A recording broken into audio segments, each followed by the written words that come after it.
You better be listening to Sleazoids or I must break you. 파피루스 면접 보셨죠? 떨어졌죠. 면접 본 분들을 찾아뵙고 있는데요. 그 두 분이 사라지셨어요. آدم رو باید جور بکن می‌بینی اونم یه مأمور اطلاعاتی ادوان تا قشنگه یادتون من؟ خدا تعالی انتخاب میشه هم نخورده. World's an old place. Probably nothing it hasn't seen by now.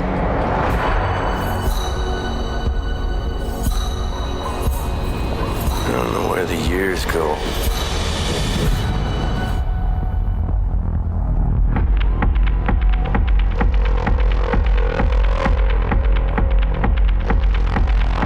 Es mi hija. Hace 5 meses que no sabemos nada de ella. Hay otra fiesta en el desierto. A lo mejor estará por ahí.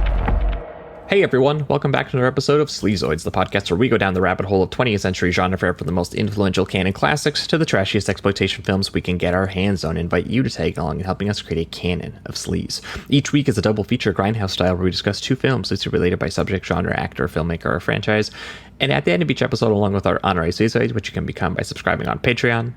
Next week, you patrons have the power, and you've decided our 400th episode, which is absolutely wild. So join that sleaze. Goddamn.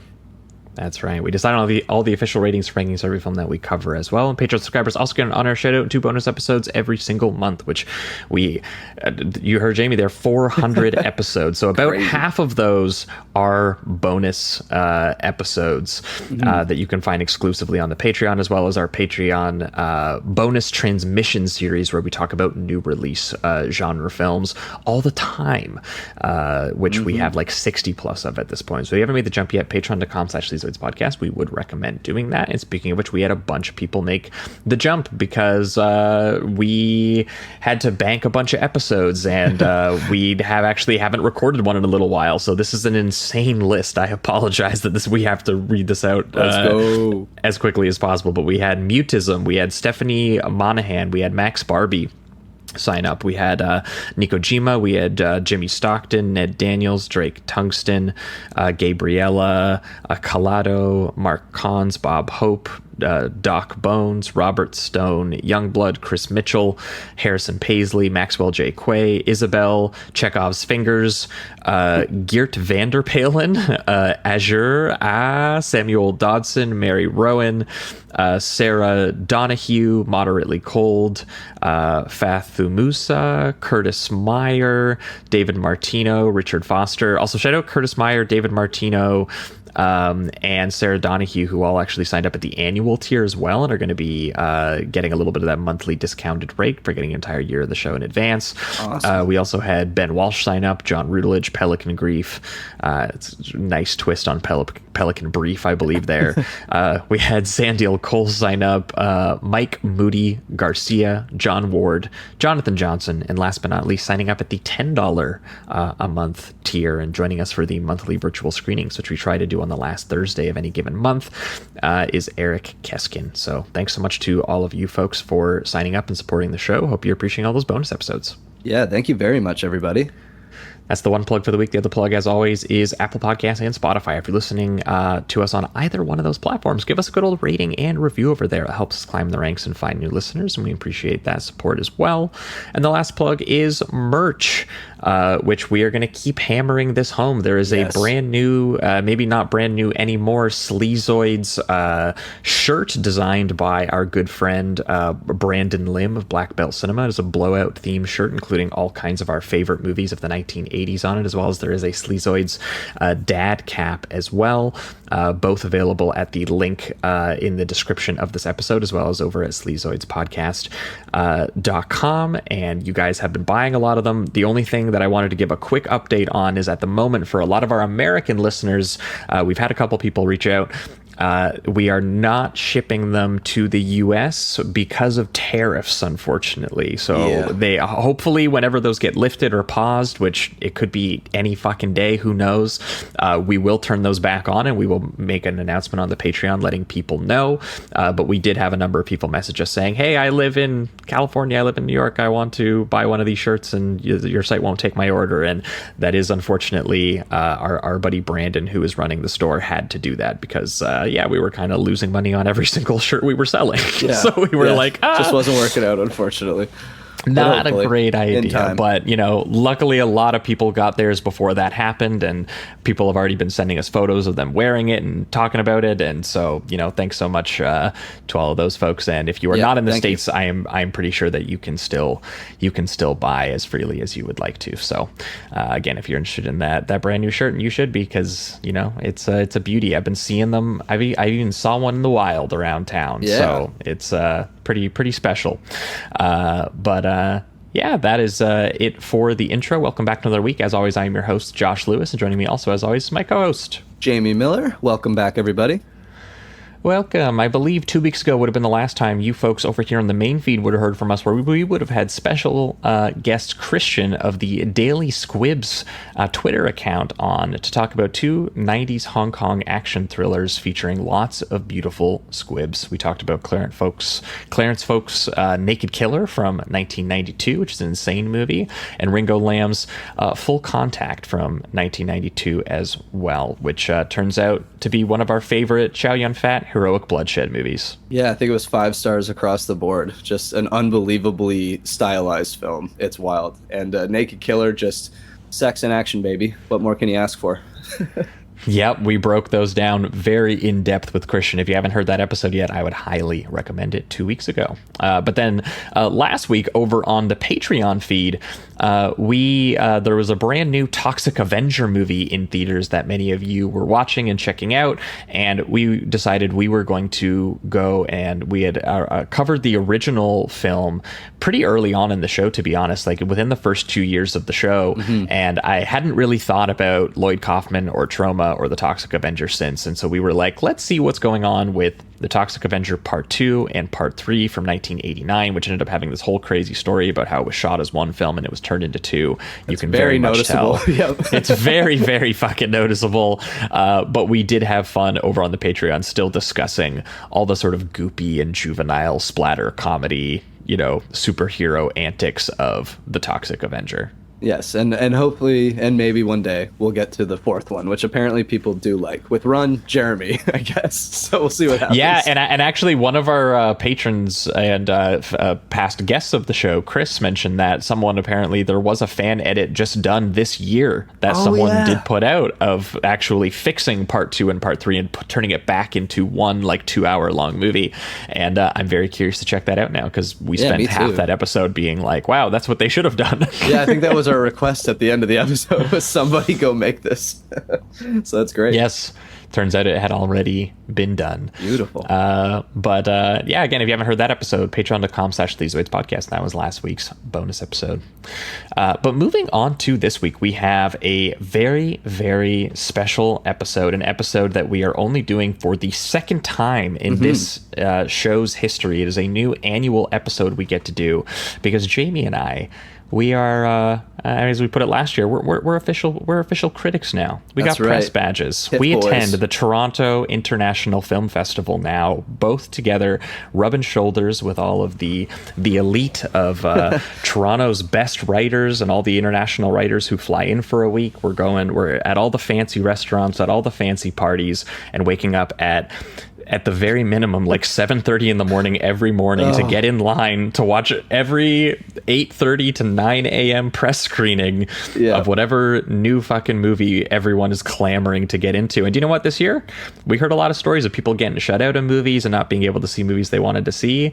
Didn't happen to us. because we were on top of it. We were clocking soldiers. In. We were taking our badges, you know, these little badges that we get seriously. We got to wear the lanyards all the time, and we were like, we are going to be soldiers of cinema, and we are going to clock in every fucking day. 8 a.m. to 11 p.m. at the very least, basically. And we were going to watch nothing but movies. We did more this year than we did last year. We were clocking, like, you know, we had a couple days where it was maybe a 3-movie day. We had a couple days where it was a 5-movie day, and our brains were just soup by the end. There's nothing like watching an absolute face melter at 9 o'clock in the morning or earlier. It's just insane, to be honest with you. And then just going into like, and you know, with this show, we, you know, focus on genre movies. So a lot of the time, besides the few dramas that we do check out, a lot of the time we are watching horror and thriller and crime and just violence and sex and whatever else.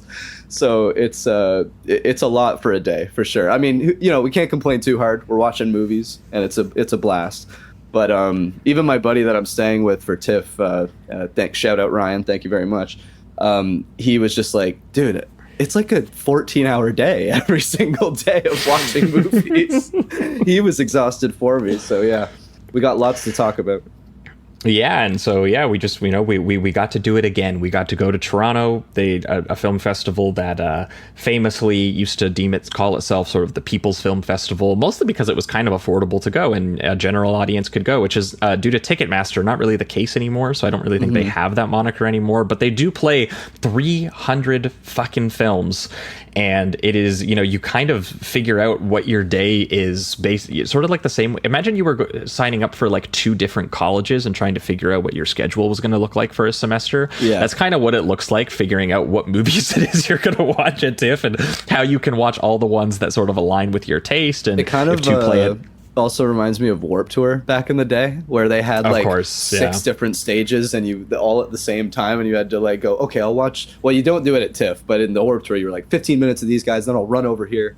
I have seen people do that, though. You'll see people leave like 30 minutes into a movie. That could be because they're offended by it or something, but they could also be catching another there's one. A lot of industry people who go to TIFF who are buying films, and sometimes, you know, 20 minutes into a movie, my company's not fucking buying this film. Right. Or maybe you run a theater and you're like, my theater would never play this film. It's too offensive. Or, you know, there are other businesses and conversations kind of being had at TIFF, but there are a lot of critics, and we were among them watching all of the sort of fall film festival films, some of which are going to already have release dates and are going to be coming out this award season with some Oscar runs they plan on doing. Some of them were sort of international films that might be either planning to do the same or maybe are going to be coming out a little bit later. And same with last year, just a little notes up front as we're jumping into it. We are going to treat this more sort of like our honorable mention section of the end of the year list, where, you know, we're really not going to go super in depth into these movies. It's not going to be a full bonus transmission where we go through the plot of the movie. We don't really have time to do that because between the two of 12 us, hours. if our math is correct, I believe we saw 47 movies. So we're going to try and fucking get through that shit between the two of us. Some of us obviously seeing different, we parted ways in a couple different places, and we'll talk about why, because also last year we realized it was quite a mess trying to figure out it was the first time we did it. We were like, if we do it like we decided we were going to do it like the honorable mentions, and we were just going to be like, you choose one and I choose one, and we just go back and forth the whole time. And we realized that was basically impossible to time code, and it had a really hard time for people who wanted to hear about specific films or just wanted to know what exact film we were talking about in that moment and maybe missed us hearing the title. So we've heard that note. We are going to time code this year to fix that. And in order to do that, we are going to actually go through each day chronologically and kind of recreate the experience for you guys, which I thought would be kind of a neat way of doing it, to be like, day 1, we started with this and then we watched this, and, you know, give you the vibe of kind of the roller coaster that is TIFF, where like you're watching a Brazilian film and then you're watching an Iranian film and then a Korean film. And, you know, that's part of, I think, the joy of TIFF, is that you really are getting a sort of a taste of the entire international world cinema releases, you know, kind of back to back to back that way. Though, of course, it is worth noting there were a couple titles that either we missed or skipped because, you know, our taste leans genre, and we saw as many of the Midnight Madness genre movies as we could. And like this year we didn't see the People's Choice winner, Hamnet. the Right. like Shakespeare movie with Paul Mescal. Yeah, sorry guys, we won't be talking about that. Yeah, we one. heard nothing but good things though, so I'll say that. I recommend it based on that. Every single person we ran into on the ground told us that they cried. Yeah, there wasn't a single single one. person. But I will say, I found out afterwards, someone told me that they cried, and you were like, the last time I cried in a movie, it was Arrival. And I was like, dude, Oh, it was hell just yeah. the sad strings. It was the sad strings at the end, the Max Yeah. Richter strings. Total happenstance. I looked up this movie Hamnet. Who's doing the score for it? No Max way. fucking Richter. He just knows how to get an audience weeping. It's true. That is a sad song at the end of Arrival there. Yeah. Oh my. So either way, that is the beginning and end of our discussion on Hamnet, and we are going to be going into all of the different films that we saw. But we're also going to get a chance to tell you about some of the people we ran into, some of the some of our favorite filmmakers who we got to see in person, who were there. Like I got to see Claire Denis this year, which was wonderful. A few fun run-ins that we have that I'm sure we'll get into as we go day by day here. Yeah, do we want to start? Do we want to start day one where we were already? We got into our vibe actually due to Brandon, because the night before TIFF he ran a Sauna Teen screening, and we got to feel like it was like the last night of summer with the boys. Yeah, we got a good night's sleep this year rather than going to the midnight screening.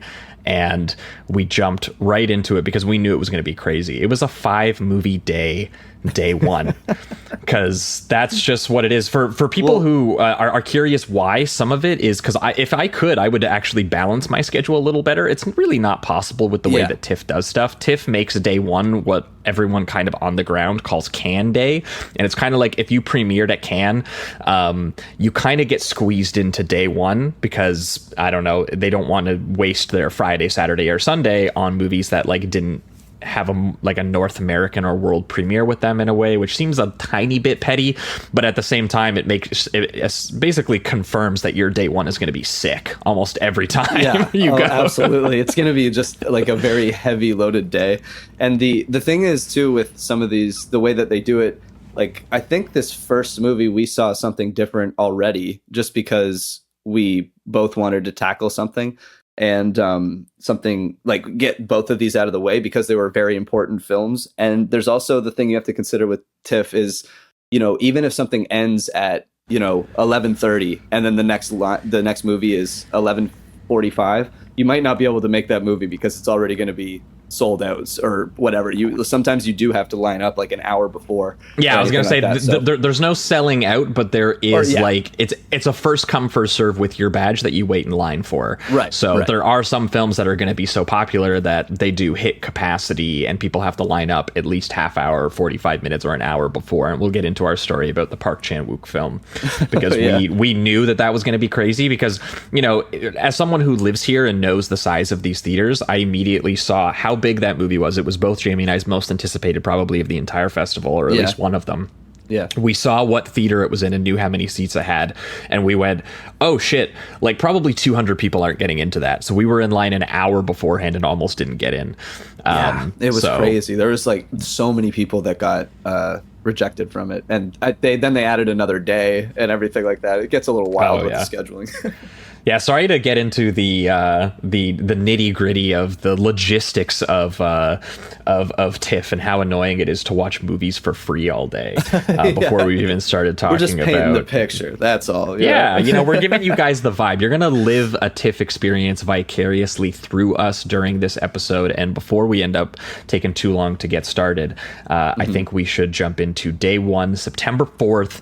We already get confusing because Jamie and I saw a different movie as the first movie of the day. So Jamie, tell us what you were up and watching at 9 a.m. September 4th, day one. So oddly enough, I actually started with a kind of a drama. It is pretty heavy on comedy, which was definitely good for me. It's Sentimental Value, directed by Chochim Trier. Hopefully I got that right. He's the director that also did The Worst Person in the World, which was a pretty big film in 2021. And Josh, you said that you've seen Oslo 31 August 31st and Thelma, yes. But I haven't seen those myself. Yeah, I've also seen Louder Than Bombs. I've seen a number of his movies. Okay, yeah. And so far, I've only watched these two, but The Worst Person in the World and Sentimental Value, and I really do like his style. he writes very nuanced characters, and I just I really do find myself getting engaged with them. This one's about kind of a family that works in the film industry. Two sisters named Nora and Agnes are reuniting with their father Gustav, played by Stellan Skarsgård.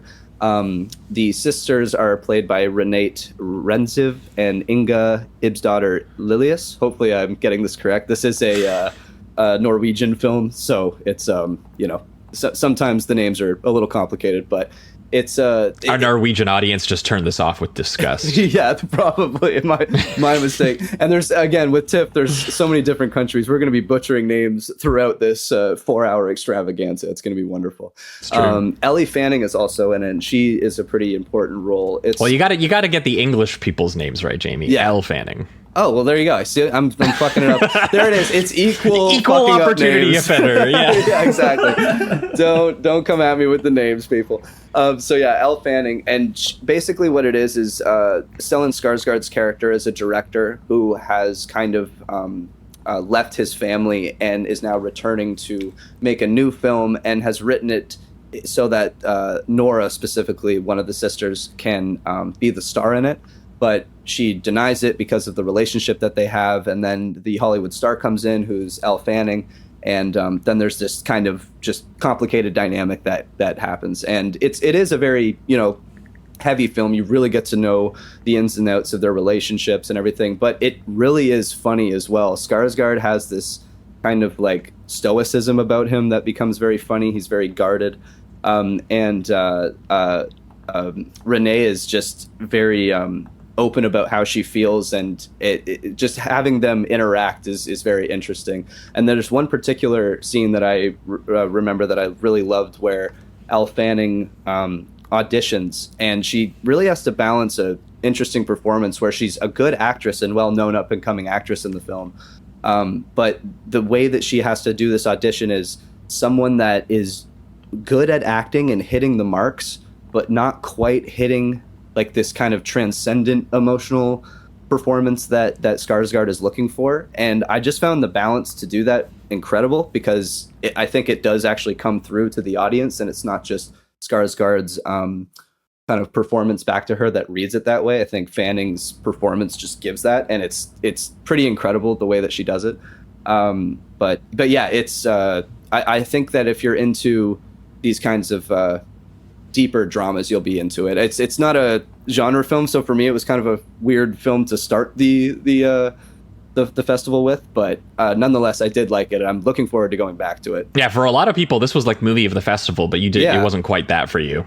No, not quite. I think there's a later drama that we watched that hit me a lot harder, but this was kind of something that was like first of the festival. I was probably also trying to be like, laid back a little bit and all that, and trying to take everything in. So that being said, I do think it's a really good film, and everyone should look out for it.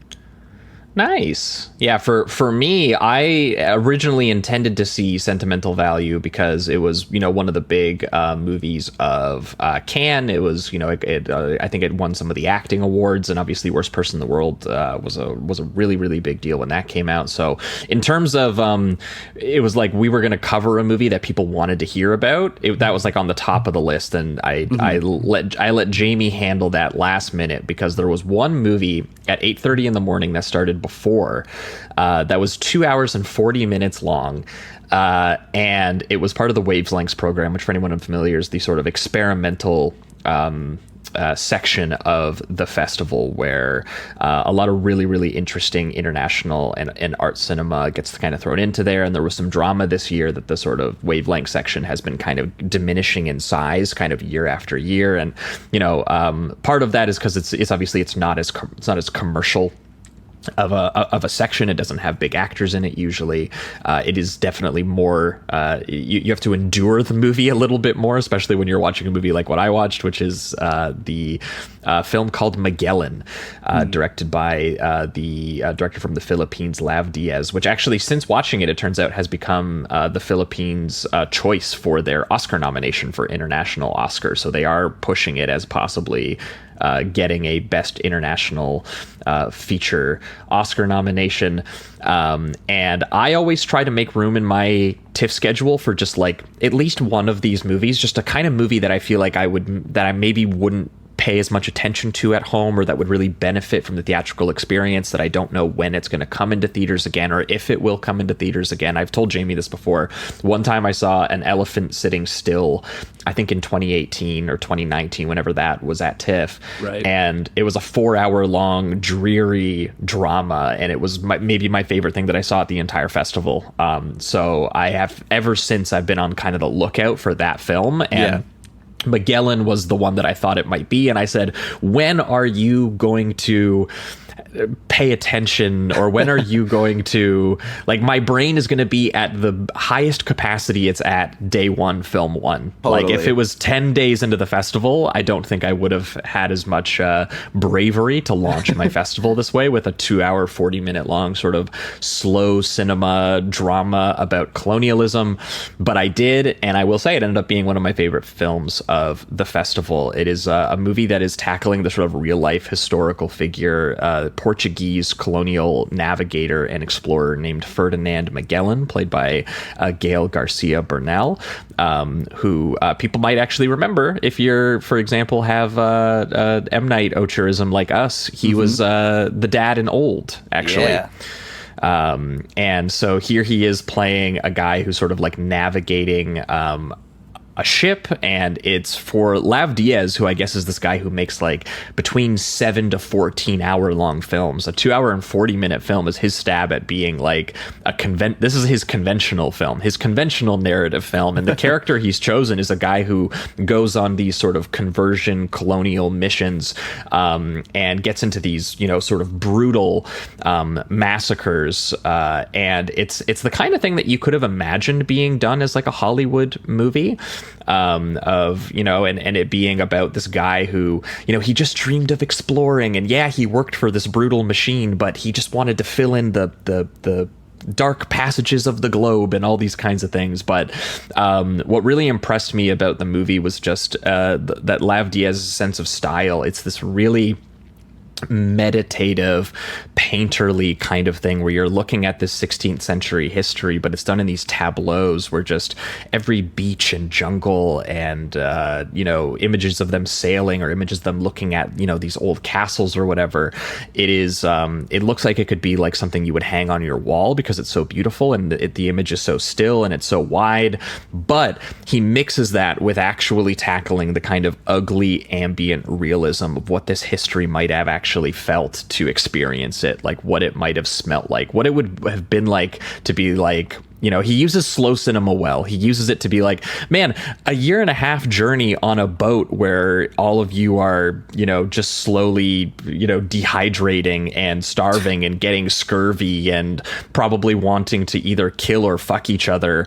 It's a kind of it's kind of a horrible vibe, hun. We're just doing it for some greedy king, and we don't actually see the material benefits of it that much. And it's structured to be like, you start in a place of like, he's waking up from having been part of a massacre, and you spend the whole movie seeing him go back home and recover, and then pitch another mission, and then go sail to that, and then start it all over again. And the fatalism of the fact that this guy is just going to keep doing these over and over again, and we are just going to be firsthand witness to infection and slavery and bureaucracy and executions, and there's so little dialogue, and it's just the sound of the world and waves and the crying of people and the cracking of the wood on the boats. And it was a really, really powerful way to start my festival. And from what I understand, it is actually going to end up getting a theatrical release. It's being pushed as a possible international Oscar contender. So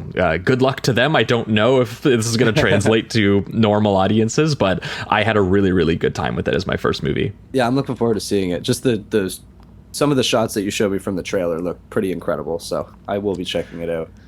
The the next one that I think we both saw was SIRAT, right? Or yes, we're gonna have a little bit more fun now that we can both talk Yeah. and we don't have to pitch the movies individually anymore. But yeah, our second movie of the day was SIRAT, which was one of the winner of, I believe, the Cannes Jury Prize. Speaking of the beginning of sort of like Cannes Day, this was definitely a wake up movie for the 11 o'clock movie. Yeah, it's bumping beats. That's the thing. It's either doing like incredibly tense suspense sequences or just bumping deep techno in a desert. And let me tell you, when you're watching at like 10 in the morning or 11 in the morning, whatever it was, with the big sound system in the theaters, it was pretty wild. It honestly felt like a rave here and there. I had this essentially is kind of, when you break down the style of it, is like EDM sorcerer at a certain point, which for me, that is just, I'm going to love that. The story is essentially a father and his son are going into the mountains of southern Morocco, kind of like the desert, and they're searching for their daughter or sister, who has been partying with this kind of rave group that goes from place to place with all of these speakers and a bus and just kind of raves throughout the entire terrain, I guess. And and the entire opening is just you getting to enjoy a rave with those people. And it's just pounding. The sound design and the score is just nuts. Right. And then at a certain point, because of a certain like military force, they're kind of forced to move on. And then as that journey happens, just more tragedy occurs, essentially. And I don't want to spoil anything because there's a certain part in the movie where it kind of flips. And I do think for an audience, it's going to be whether or not it works for you. For me, it worked like a charm. So I really appreciated it. And also the lead, and I just realized this, that plays Lewis, Sergi Lopez, is the guy that plays the captain in Pan's Labyrinth. So I didn't even realize until just right now. But yeah, so there's someone I actually recognized in it as well. But yeah, I'm just looking him up now. Yeah, he's also one of the guys in Pacifiction by Albert Serra, who also, that guy's cinematographer shot Magellan. So look at this. We're already finding the usual connections we do. Oh yeah, beautiful. But yeah, it's a really cool soundtrack, and I think the way that it's shot is quite beautiful and very suspenseful. It has a finale that everybody was just super quiet, just watching and hoping. Basically, that's all I'll say. But yeah, it's hard. It's hard to talk about this one without spoiling it, because it really does. All I will say is that this was a movie that had two moments in it where I had found myself going, okay, I can see where this movie's going. Like, there's going to be this father and son are hanging out with these ravers. They're looking for their missing family member, and maybe it's going to be like a found family thing, and they're gonna add these ravers as their children, and they're all going to go across the desert because basically they just decide that they're going to ride with them to the next rave when the military breaks it up, in hopes that maybe the girl they're looking for is at the next one. And there's a couple moments where they set up that, there's a mystery and there's a little bit of process to, what are they going to do? And there were two moments where it just pulls the rug out and it goes, that's not what this movie is. Sorry for making you think that. And I won't say exactly what they are, but yeah, Jamie is right that at a certain point it does get into these almost sort of tense sorcerer-esque sequences of them literally just going from one rave in the desert to the next one, and you're wondering, oh shit, are they even gonna make it? And the whole time it's also, you got the bumping beats going the whole time, and you're like, you're tense, but you're kind of grooving. And I'm kind of marinating on that experience still a little bit. I did like it, but definitely a strange one that woke me up. Yeah, absolutely. And this is directed by Oliver Laxe, and I haven't seen any of his other films, but he's a French and Spanish filmmaker. So, also, do you remember? Did we do ratings last year? Are we doing ratings this year? Have we been doing this? There's some that I feel like I'm comfortable with. Where this one was a pretty much easy 4 for me. There's others where I guess like with Sentimental Value, I did 3 it, but it felt like some of these I know I'm going to rewatch and then get a really solidified rating, because again, when you watch 5 movies in a day, things start to melt with your brain, and I'm like, you question yourself a little differently than you do when you're just watching like one a day or one every other, So Yeah, I feel that because SIRAT was definitely very high 3 territory for me. That was part of, I'm still kind of marinating and figuring that movie out a little bit, but it was a very, very enjoyable watch. Whereas for me, Magellan was a very, very solid to high 4. Honestly, it was quite the experience, and I felt similarly about the movie we watched afterward called The Secret Agent, which was the Brazilian film by Kleber Mendonça Filho. Which is another, I didn't realize this. We actually didn't know this going into it because I guess we just didn't look it up. Another 2 hour and 40 minute movie. So I did two 2 hour 40 minute movies in my first 3 movies of the festival. And they are super rich with detail. This one in particular has a lot of history built into it, and they even do 3 different generation time gaps, kind of timelines that they go back and forth from. And it's I will say that kind of every once in a while would take me out of the rhythm of what was going on, but it would always add a different context to the story that was really interesting. So this is another one where I was like, I think I just needed to tackle this again, because it was 2 hours and 40 minutes of history that I didn't know anything about, and they're just doing all these switches and everything. But it's incredibly well made. Yeah, well, I felt really lucky with this particular film because this guy directed a film called Bacurau in 2019, which Jamie and I saw, or it was in the second year of the show, I guess it came out. I saw it at TIFF 2018, I think, maybe it was 2019. I can't remember exactly, but really loved that movie. And we had a friend who was hanging out with us, shout out to Nick, who, when I told him that it was by the Bacurau guy, he's like, oh, I can't wait to see Udo Kier, who does actually appear in the movie. It was great. He called his shot and totally sunk it. But this director, fantastic Brazilian director, also did a movie 2 TIFFs ago in 2023 called Pictures of Ghosts, which was a documentary actually about these sort of historic movie palaces in Brazil that sort of he grew up with in the 1970s.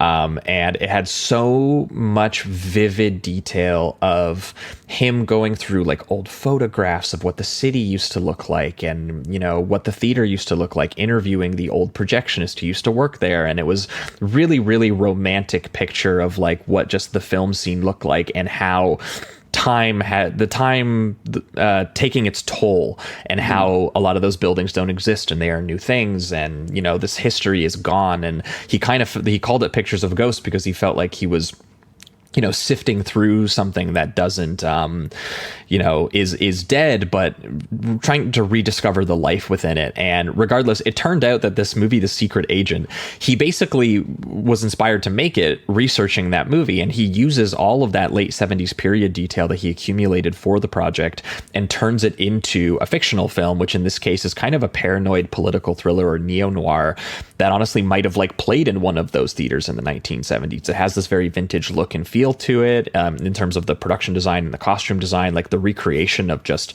the city blocks and the clothing that these people wear is fantastic. The anamorphic photography is really impressive.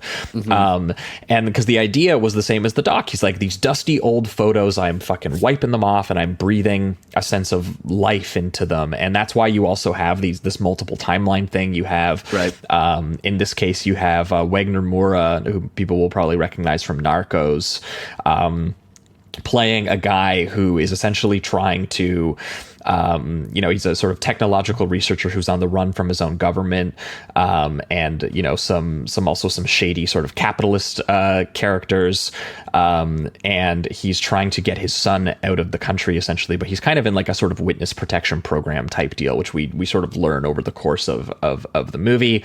And his whole deal is that, you know, I guess these like these girls in the future who are, I don't know if they're like podcasting or something, or they're doing some sort of research and they're looking into it and they're, you know, learning about this guy's life. And that stuff seemed to confuse a lot of people. And just for me, I went, oh, that's the analog for him. That's the analog for someone who is looking at the fact that this stuff doesn't, you know, this history. You don't see it as much in the buildings because we've sort of redone what the city looks like, but this was very much a people's story worth telling. And for me, what really impressed me about this was that it also does the Bakurau thing, if you liked that, of the modern genre bending and the playfulness and the sort of eccentric character detail and some of the political commentary of it. And so this is kind of through and through. It is actually a 70s crime film of him evading evil businessmen, and there's 2 hitmen hired to kill him at one point. There's a climactic assassination attempt, gunfight, foot chase sequence that honestly feels ripped straight out of like a William Friedkin film from the 70s or something. And so on that level, this was a very engaging film. So the 2 hour and 40-minute time went fucking by for me. But at the same time, it also has just bizarre stuff going on in it. And it has some extremely gory moments. It has some stuff that's so indulgent in terms of him being like, Jaws played in this movie theater at this time. And the obsession with Jaws hysteria in Brazil in 1976 and 1977. And just little things that clearly are so personal and passionate to this guy, while at the same time trying to make a genre film and a 70s crime thriller that kind of entertains. Yeah, totally. And something I also liked was the humor that he builds into it, because even in the very beginning scene, like, we're presented with a dead body just at a gas station, and they use it more as like a joke in a sense, to just be like how used to like the death and corruption that's around them people are, that they're almost like poking fun at it at this point. There I won't spoil it, but there's like this kind of B movie moment that happens within the film itself that is kind of like unbelievable. Yeah, it's pretty wild. No one knew what we were watching for approximately like 90 seconds. Yeah, it's crazy. And like you said, the violence too, after like the suspense has kind of erupted, I think is really visceral, and it's one of those things where he's like, you're not looking away from this anymore. It's kind of come to this boiling point. So yeah, I did really like it. I'm looking forward to rewatching it. I just think it's really, again, it's a movie that's rich with detail and history, and I really want to watch that documentary. Maybe that would help me a little bit, but it is a great film. Yeah, it was definitely helpful information that I was able to give to everyone who was very confused about some of the choices that he made. And whereas I felt like I was like, I felt like I watched like the research that he did for the movie. And I was like, all of his decisions made perfect sense to me. Everything that felt confusing about how it jumps timelines and why it spends so much time focusing on the fact that like the grandpa in the movie is a projectionist at a movie theater, and they're using the movie theater as like the hideout for where they're doing their mission from. And it was all details where I was like, oh yeah, he just fucking loves this shit. Like he spent like a year of his life just looking into what Brazilian, theater culture was like in the 1970s. And so, and he was like, what if I made a movie that could have like played in one of those theaters? It's a really cool idea, I think. Yeah. And I have to say too, with all of the things that we've just mentioned, the balance in tonal switches is pretty incredible, because it really goes everywhere and somehow still feels like a cohesive piece. So it's impressive for sure. Yeah. Well, and I felt similarly about a tonal tight walking with the film that we followed it up with as well, which was It Was Just an Accident, directed by Jafar Panahi, which is the Iranian director who has spent a long part of his career being banned or jailed for making movies in his home country. He's quite famous for his documentary This Is Not a Film, which is obviously very sort of winkingly named at the fact that he is making a movie, but he's not making a movie because he's not allowed to make movies. And he has spent a good portion of his career, since his banning for just sort of disagreeing with the government, towing the line, but also pushing the line and being like, am I technically making a film if I just am a cab driver who sets up a camera in my car and just picks people up and has conversations? Is that really making a movie? It's a great movie called Taxi, if for anyone who hasn't seen it. He's a fantastic filmmaker, and this was the Palme d'Or winning film at Cannes this year because it's the closest he's ever come to making, I guess, what you could call just like a thriller film. It has a thriller kind of concept to it, despite the fact that he's more known, especially in the last sort of 15 years, for just these, sort of reality fiction blending sort of protest art or documentaries, and filming himself under house arrest and, all this kind of stuff. But the one thing I would say that makes him so unique is that his movies are incredibly warm and very funny. Even and this one somehow. Yeah, despite his, the circumstances he's been under and sort of the clear-eyed sort of political righteousness and sort of anger of his movies, he has always found a way to be a very funny guy, a very likable guy. I rewatched actually This Is Not a Film, and I spent that whole film just being like, man, it would be so cool to just like hang out in a house with him and talk about movies with him. Like he just seems like such a likable guy. And I think that he uses that quality of his really well in this film, because this movie is sort of billed as a sort of revenge thriller, and it's inspired. I looked up a fantastic interview with him, one of the first he's given in a number of years, where he basically said it was inspired by his own time being jailed, and that he basically met a sort of range of fellow prisoners of the sort of Iranian regime. And, he kind of learned about some of these stories that these people had, and he turned it into this sort of broad setup of the fact that, a guy who was a victim of the sort of fascist torture tactics while he's in prison basically sees what he believes to be his oppressor, the guard who, performed Guantanamo Bay style tactics against him, roaming free on the streets just like a normal man going about his day. And he proceeds to essentially brutally and very impulsively kidnap and attempt to bury this man alive, which is kind of done in this very it's very quiet and tense, and it's kind of loaded with menace, and you're not sure what it is this guy's doing. You're just procedurally following another man around, and then doing an act of violence against him.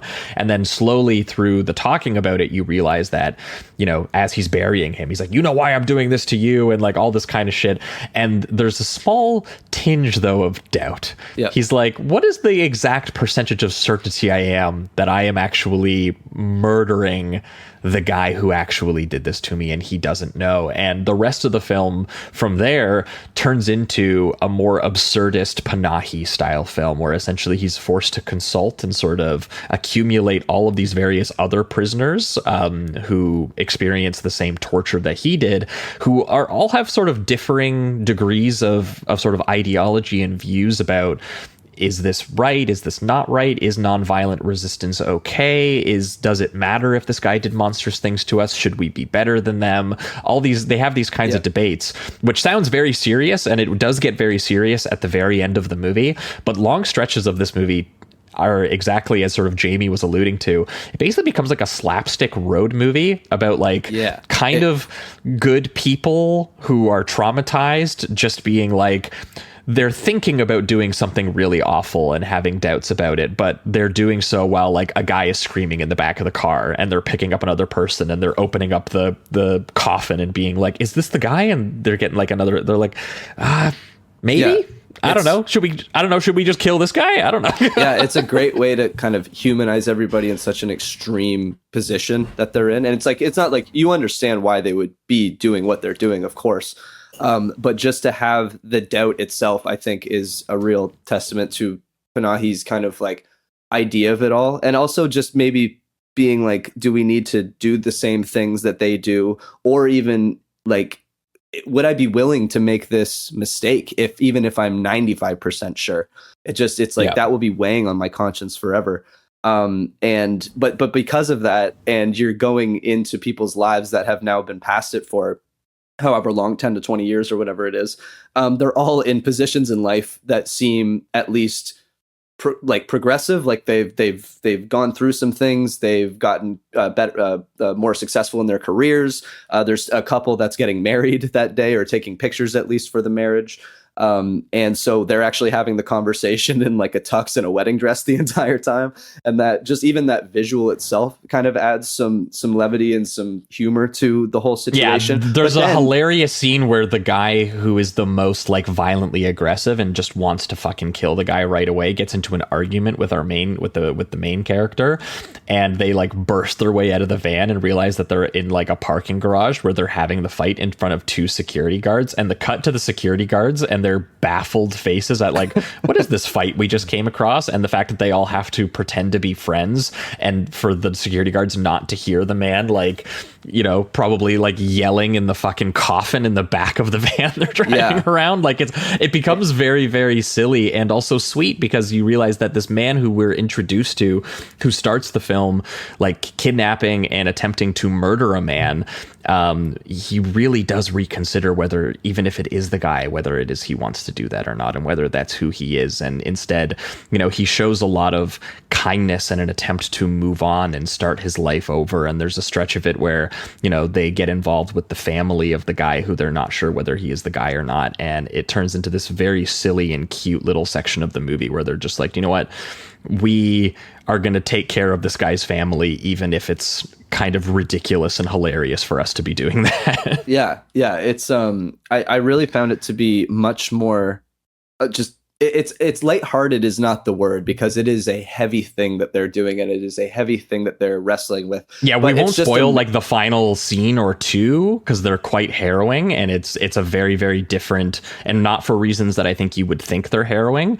But yeah, the rest of the movie, you would be surprised at how funny it is and enjoyable it is. Yeah, and I found that to be kind of something that was I discovered through TIFF and all these genre movies throughout. Don't get me wrong, there's some sadder, just straightforward sadder films that we're going to talk about as well. But there's a lot of humor kind of being built into the genre films that we're going to talk about. And to the point where some of them turn into dark comedies. This one I wouldn't call a comedy because of kind of where it eventually does end up and where the psychology has to eventually get to.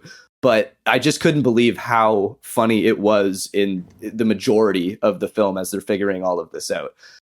Because it is a complicated situation. And at the end of the day, they're all these different personalities, even though they went through the same thing. So they're going to clash. And that in itself kind of has humor involved in it. So, it's really good and highly recommend. Can't recommend it enough. Yeah, and it really does still land the ethical dilemma and making you really feel it by the end of it as well. Yes. And the weird sense of kind of community that these people get out of the sort of shared suffering that they've went through, and you know what it means to actually resist it, and what the difference is between, you know, what happens to people on a person to person level versus a systemic level, and you know, the blurry line of political violence and stuff in that way. It's very, very interesting. So it was definitely, you know, for being movie 4 of the day, we were riding like a high. And so we decided, you know, to end our day. We'd been doing a lot of international art cinema, and I think of those 3 or 4 films, I think we might have done like those countries' Oscar nominations for the year. Yeah. Like I'm pretty sure SIRAT got named Spain's. It was just an accident. It's definitely Iran's. I guess maybe not if the government gets to choose that. I don't know. Yeah, maybe not. Yeah. Secret Agent could be Brazil's, I imagine. But our last movie of the day was a Midnight Madness movie, because we were like, we got to get the genre. We got to get our genre brains kicking. So we decided to watch a movie called Honey Bunch, which was a small little Canadian film directed by a duo named Dusty Mancinelli and Madeline Sims Viewer. And that cat has a lot of opinions about the movies today.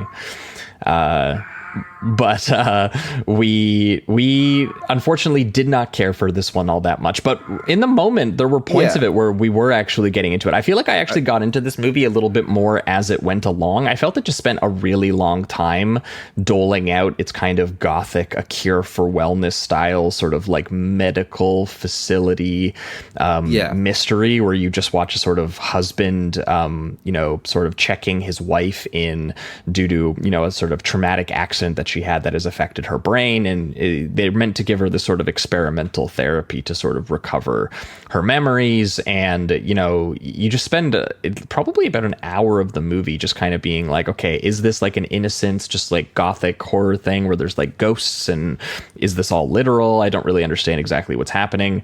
And then it, you know, eventually gets into a much more interesting place on what it is this actual facility is doing, which I don't want to spoil for anyone, so I won't say, but it goes in a more sort of fucked up Ari Aster romance kind of direction by the end of the film that I took a little bit more to. It just took a long time to get there. Yeah, it's kind of ultimately about not being able to let go in a sense. And I do think like it has this kind of 70s I don't know if it's a certain kind of filter that they used or if they actually used film to actually make the movie, but it has that kind of 70s sheen or aesthetic to it, and all the characters are supposed to be from the 70s, but I just found some of the sense of humor, and I think Josh, you said this as well, to be very modern, and it kind of takes you out of the aesthetic of some of the writing of the characters and some of the performances by the actors. No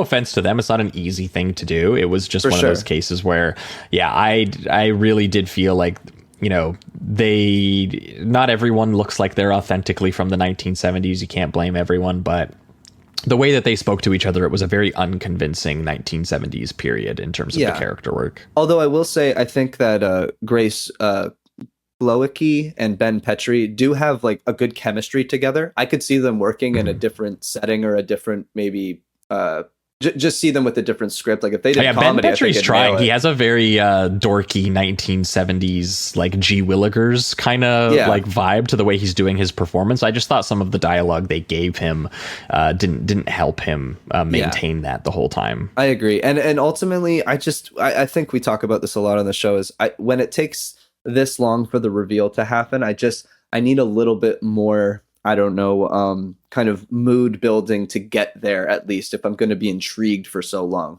Like when you say Ari Aster does that a lot, where it's these kind of slow builds. I just think that some directors are better at it than others, and this one kind of, I don't know. I just was getting a little bit of zone out before it finally showed me the twist. And I will say I did wrestle with this, like before I said if I liked it or not. So it's not to say that this is a, you know, terrible movie. It didn't work for me by the end, and I think it was a little bloated.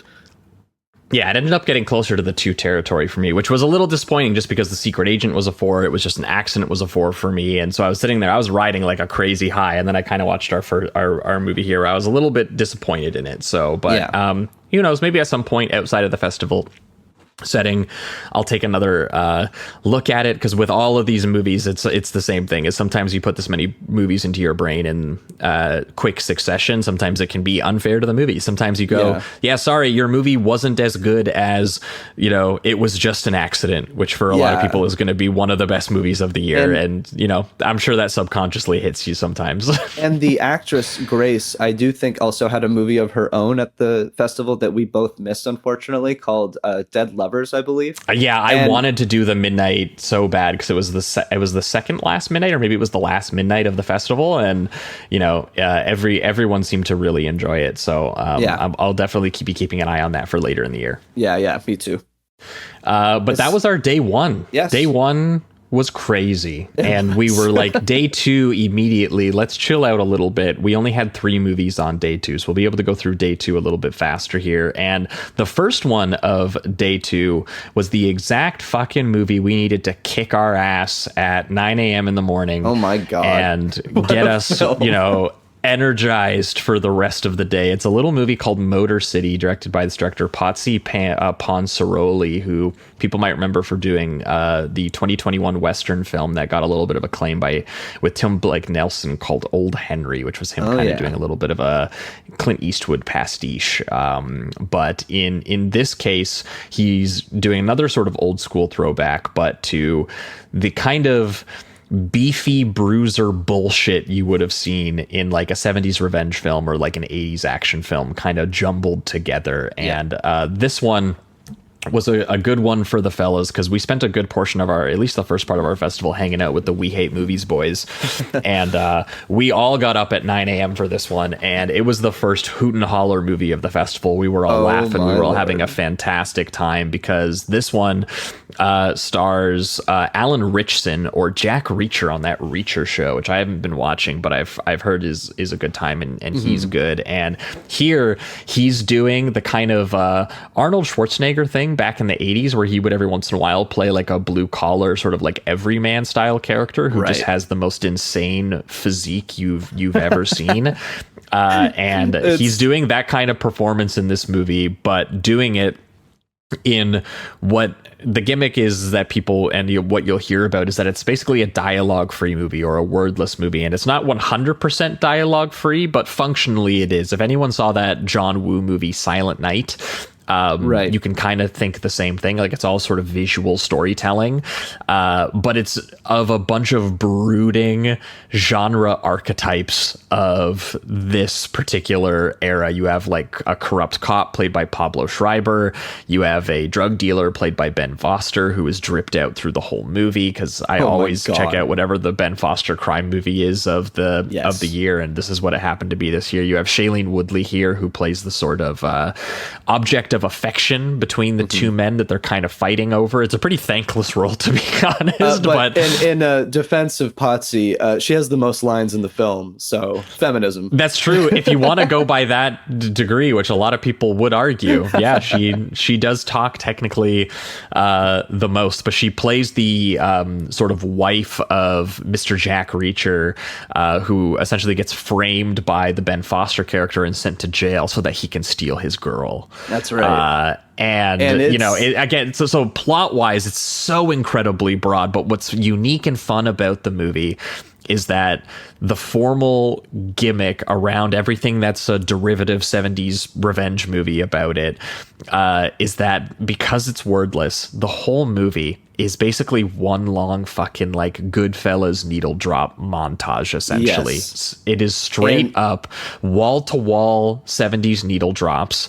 Actors doing big hammy like gestures and mugging and just walking around and glaring at each other in slow motion in cool clothes, and then just nonstop editing shorthand like you see in a montage to explain every plot detail to you and character detail to you. So without the dialogue or the acting, it is ridiculous. Every time you're like, oh, look at this needle drop's coming to an end. We must be about to get into a scene. Another needle drop just starts fucking playing. I think that's like one of my favorite parts of it. It's kind of the experience of the film, especially if you don't know anything going into it. Now, of course, people listening will a little bit, but I still think the effect will work. Where as you're watching it, you are kind of like, when is this going to change? And he almost hints towards it. There'll be a scene where the needle drop will slowly fade out, and then Shailene Woodley will be like dining tables or whatever, and then all of the or waiting tables, and then all of the sudden it happens again, and you're like, oh, I thought she was about to sit down with Ben Foster and have like a romantic conversation or a conversation about their past, kind of unveiling what happened between them or whatever it was, and instead it's like, and I think this is the only line that Ben Foster gets, which is amazing. He just goes hi to her, and that's like their love starts to blossom again, and then another montage takes place where they're falling in love again, just being rich and like dancing and all this shit. It's crazy to think that you're never going to see like a conventional scene. After about 30 minutes into the movie, your brain goes, this is what the movie is. And so it's whether or not I think you can get on board with that wave. But there will be some people who I think find it exhausting, that it will just keep going. So. And there was a point for me about probably 30 minutes in where I was starting to get to the point where I was like, oh, this is the whole movie, huh? It is just the whole movie. But then it kept doing it, and it did it so many times that it circled back around to being funny for me. And I was just and I was like, this movie would not be made better by these characters speaking to each other, is the thing. As I would go, they would probably just be saying stock dialogue from characters you don't give a shit about. And there was something funny to me about just the whole movie moving at the pace of a montage and being so broad, but because it's so broad, the actors just get to make these expressive faces and gestures at each other, and that's all they have to do. And I found that very, very funny, and I had a good time watching that. The film kind of argues that it's like this this weak characterization you don't need. The real characterization, the strength, is the emotion. Just every single time you have Alan Ritchson just staring into the camera like a madman about to absolutely destroy Ben Foster when he gets out of prison. It's just like, you just start to feel all the animalistic vibes of it all. And I think that is why we took to it so much. It is a ridiculous film. I'll say that. Like, it's one of those things that's, I don't think it's taking itself seriously, but strangely enough, the way the tone is with each progression of the character or plot, it still has like a gritty tone. So I think that people could probably still look at this like, this is a completely serious film and what a ridiculous movie. I think that Potsy's more in on the joke than, you know, he absolutely fucking is. Yeah, because it's so ridiculous at a certain point. Like, it's so the slow fades of Alan Ritchson's face into Ben Foster like sniffing cocaine off of Woodley's boobs or something. Like, it's just absolutely bizarre and stupid. Yeah, there was a part where he gets put in prison and you're getting the whole vibe of how long he's in prison for. He's got like the Jungle Man beard and like the Tarzan hair and all this stuff. God. And he is just staring into the camera as it pushes closer to him, and he's imagining Shailene Woodley in a sexy dress like dancing in front of him, and then Ben Foster coming and making out with her right in front of him, and the camera's just getting closer and closer to his face. He gets angrier and angrier, and that is how it tells you that this guy's gonna break out of prison and fucking tear Ben Foster limb from limb. And it's like, we don't need characters talking to convey this to you. What if it was just a sick 70s track, these characters dressed in awesome clothes and just behaving like cavemen essentially in each other's direction over sick music? And you know, that is, you know, mostly what the movie is. And I do think it takes maybe a little bit too long to get to the brawling, because it does take about probably an hour before it gets to the action. But I will say, and without spoiling it, there's an elevator fight sequence in this movie that I thought was just fantastic. I think it's going to be one of the better fight sequences we talk about this year. Agreed. Just so meaty and so loud and so gory. And it's basically two giant guys fighting over a knife. And that, I'll leave it at that. And it's in a close quarters elevator where neither of them can get out. It's a fantastic fight. And also it has the funniest epilogue to, I think, maybe any movie we watched at the entire festival, which I will not even slightly hint at what it is, because you need to see it to kind of believe what it is. And also worth noting, this movie written by a guy named Chad St. John, which is both a fantastic name, and it also turns out is the son of Nicholas St. John, who was Abel Ferrara's screenwriter, who wrote King of New York and Miss 45 and Driller Killer and The Addiction and all these other movies, which I didn't find out until after. That's awesome. So either way, that was very cool. When it drops on Prime, watch it with your dad. You guys will have an absolute fucking blast. 100%. Motor City was the movie. But then the one we followed that one up with was one of the movies we knew was going to be like the big movies of the festival for us. It was the Park Chan-wook film, No Other Choice, which was just exactly honestly what I thought it would be when I had heard about it, because it is the director of Old Boy and Handmaiden and Sympathy for Mr. Vengeance and Lady Vengeance and Decision to Leave and all these fantastic movies, adapting Donald E. Westlake, the crime author behind the book The Hunter and the Parker novels, which obviously became Point Blank, and I guess it's one of his later novels, but it is a perverse crime slapstick comedy, I guess that you could say, because it is it's very funny. Because the novel is a thriller, but I've also heard it is quite satirical, and it is. It almost seems it was like previously. It just based on like the fact that it's about somebody that would not be doing traditional killing and doing that. It seems like it almost would have to be slapstick in some capacity. Like he just wouldn't be good at it, right? Yeah. Well, and we've talked about his crime stories before, which, you know, his writing did frequently have this kind of bleak, like ladder climbing plot. Like I think about the fact of like Point Blank is Parker getting betrayed and working his way back through the organization and being like, who put this order out? Yeah, I'm going to fucking work my whole way through it and fucking kill all of you, and just going through is this sort of corrupt organization. And so instead he kind of expands it to the entire sort of, you know, capitalist hierarchy at large, with, in this case, making a story about a sort of emasculated and desperate family man, in this case, played by, I was trying to remember this guy's name because I've seen him in so many movies before. Lee being Byung-hun, who is also in I Saw the Devil, which is I think his really big one. But he's one of these sort of international Korean stars. He's been in sort of Hollywood films before, like The Magnificent Seven and like the G.I. Joe movies. Yeah. I forgot that he's in those. And he is in Joint Security Area, which is another Park Chan-wook is very good as well. True, yeah. So they have a history together, and he is absolutely fantastic in this movie as essentially a guy who defines his entire existence and value in the world by his upper middle class, sort of middle manager class status at a paper company. And so when he finds himself a victim of sort of redundancy, sort of cost cutting at the company, he literally has a crisis of identity. Like, he's like, oh my God, you know, I think he opens the movie at one point by saying, like, I've got it all. Yeah. He looks up at the sky and goes, I've got it all. And it's like, you fucking don't. You're about to lose it all. And the idea of people are going to compare this movie to Parasite for a lot of reasons, because it has that sort of class critique in it. It's definitely has that sort of, it's a thriller, but it's also a comedy. It's also violence, obviously South Korean. There is some comparison points, but the thing I thought was really interesting about this is that it doesn't have like the poor people being desperate and trying, you know, and giving you the sort of haves and have-nots in a way. It's a man that doesn't want to lose his status. That's exactly it. Like, this is a guy who is used to having these comforts, and the idea of having to downsize his home and all these things that he spent his time building that define him. He's defined by his material objects that his wife and his kids have in this luxurious home.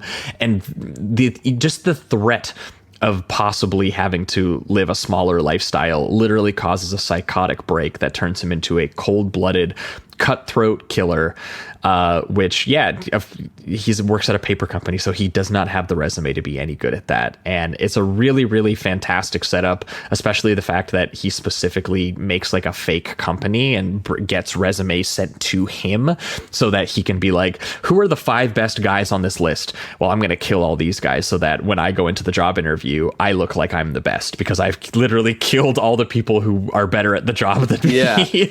And it's ridiculous. Yeah, and I love the slapstick elements about it too. Like, it's based in the season is based in, and I don't know if it's a part of the book at all, but it really works for the visuals where it's in autumn, so you have all these like beautiful colors and trees and everything that's surrounding all of the sets or the locations. And one in particular shot that I absolutely loved is when he's trying to do one of his killings and it's kind of going wrong, and at a certain point he's actually being chased.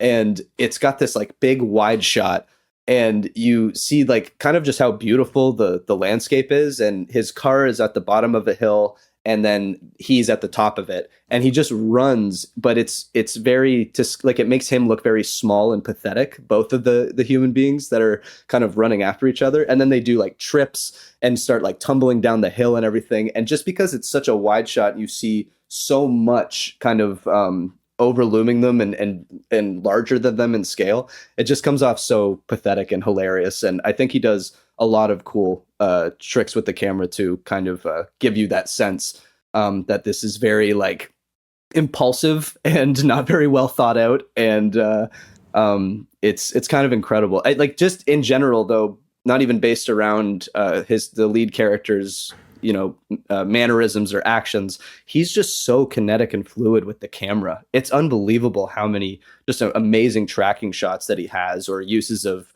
weird fades. And I know one some of the crane work that he does in this, and and those weird surreal moments. Like, I'll have you actually explain this one, but it's like to do with a bonsai tree. Oh yeah, there's one crazy editing decision he makes, because I mean, Decision to Leave had a couple of these too. He's definitely getting really like hyper digital with the look of his movies, and like what that means. He's like how it frees him to not just move the camera around, but also edit his films. And there's one part where like he goes in, the dad's obsessed with plants, and he goes into his like greenhouse, and he sees his own sort of like son, who's sort of like looks like he's in his bonsai tree, but then the sun is shining his phone light towards the dad, and he does look like a tiny, like in like Willy Wonka or something like that, like shining his light on his face. Then the light like morphs into the moon, which then morphs into the flashlight of the wife, who is doing something I don't want to spoil. There's a whole lot of ways that he's sort of just like connecting this family with these acts of violence that he's committing, and how everyone is kind of a little bit complicit in it. And it does turn into, you know, this, you know, really, really, you know, like he starts with him, you know, just kind of being this incredibly desperate and clumsy man, but the sense of controlled chaos with the actual filmmaking. And, it's you know, wild. The sense with this character that you're both sympathetic to the stress he's going through, but also the fact that he is also this hollow shapeshifter who clearly is just willing to perform these really disturbing physical acts. It's, you know, it really does show you his behavior in a way that like on its surface it's like so unhinged and unnatural, but he does it to like just this comically kind of delirious degree. And like, I mean, at one point he literally, the first kill I think he literally thinks about doing like the Looney Tune thing of like dropping a pot on someone's head from high up. Like that's, you know, like that's literally one of the first things he considers doing. And then the first like actual attempted assassination sequence is a masterclass in just slapstick detail of everything going wrong, everything being so ridiculous. The choreography of it is just the bozo-ness of it, if that's a way to describe it, is just so absurd. And Lee Byung-hun is like, his animator performance I think is fantastic. It's really cool too to see him kind of stretch these muscles, because I've seen him in a few things, but I haven't seen him in a ton. And most of them have been more serious films, and it's really cool to just have him channel like slapstick comedy. He's very animated in the face, making a lot of expressions. It's very different from something like, you know, I Saw the Devil, where he's basically going from like pure anger to pure sadness. So it was really fun to watch. And there's also one more move I wanted to mention that Park Chan-wook does that I've been thinking about, where it's almost a simple move, but I don't even know if I've seen it the way he does it specifically. He's on the phone with one of the guys he wants to kill, kind of like setting up the scenario. And as the man that's going to be killed possibly is talking to him, he fades Lee into his face as they're on the phone, just kind of like connecting the two together.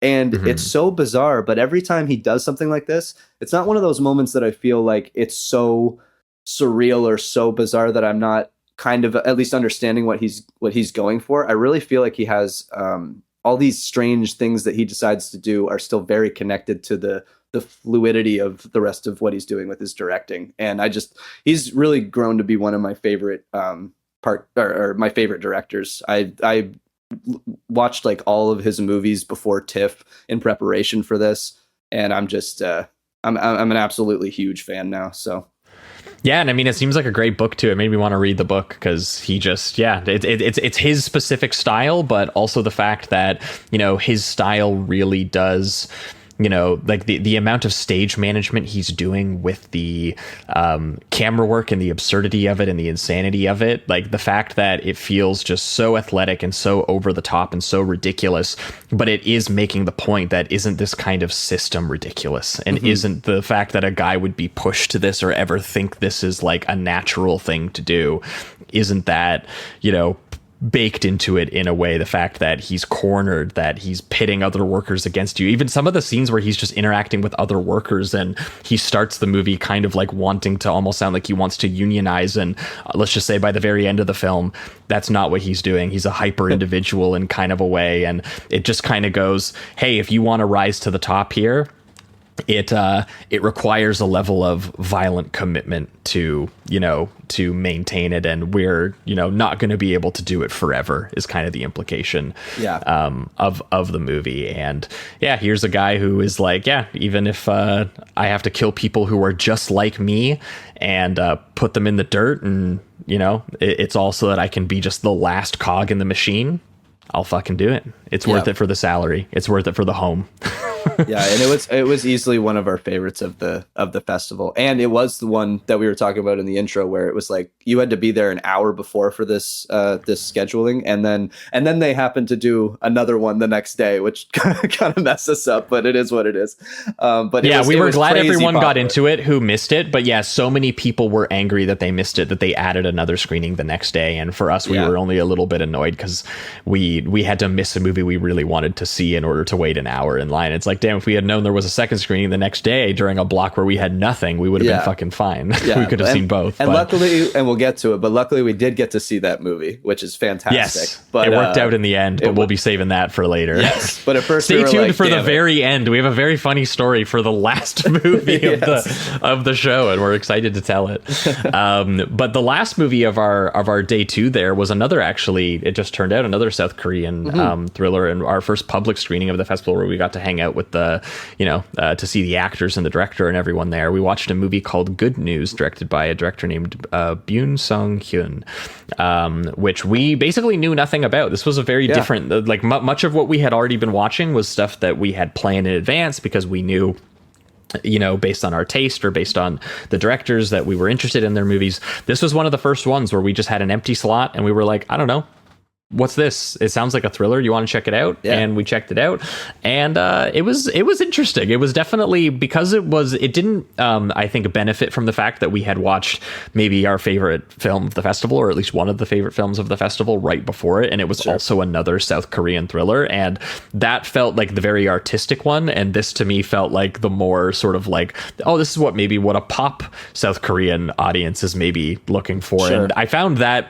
distinction quite interesting, because it was like, oh, this is definitely like a much broader comedy, even though the fact that it is also equally a sort of absurdist thriller, but in this case it's reworking a bunch of different sort of true sort of political events about sort of like communists taking over, I think, some sort of building, and then also a plane hijacking that occurred, and it's combining the two stories into a single story, a fictional story about a bunch of manga-obsessed Red Army,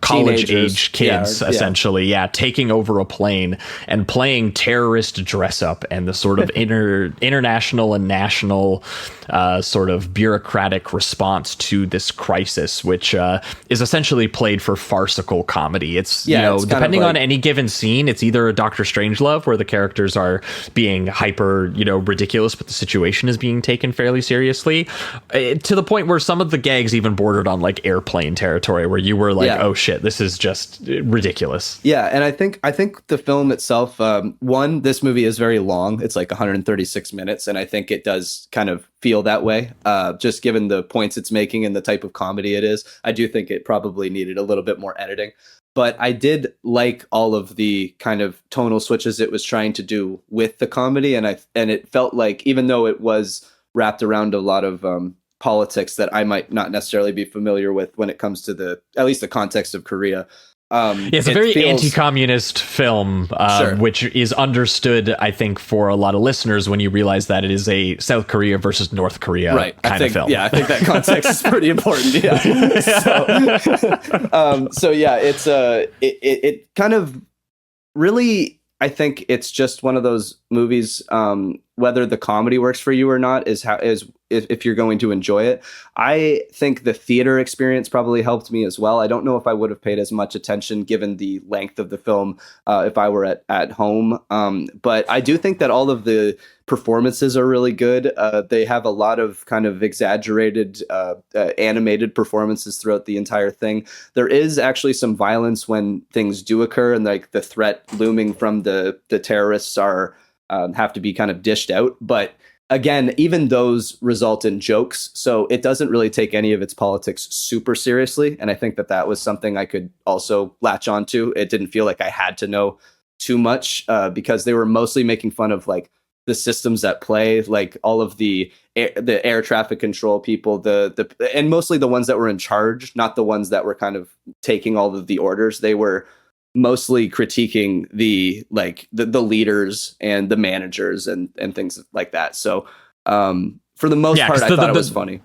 because the main guys are like guys on the ground who are dealing with this sort of hostage hijacking situation and all the absurd orders they get and all the allies and stuff. I mean, even like, you know, no one is safe from being a target in this movie. Even the American president, every time he's cut to in the movie, it's like the national anthem starts playing and he's like, you know, in America, you know, we. And there, one sequence I did really like is when they have to kind of use the set and the whole thing where they're trying to get to North Korea through the hijacking of the plane. And eventually they try to convince them that where they landed is North Korea. So they start to like dress up in the North Korean uniforms. They literally yank a fat director off of a movie set in Korea and go, dude, you are now directing this airport. And we are going to turn this airport into a North Korean airport to trick these people into thinking that this is where they have landed. And yeah, that definitely is one of the most impressive parts of the film, especially because it's like they have a band, they have the dancers, they have the generals, and kind of they do a movie set within a movie set to try to convince these hijackers that, you know, of this grand illusion kind of moment. And it was definitely one of the better parts. I also loved the part where the one jet flyer literally parks his plane right in front of the sort of commercial plane, and they go, what the fuck, and then he literally just sprints away. And it is literally just an attempt to like slow them down, and that's all it is. They're like, we can't reverse a jet, I'm sorry, so it's gonna sit there. Like just those little moments where it almost feels like it's gonna build to something bigger and a more action-packed sequence, and then almost every time it gets undercut with a joke. I did take to it, but yeah, I can understand it being a little overly long and in that sense, but it is pretty funny, just given how many jokes they have to kind of cram into 2 hours and 15 minutes. So yeah, and just a much broader sense of humor, like just more, you know, like you know, not to say that like, you know, Park Chan-wook doesn't have his own slapstick qualities, but I just didn't find like the level of sophistication on display in terms of realizing the themes was so baked into how he directed that. Whereas this one it's playing jokes as just straight up, you know, jokes, and some of the commentary you might be like, you know, maybe you'll get more out of it if you know this, you know, you have some of the cultural and historical context of the film. But as Canadian boys, maybe I was missing something. So there were some that didn't land for me, but definitely not a terrible time. But that was the end of our second day, and moving along to our third day here. This was another case of Jamie and I splitting ways. So Jamie, if you want to quickly give us your first two that you did that day, because you fit two in before my first movie of the day, which is pretty impressive. I was going hard, everybody. So yeah, the first one was The Lost Bus, directed by Paul Greengrass, which I'm sure a lot of people are very familiar with Paul Greengrass. It does have his kind of traditional style. It's about it's starring Matthew McConaughey and America Ferrera. It's about a father that is a bus driver that is kind of rescuing students from a giant wildfire while also dealing with the drama of his own family. Where this, I think, I didn't end up liking it, but I will say that I think Greengrass, when it comes to just people doing their job and like the procedural element of it all, I think his style is really engaging, honestly, and very exciting, and it's very fast paced. And the kind of like documentarian shaky cam really works in the context of those moments. Where I think this is really lacking is the characterization for Matthew McConaughey's. It's so just generic and cliched to the point where, you know, in the first 5 minutes of this film, Matthew McConaughey is like going up to his boss and just being like, I need those overtime hours. And they're like, we can't give you those overtime hours. And he's just like, well, I need those overtime hours. And it's just like this very, you know, you've seen it 1,000 times. Then he goes to his son, and the son within 3 minutes is screaming at him and saying that he fucking hates him. And like, it felt very heavy handed right away. All those beats, I think you can probably hit, you know, it's like, it's traditional family drama kind of stuff. But it's just the way it goes about it. All the dialogue, people are just openly saying their like direct thoughts and the themes of the movie. It just has no, it needed a second draft. I'll say that when it comes to the writing. But again, Greengrass has a specific style that I think when some of the action beats hit, it's pretty exciting and kind of tension filled. He even does this one digital move that I think he does a little too much, but I liked it a few times, which was he puts the camera within the fire almost and then kind of floats and goes faster and slower depending on if he's deep in the fire or kind of above the fire. It's very much like an Evil Dead POV kind of thing, where it almost feels like the camera is the fire's energy every once in a while. It's kind of a cool move, but he just does it too much at a certain point. But yeah, it was kind of like a high 2. I took to some of it, but most of it I just found to be too cliched, and yeah. So that was The Lost Bus.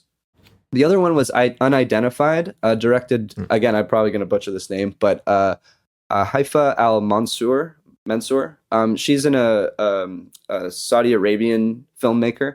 She's done something called Mary Shelley in 2017, starring Elle Fanning, but I haven't seen it. It does have decent reviews. This one, though, I didn't work for me, honestly. Unfortunately, it was 2 in a row that didn't really work for me at the beginning of the day.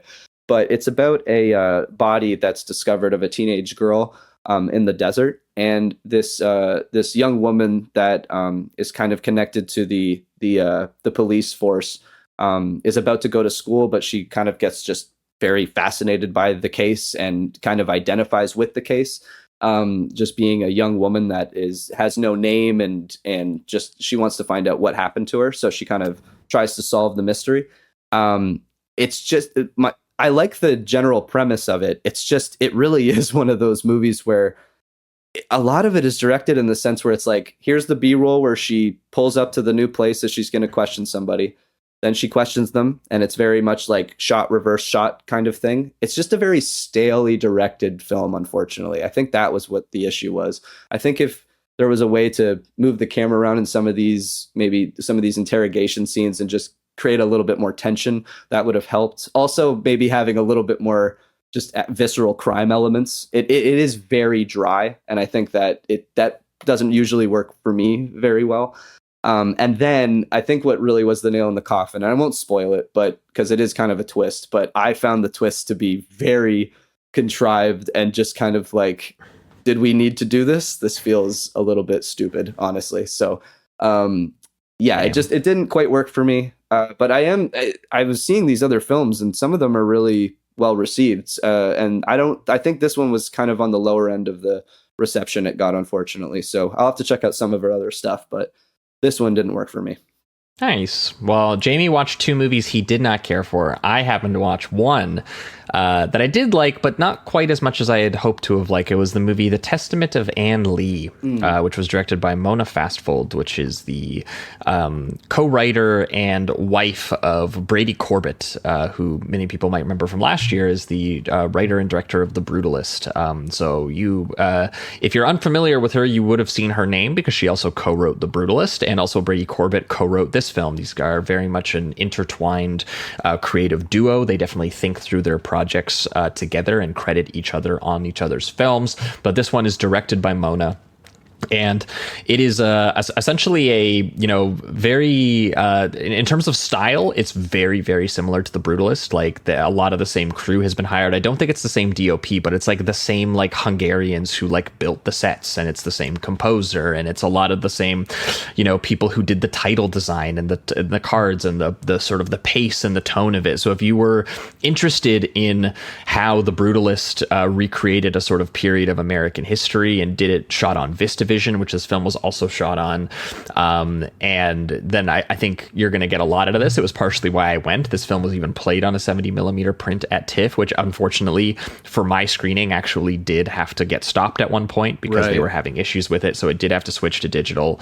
But you could still tell that it was very, very beautifully made and very beautifully shot. And it's essentially about the sort of 18th century origins of the Shakers religious movement, the sort of pre-revolutionary American I don't know, I guess you could call it a cult if you want to call it a cult. I thought maybe it would actually even be a bit of a culty film, but it's not really. It's a much more sort of genuine biopic in a way. And Amanda Seyfried, who is playing Anne Lee, the sort of the leader of the movement, who they all deem her kind of sort of female Christ, and her whole deal is that they paint a portrait of is that, and you completely understand understand why watching it, actually. Like, it's a psychological portrait of how she became the mother of this group, and how, you know, some of the awful experiences she had with sex and childbirth. There is a montage in this of her just having so many different childbirths gone wrong that is just absolutely fucking horrifying.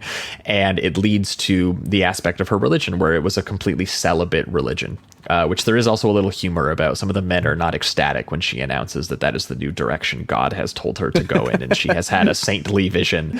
And Christopher Abbott is playing her husband in the film. Lewis Pullman is playing her brother. Thomasin McKenzie is in there as well. Tim Blake Nelson kind of shows up late in the movie. It's a very well cast, very well made movie.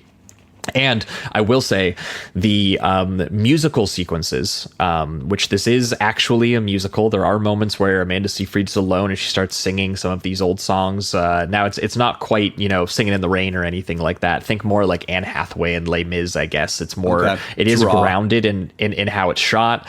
And it's definitely turning what I believe are authentic, like old, like religious songs into, you know, but doing new sort of renditions of them. And it's very cathartically expressive for the characters. And the reason they were obviously called the Shakers was because they did these very sort of feral interpretive dances, and, you know, really moved and really screamed, and you know, as they, and were very annoying, it sounds like, to be neighbors with. And that's why they kind of moved place to place a lot in the film. But if you want to see the musical version of like that sequence in Midsummer, where all of the cult is like grabbing onto Florence Pugh while she screams and kind of mimicking her in a way. Hell yeah. That's what this film has quite a bit of, and it was some of my favorite stuff in the film, and the level of sort of subjectivity of Amanda Seyfried's visions, and, you know, it's a very good film. It's just at a certain point it did become just a more of a sort of conventional hagiographical kind of film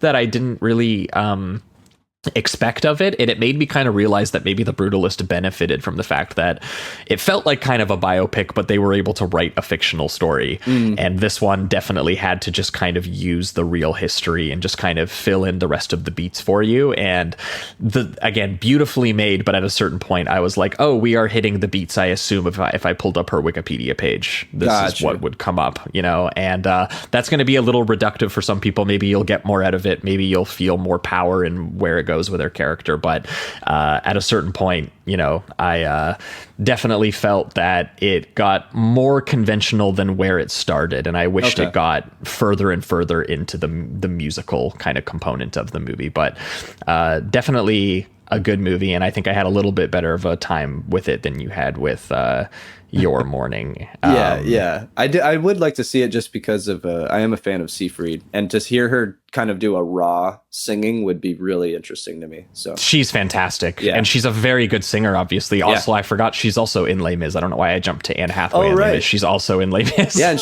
she has one of the voices that has to hit like really high falsetto notes in that movie, which I think she's actually one of the stronger technical singers in that film. She is. She's very good. Yeah, that's awesome.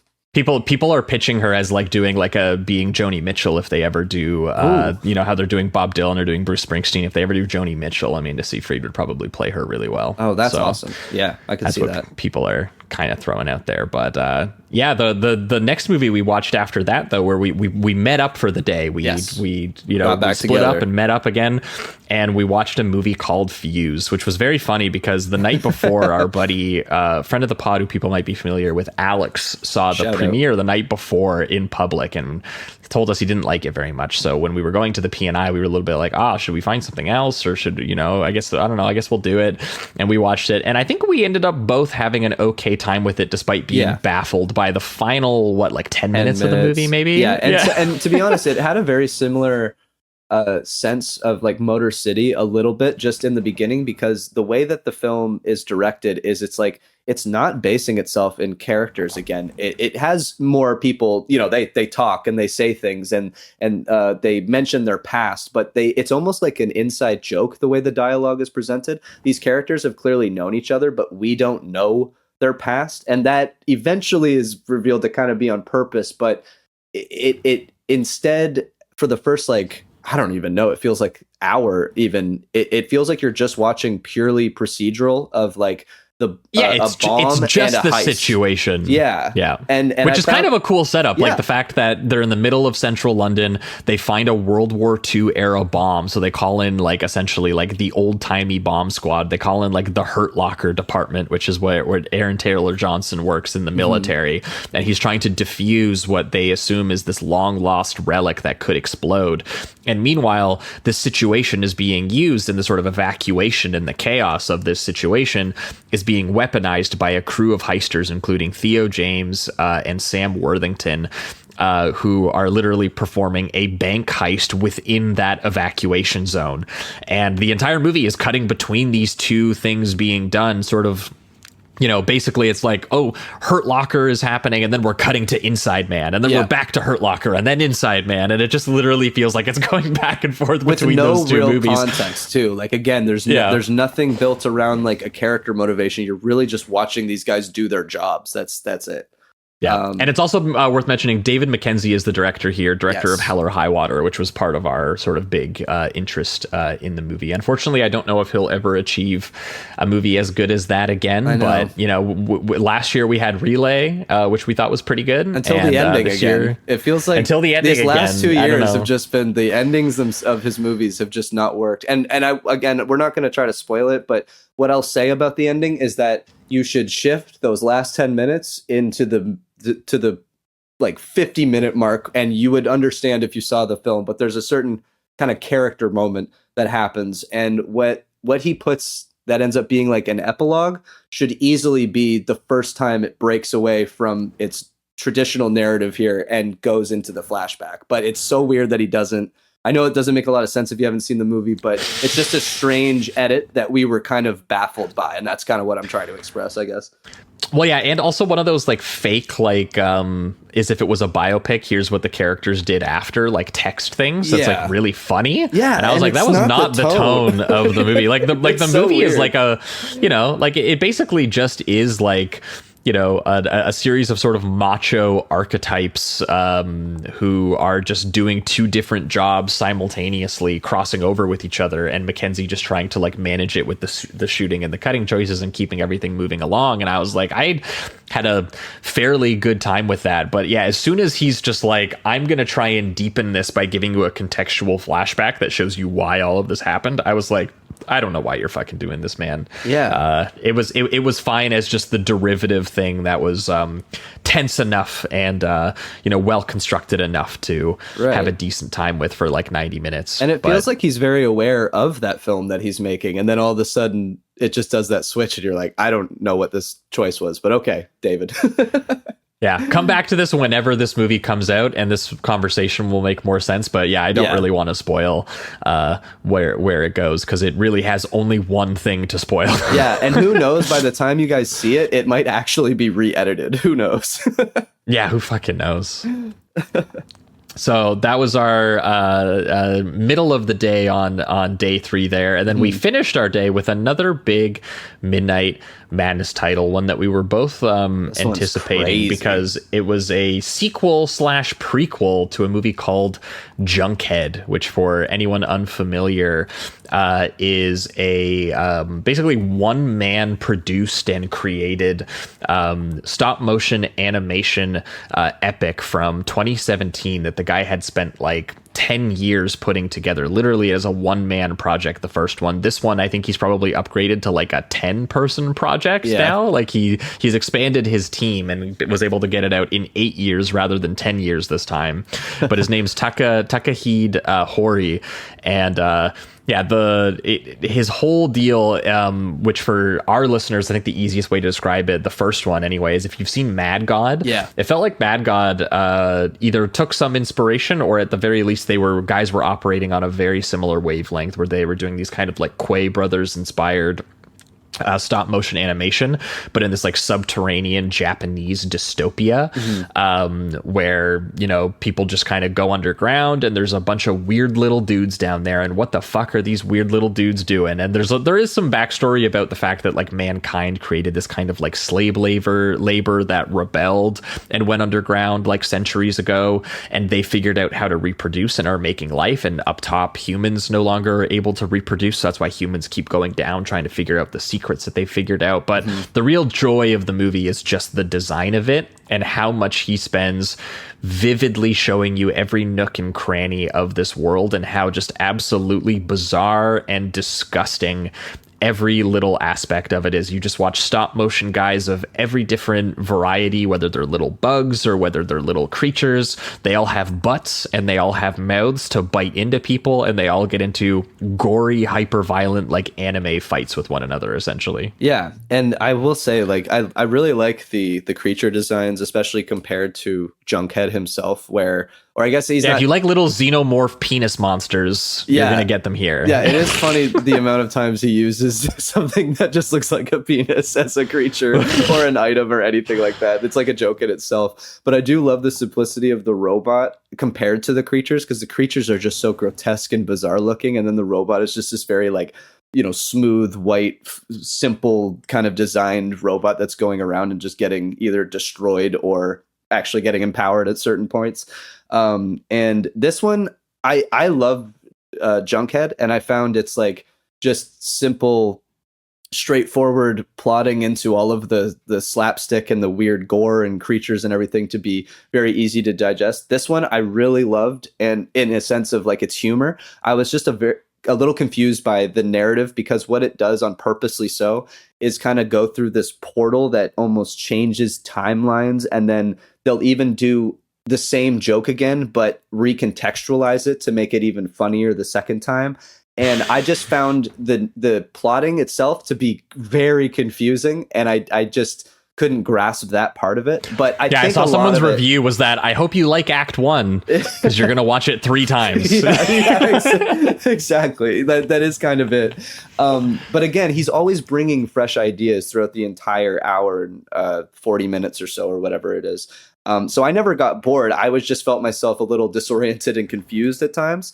That being said, I love being in his world. I think what he's created here is unbelievable. And then when you get to the ending credits, they do a classic, like, look how we made this kind of montage. And it is so impressive, the scale of these sets that he makes, that he incorporates a little CGI, but you would be shocked at how much is just real puppetry and painted sets and great camera work. And it's unbelievable. It really is.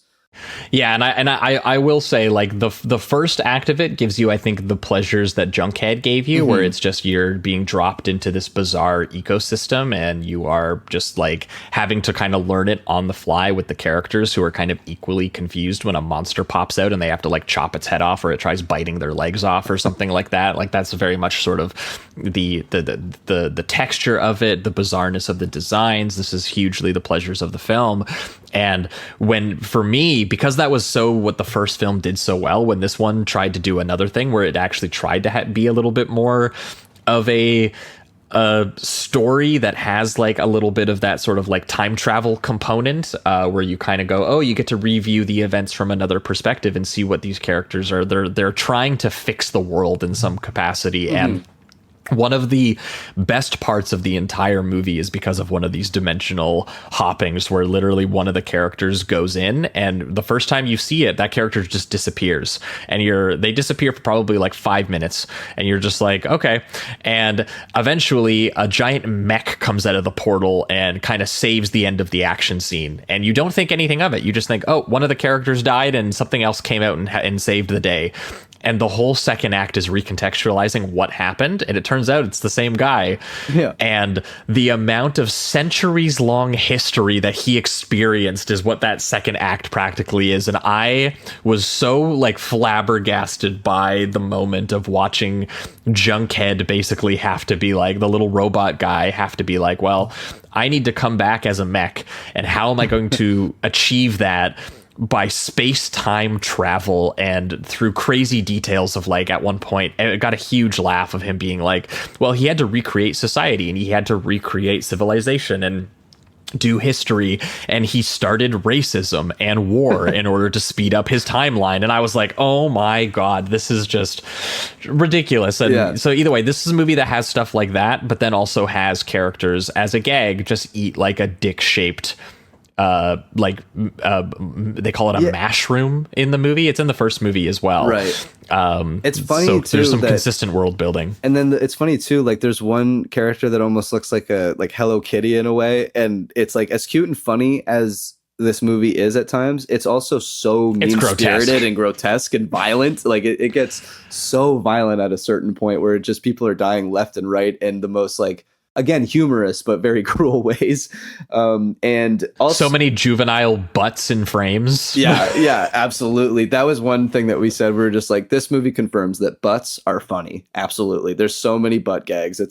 Even within the designs of the characters, like the creatures, they all just have like one giant butt on them every single time, and it does create a kind of funny joke where he'll put them in the like blurred in the foreground while they're having a conversation with somebody. So even if the conversation is somewhat serious, you just have like half an ass just in front of you the whole time.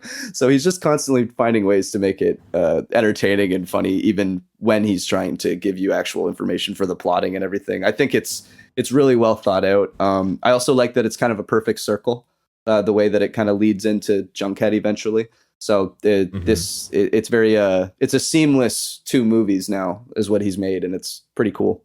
So I'm looking forward to rewatching it.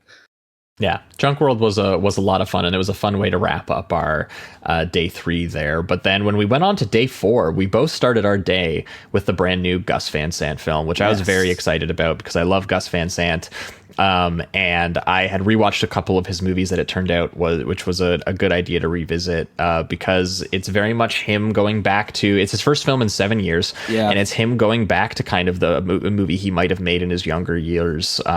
Like I was reminded of, the crime drama stuff of Drugstore Cowboy, or the sort of stranger than fiction sort of media satire he did of To Die For, which we actually covered on the podcast at one point. Big fans. And he's kind of blending both of those things and doing a biopic of the sort of real life story of an aspiring businessman named Tony Kuritzis, who essentially in 1977 walked into his sort of mortgage loaner, kidnapped his broker and the sort of the son of the company, strapped a sort of dead wire contraption around his neck that was connected to a shotgun, and essentially kept him hostage for days, demanding to be compensated and apologized to for how he was screwed over by the company, who he accuses of basically fucking up a land deal deliberately for him and kind of squeezing him on it. And Tony is played by a absolutely manic and wild Bill Skarsgård, who is fantastic in the movie. And the company owner is played very amusingly by literally phoned in Al Pacino, who spends the whole movie as an old rich guy in Florida, just being like, "Oh, you're gonna kill my son? All right, go ahead, fucking kill my son," It's funny to think too, we got to see Al Pacino twice just play like an old, angry rich guy. Yes, we're going to talk about him again later. Yes. Yeah, it's true. Yeah, but in this case, in terms of premise and in terms of Al Pacino's casting, it's very clear that Gus Van Sant is doing his own kind of like Dog Day Afternoon. Totally. Especially early on during the sort of inciting event where he actually like goes into, the sort of mortgage company and, is waving a gun around and trying to get back to his place. And it does become a little bit more of a different movie from there, when he actually sort of the logistics of him getting the guy into a cop car that he steals and getting him back to his apartment. And it's all based on how this sort of situation actually went. And it's a very interestingly sort of sympathetic and eccentric portrait of this guy and his plan, and how he just kind of captured the attention of the nation by clearly being fueled by like a bitter resentment that people relate to, but at the same time was pulling off this crime in this kind of comically amateur kind of way. And Bill Skarsgård has a lot of fun just being this guy who, you know, is both a very performatively being like, I'm the little guy and I want to paint myself that way, but also is obviously fueled by a sort of a sense of righteousness and a sense of anger, and also clearly a fucking psychosis that he's willing to engage with. But also he wants to be seen as like a humble and kind of polite everyman, and he has this boyishness to him where, you know, he does feel like at any given moment you're like, yeah, he might blow that guy's head off, or he might apologize to everyone and say, sorry for the trouble I caused, thank you all for giving me my money and my reputation back, you know. Like some of my favorite moments is when he actually knows some of these people just on an everyday basis. He's like, so hey Tim, yeah, you know? like he breaks down the walls and like the tension of what's actually happening and just talks to them normally while he's got a shotgun to the guy's head.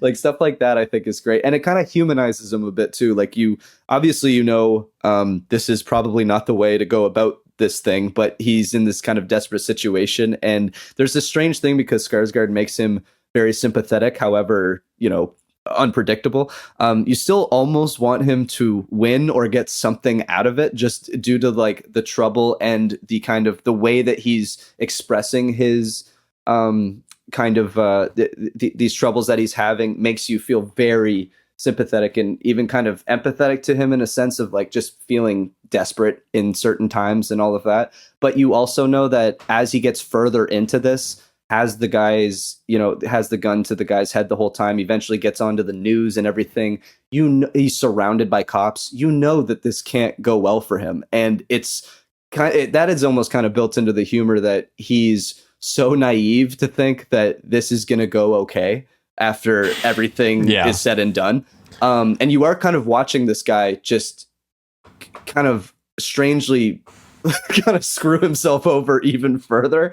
And it's both humorous and sad at the same time. And I think that balance is really well realized by Gus Van Sant. I found it to be equally tension filled and funny, and it's even a really light funny sometimes movie. In this weird sense, just because even Bill Skarsgård's character tries to like kind of connect with Richard, who Dacre Montgomery plays. And so, yeah, it's a very nuanced performance. How polite he tries to be to his hostage, despite you know the fact that he's got a shotgun strapped to the back of his head, is very frequently funny. And Van Sant messes with that, you know, sort of absurdity and that sense of pressure and that sort of tension of like, this is clearly a manic guy who is kind of awkward and unhinged, and, you know, who knows what he's capable of. But at the same time, he's fueled by this sense of like, you know, there is a sense of sympathy and stress and, you know, reality to this bizarre character who, you know, hijacked this attention and all of these cameras. And that's why I kind of brought up To Die For, because it was definitely there's something similar to how he plays with like the period formatting and the freeze framing and the cross cutting, and, you know, on top of the tightly constructed sort of just logistical tension of the situation he's put this guy in, and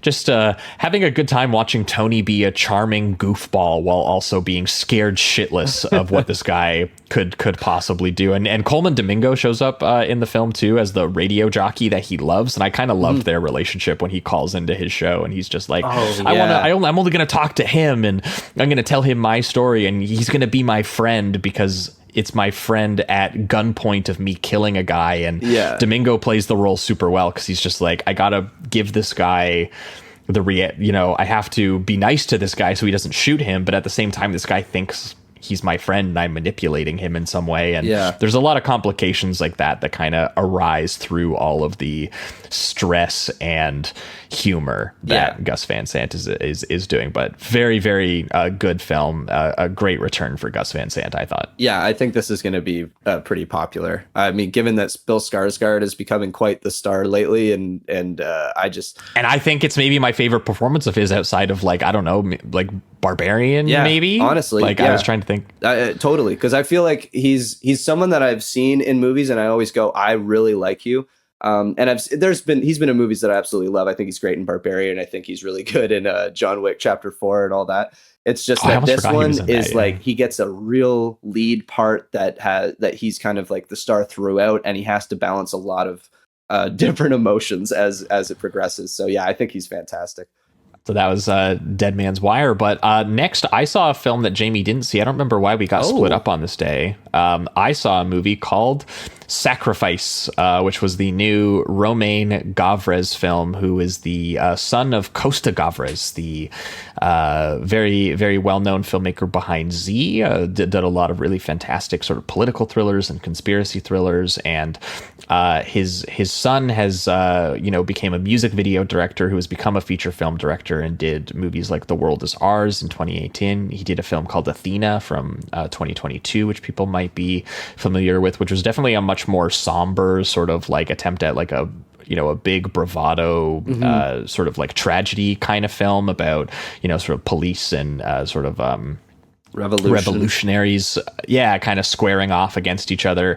And Sacrifice was a movie I watched just purely on the basis of how well I thought directed Athena was. I think Athena had some issues with some of the the story and characters it eventually build to by the end of the film. But in terms of how just the technical insanity of how he pulled off some of those sequences, I was like, I should check out whatever his big like English language film that he's doing here that's like star-studded, and I guess an indie film as well somehow. It had like 30 company logos in front of it, and it was executive produced by the main actors in order to get made. And it stars Chris Evans and Anya Taylor-Joy. And it, to me, kind of, it's one of these trendy sort of like post Knives Out sort of eat the rich satires is what it kind of, sort of sounds like. If you like Triangle of Sadness, it actually has a very similar setup where there's just a sort of star-studded sort of charity gala event for the environment that is, attended by all of these sort of billionaires and movie stars and pop stars and all of this stuff. And essentially Anya Taylor-Joy shows up to this event as an eco-terrorist because I believe it's on an island in Greece. They show up and go, we're going to hijack this, and we are going to sacrifice 3 people here into a volcano in order to stop a volcano from erupting. And it's a very, very sort of absurd plan that they have. And the humor of the movie is the fact that, for many people, that is like a horrible, violent circumstance, and their takeover is done in a sequence, similarly to Athena, where it is, you're like, these two sides are going to face off against each other. But Chris Evans is the star, and Chris Evans is doing a Ben Stiller in Tropic Thunder style actor brain performance where he is playing a failed movie star, or a movie star who basically had like a psychotic break and got caught on video doing something absolutely insane. That's really, just sorry to interrupt you, but that's really great to hear, because like Chris Evans, I think that's his strong suit, is comedy, honestly. So like that kind of satirical, making fun of yourself as being like, because he comes off a very leading man macho guy. So when he makes fun of that, it's worked for me almost every time. Yeah, and I think he does really, really. I think this is my favorite performance I've seen him do since Knives Out. Sure. So I was very, very stoked to enjoy a Chris Evans performance, especially a leading performance here. And I think it's a huge part because after it gets the sort of Triangle of Sadness style setup out of the way, it kind of turns into a very different movie. And it turns into a much more weird and more sincere movie than I kind of expected it to be, where it does. Young Lean also plays one of the fucking other eco-terrorists. Awesome. And it kind of shows you that these young kids have these ideas because they've got it from somewhere. It didn't just pop out of anywhere. And also it kind of goes, what if they're right? Is it worth throwing a movie star into a volcano if they would actually save the world? Like, it's actually something that the movie ponders about. And Chris Evans is very similar to the Ben Stiller arc in Tropic Thunder, where, he's, has to reclaim his reputation after Simple Jack. And he gets thrown into a very real situation where the catharsis of his personal life gets to get realized. He's like, dude, what if by being thrown into a volcano, I become like a fucking hero? What if I become like a movie star hero? Yeah. And that's the kind of arc he kind of goes through. And yeah, it is, I will say it is a fairly well directed movie, and definitely of these sort of eat the rich satire kind of movies. The the character work was a lot less obnoxious, and actually it kind of seems to like these characters and want to, help them get through this kind of hollow or artificial environment they kind of live in. And also for the Charlie XCX heads, this is one of her first movies that you're going to ever see her in. She is in the movie for literally 2 minutes. She is one of the artists performing a song at the gala event, which she is perfectly fine at. And she gets one joke. And it's not even like a line. It is just a look, and she kills it. It's very funny.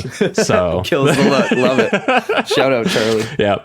Also, Vincent Cassel and John Malkovich show up in the movie, and they are both very good as well. So I thought this was pretty decent.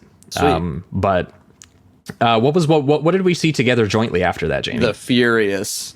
Which is holy shit, guys! I'm telling you right now, this is probably going to be like martial arts movie of the year if it comes out this year. Martial arts face melter, for sure. This thing is like here's the premise is, and so sorry, I'll do directed by.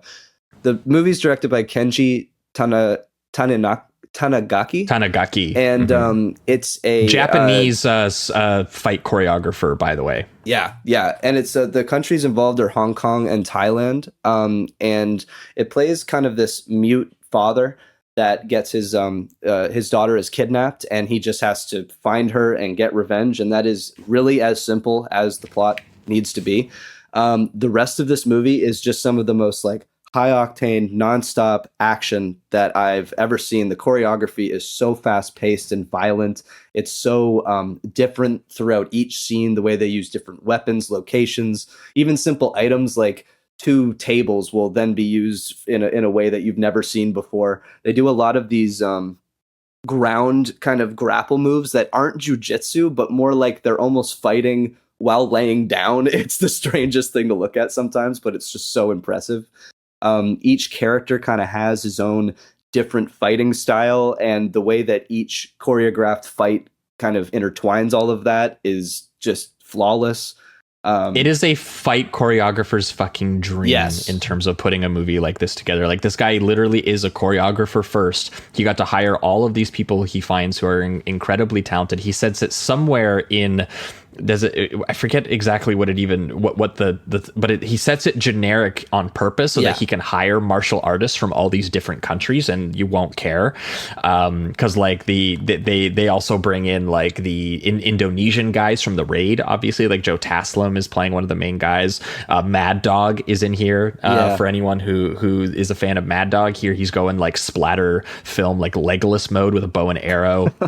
I don't know how to say this guy's name, but I think it's Ji Miao, who is a guy who is a Chinese martial artist who I guess was a child actor and was in some of those like sort of Jet Li movies in like the 90s, and he would frequently like play his son or something like that. And here he plays like a mute father whose daughter is kidnapped, and he gets linked up with Joe Taslim's character, whose wife has disappeared, and she's a journalistic investigator looking into this sort of child trafficking ring. And it's literally as simple as that. 2 different guys looking for a criminal ring. They end up, of course, running into each other at the same building in a crazy fight where, you know, one of them is fighting in a fucking like nightclub MMA ring with a fucking hammer, just fucking beating the ever loving shit out of people. And when these 2 guys run into each other, it is like a pure calculated like one of those fights where each guy is so perfectly positioned they never actually land the hit because they're already landing the counter move before the hit has landed. It's one of the more impressive like just pure fight choreography things I've ever seen, and it just gets more and more chaotic to the point where the final hour of it is basically one long set piece of like the guys breaking in and freeing the kids, and then realizing, oh shit, that's not it, it's a siege film and they're coming for all of us. And it's like one of the more insane things I've ever seen. And there's also a stunt performer in it who I don't know I had ever seen before, named Brian Le, who is unbelievable as the big bald dude, because this film basically does something that it's not quite a spoiler to say it, but essentially like it sets up a 2v2 and you're extremely excited about, you know, you've seen what each individual in this 2v2 is capable of, and you're like, man, this is going to be one hell of a fucking fight. And partway through it, they're like, what if we just have a bald dude bulldoze his way through, a guy who has no allegiances and is going to fight everyone. And it turns into a 2v2v1, and it is one of the most legitimately insane fight sequences I think I've ever seen in a movie. And for our press screening, it had our press screening going as insane with the hooting and hollering as like a midnight crowd would, cheering and clapping, and just like, if you like movies like The Raid or SBL Killzone or The Night Comes for Us, this is like all of those movies wrapped into one, starring people from each one of those movies. And they were like, and by a fight choreographer was like, how do I just stage the most insane multi-combatant, multi-platform, multi-weapon fights you've ever seen? Yeah, it's nuts. There's a couple moments that I got to talk about, where one, I guess that Brian Lee was in, I guess he was in Everything Everywhere All at Once, and he's known as an alpha jumper. So I imagine he's one of the stunt guys when they have fight sequences. So he must have been just working on that one, which is pretty cool. He is very talented. He's one of the best in the entire movie. But when they do end up, I love this one part, and it's kind of connected to the press screening too.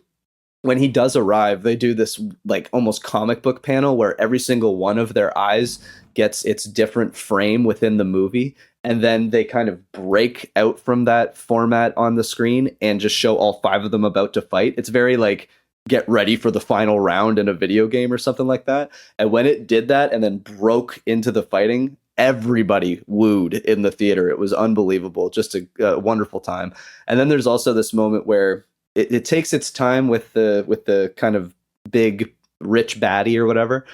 And I won't spoil the scene, but there's one scene where I was about to go to the bathroom because I'm like, okay, this will be its typical, like, just setting it up for the finale or whatever.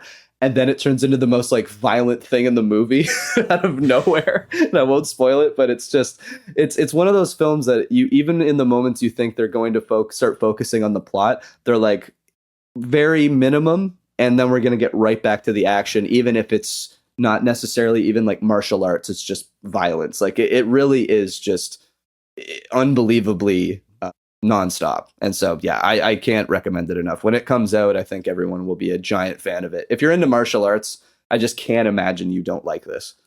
Yeah, it's absolutely fantastic. And then finishing up with that one, we once again parted ways briefly. Jamie, you went and watched Roofman, which I'm down to talk with you as well, just because I actually caught Roofman later on in the festival. That ended up fitting into my schedule. But you watched it right here, and it's a pretty fun movie. Yeah. Did you want to talk about it now, you said? Yeah. Okay, cool. Yeah, so this one was directed by Derek, how do you say, is it Cianfrance? Cianfrance. And he did The Place Beyond the Pines and Blue Valentine. I actually haven't seen Blue Valentine, but I'm a big fan of Place Beyond the Pines. And I was almost expecting kind of that tone again, even given what this is about. I knew it'd be a little bit more lighthearted because Channing Tatum's in it. I know he's quite good at comedy. He's also kind of got this like cutesy charm to him at times, which he definitely utilizes in this. And it's essentially about a former Army Ranger who's been struggling with finances and being a father and everything. So he starts to rob McDonald's restaurants and other fast food restaurants. But he's kind of gets known mostly for McDonald's though. Yeah, mostly McDonald's. And he kind of gets known for being incredibly polite about it. So there's like one of the opening scenes is him putting the people into the freezer so that he can get all the cash and get out without being identified or anything. And he like gives the one manager his coat because he didn't bring his coat that day. And even in the interviews afterwards, they're telling the news like, oh yeah, he was actually kind of a nice guy, even though he robbed us. And so it becomes kind of his personality. And then as the film goes on, he gets intertwined with Kirsten Dunst, who plays Lee Wainscott, kind of the love interest of the film. And he has to balance both his kind of criminal lifestyle and the relationship. And that's essentially what the movie's about. It's actually very lighthearted for the most part. It deals with a couple moments where you would question the thorniness of like what he has to do when he's robbing people. He is still putting a gun to them and saying like, give me the money. So there is like a very heavy implication of violence, which eventually kind of leads somewhere. But for me, it didn't get to a point where I think it was wrestling with that quite enough. But I will say that I think Channing Tatum is really charming and very funny, and I really liked the dynamic with Kirsten Dunst, and it's one of those films that I just think is going to be more entertaining than something that really sticks with you, but I had a really good time with it. It is a really bizarre true story too. Like I didn't know much about it, but like I looked up all the details of it, and like the movie seems to do most of them fairly accurately. I don't know about maybe his exact demeanor or anything like that. Like I don't know if he's as charming as Channing Tatum is in the movie, but I will say that like ending like in the credits where they have the real people say it, which is kind of interesting at least. So it kind of makes you believe in the history or the character. Yeah, but it's you're right that it's definitely a shift away from like Cian France's usual sort of like American indie melodrama sensibility. Like Blue Valentine has like way more of like a Cassavetes, sort of style, marriage, sort of falling apart kind of drama that it's doing. And then Place Beyond the Pines obviously goes for that sort of like epic, like macho, weepy crime movie. It's almost like a James Gray movie in a way. And, this definitely is a much more, I guess you could say it's a more conventional kind of Hollywood film in terms of how it's made and how its tone is and everything like that. But he clearly likes the bizarre nature of this story and the fact that he got caught robbing McDonald's, escaped from prison, and then spent months living in the back rooms of a Toys R Us in North Carolina, which he does in the movie, and where like that's where he's getting involved with Kirsten Dunst, where she works at the Toys R Us, and he's just pretending to be like a undercover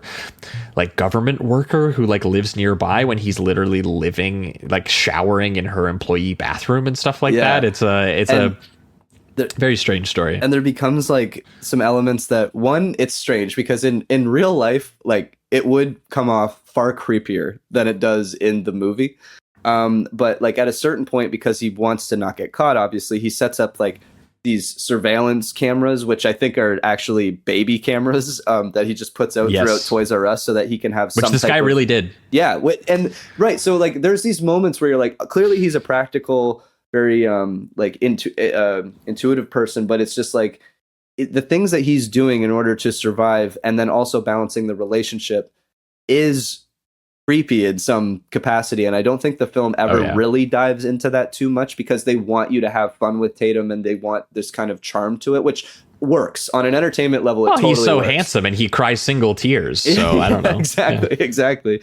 And I did like this aspect of it where, to kind of maybe alleviate some of the like implied creepiness of it all, he kind of goes like I don't know if this would be the term, but he's like Phantom of the Opera mode in a sense, where he's spying on everybody, and then he starts to actually put himself in those scenarios without them knowing. Like he'll switch out Kirsten Dunst's scheduling and make it better for her when she's been denied from the boss, who's played by Peter Dinklage. So he's starting to try to make these people he's grown to care about lives better, but still through the same deceptive means that he's been doing. All that stuff I thought was really good. It's just I wanted it to get thornier. That's at the end of the day what my problem was with it. But I think when it eventually comes out, I think people will end up having a good time. But if you're interested in the Derek Cian France film because you think you're gonna get an epic cry out of it again, I don't know necessarily, unless you know this story very well and you like. You have a lot of affection for a bozo North Carolina guy, like maybe that might be enough for you. But while Jamie was watching Roofman, I was going drama mode, and I was watching a movie called Lucky Lou, directed by Lloyd Lee Chow, which is a drama I was interested in because it stars Cheng Chen, who is a really fantastic Taiwanese actor who I'm sure people have seen in a lot of stuff, including like Crouching Tiger, Hidden Dragon, and like A Brighter Summer Day and Happy Together. And most recently, he was Dr. Yue in the Denis Villeneuve's Dune film. And in this film, he is playing a sort of immigrant e-bike, like Uber Eats delivery driver. And it's kind of a loose or modernization or modern indie remake, I guess you could say, of like Bicycle Thieves. And I definitely thought that, like, you know, you can't escape a film festival without going to a miserable drama like this. I don't think it's so populated, you know, it's a very Dardennes style thing for anyone who's familiar with those filmmakers' work. It's a lot of handheld tracking photography of this guy walking around New York City. Just it's shot on 16 millimeter and just dealing with his incredibly stressful and sad reality, and, you know, very natural lighting, very naturalistic performances, very much depicts the dark side of what being sort of like a gig economy, you know, sort of e-bike worker is. And you basically just experience financial setback after setback with this guy. It's set in, like, I think a 24-hour or 48-hour period where the guy gets his bike stolen, obviously, because it's Bicycle Thieves. But then he also is conned out of his like security deposit and his first month's rent. He ends up having to like try and steal other people's bikes to sell them at like the pawn shops and stuff like that. And this is all happening in the hours leading up to his child and his wife finally getting through the immigration process and arriving in New York, and him not having an apartment to house them in for when they show up. And it is just a really, really uncomfortable and sad depiction of sort of just the class precarity that maybe you don't think about when you're ordering food, that the guy who's delivering you might be going through a situation like this. And I thought it was really, really powerful. And I also thought that for a movie that, you know, normally you would go into this and you'd be like, oh, this is just going to get more and more miserable, and it's going to build to like a tragic ending where he like fucking kills himself or something, because that's just the only thing that makes sense. And I will say I was happy to say that the final act of this, while definitely not cheating, like it doesn't just give him a happy ending or anything like that, it definitely has a little bit more to do with, there's a larger cycle and community of hardship everyone's kind of going through, and it does make you kind of feel like, you know, the day is hard but you can get through it, and maybe your kid won't have to get through it, and maybe one day the sun's going to come up. And there was a guy at the Q&A after the movie ended who literally said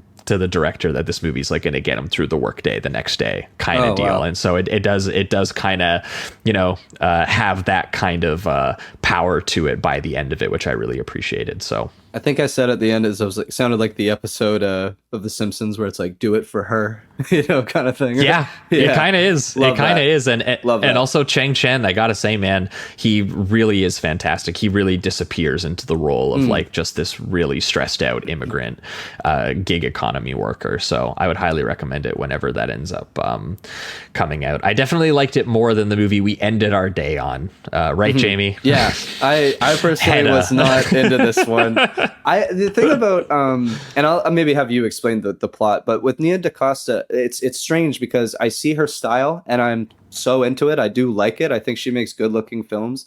I've just never been in love with any of the scripts so far, and that is really what's been holding me back. So I'm hoping, I'll just leave it at this for now, but the Bone Temple, when she does eventually do it, I like more because I don't think she's behind the script as much in that one. And I think she's got a great eye for images and stuff. I just can't get behind some of this these narratives, I guess. Yeah. I mean, HEDDA is, for me, I think the film of hers that I've seen that I liked the most, but I have not seen Littlewoods, which was, I guess, like an early indie that she did that people were really into with Tessa Thompson and sort of Lily James. That was how she ended up getting the Candyman job, where she did the sort of Candyman sort of legacy remake, which we were not fans of. We did a bonus transmission on, but I will say I thought it, you know, there were parts of it that looked good. Like she has an eye, I think, with sometimes with the camera.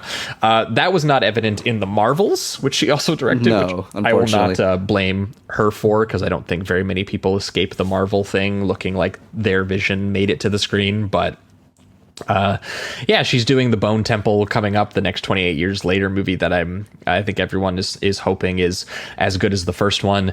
And HEDDA might not convince you of that, because it very much is just it's her adapting the Henrik Ibsen play. And it was very much, I realized, it wasn't the thing I was going to try to get Jamie into, because I was like, I don't think he's going to like a feminist costume drama. That just isn't exactly, I feel like, Jamie's vibe. Yeah, it's not necessarily the feminist part of it. It's just it just feels like I'm watching really wealthy people argue about whether or not like they were undermined at a certain point in their life. And I understand there's much heavier themes than that. It's hard for me to wrap my head around caring about people like this kind of wealth and their problems for 2 hours, when it is mostly just conversations in a mansion. And don't get me wrong, it's very stagey. They get a little dirty with like how they reveal what happens in their past and their inner relationships and stuff. It's not like there's nothing here. I just found myself to be very bored and kind of feel trapped at a certain point in this like it felt like I was at the party and I wanted to go to another room. You know what I mean? I was like, I don't want to listen to this conversation. Is someone playing pool or something in another room somewhere? It was like that. Yeah, so, it was definitely a movie designed to give Tessa Thompson, who clearly she has a working relationship with, she was also in that Little Wids movie, to give her the character of Hedda Gabler, which is just a character that on stage a lot of actresses would love to play, because it's a very complex character. It's a very complex kind of performance and sort of needle you need to walk while playing this character, who is objectively doing these like really, really horrible things, but also experiencing this kind of this sort of aching and this yearning and this romance, but also just like the reality of like a woman's position in the world and stuff like that. And I will say, I think Tessa does a decent job. I think some people will have issues with the yes slay queen kind of modernization of the text. I think some people might have a little bit of questions about, but I will also say that Nina Haas showed up in the movie, who I love because she did the Christian Petzold film Phoenix. I forgot she's also in Tar, just a few years ago as well. She's a really, really fantastic German actress. And for HEDDA, they had her playing the Eileen role. And when she shows up in the film, there's like the Spike Lee dolly shot of, Tessa Thompson reacting to her presence and getting into the sort of mind game power dynamic and basically setting up all of these little fights that she's planting around the room like a little sadistic asshole. Yeah. And then just watching them sort of explode around the room as the camera like kind of steady cams around. And there were, for me, it was fairly engaging to watch, even though I could see a lot of the flaws that I think people are going to have with it. I didn't have it on any like the personal level of the play as well, because I was unfamiliar with the play. It's not a section of art that I know I'm very familiar with, plays in general, to be honest. So there were these certain beats that were hitting that I felt like Nick, our friend Nic Johnson actually brought it up, but there's a moment where a gun is brought into the film and it's kind of given to somebody to do something pretty awful. And it got a laugh. And I personally, as I was watching it, was kind of checked out by that point in a sense, but I got the sense that was an improper laugh. And I was like, isn't this supposed to be a little bit more serious? And I felt like some of the tone was, I don't know if it was the audience's fault or DaCosta delivering the message, but it felt something was not clear with the kind of See, I thought her version of the material was just kind of meant funnier? To be more perversely funny. Okay, like, that's very possible for sure. I definitely see that. It's hard to know at a film festival when people are reacting to stuff, because sometimes you're just like, people are so excited to be in a world premiere that they just have a good time. Yeah. And you're just like, I don't know that dealing with suicide at a certain point. Yeah. It's I did think Nina Haas was really good, though. I will say that. I think she's a really good actress, and I'd like to see her in the other stuff that you've been mentioning, like Phoenix. Can't wait to watch that the more you talk about it. So there's definitely some good things happening. It didn't work for me. Yeah, but if that is your kind of movie and that's your genre, maybe you'll get a little bit more out of it than we did. Mm-hmm. But that wrapped up our September 7th. And moving on to the next day, I started out with a movie that you ended up catching up with later, but we can talk about it here. Yeah. We watched The Ballad of a Small Player, which seemed like it was going to be so our shit because it was Colin Farrell in like a gambling, like neo-noir sounding movie. He's being hounded by all these people he owes debts to. He's hiding out in Macau. He's sweaty. He's scared. What's he up to? And I went, this is one of the more baffling movies of the film festival for me, just because I was just surprisingly disengaged with everything that this was doing on like a gambling movie level, I guess, because it's trying to be more of like a surrealist, like hotel casino purgatory. It's meant to be more of like a sad drama. And Colin Farrell, despite the fact that he's playing this very artificial, very posh, like high roller named Lord Doyle, wearing very goofy suits and, you know, with the mustache, and, you know, he's very clearly an insatiable gambling addict, just barely surviving hand to hand. I was surprised at how little fun our director Edward Berger here, who did All Quiet on the Western Front and Conclave, managed to kind of have with this premise. He really takes this as seriously as possible in terms of being like an existential lost soul sort of like character portrait, but in my opinion in just like the most obvious ways possible that I didn't find particularly engaging. Yeah, and it's also strange too, because I do think that he takes it seriously, but then like you said, it's very thin characterization. Like if you've seen any movie about a gambling addict, just take all of the like very black and white kind of pinpoints that you would have for that kind of character and just put it onto Colin Farrell and have nothing of nuance under it. It's kind of wild that it's really just he's addicted to gambling. He gets in trouble because he owes people so much money.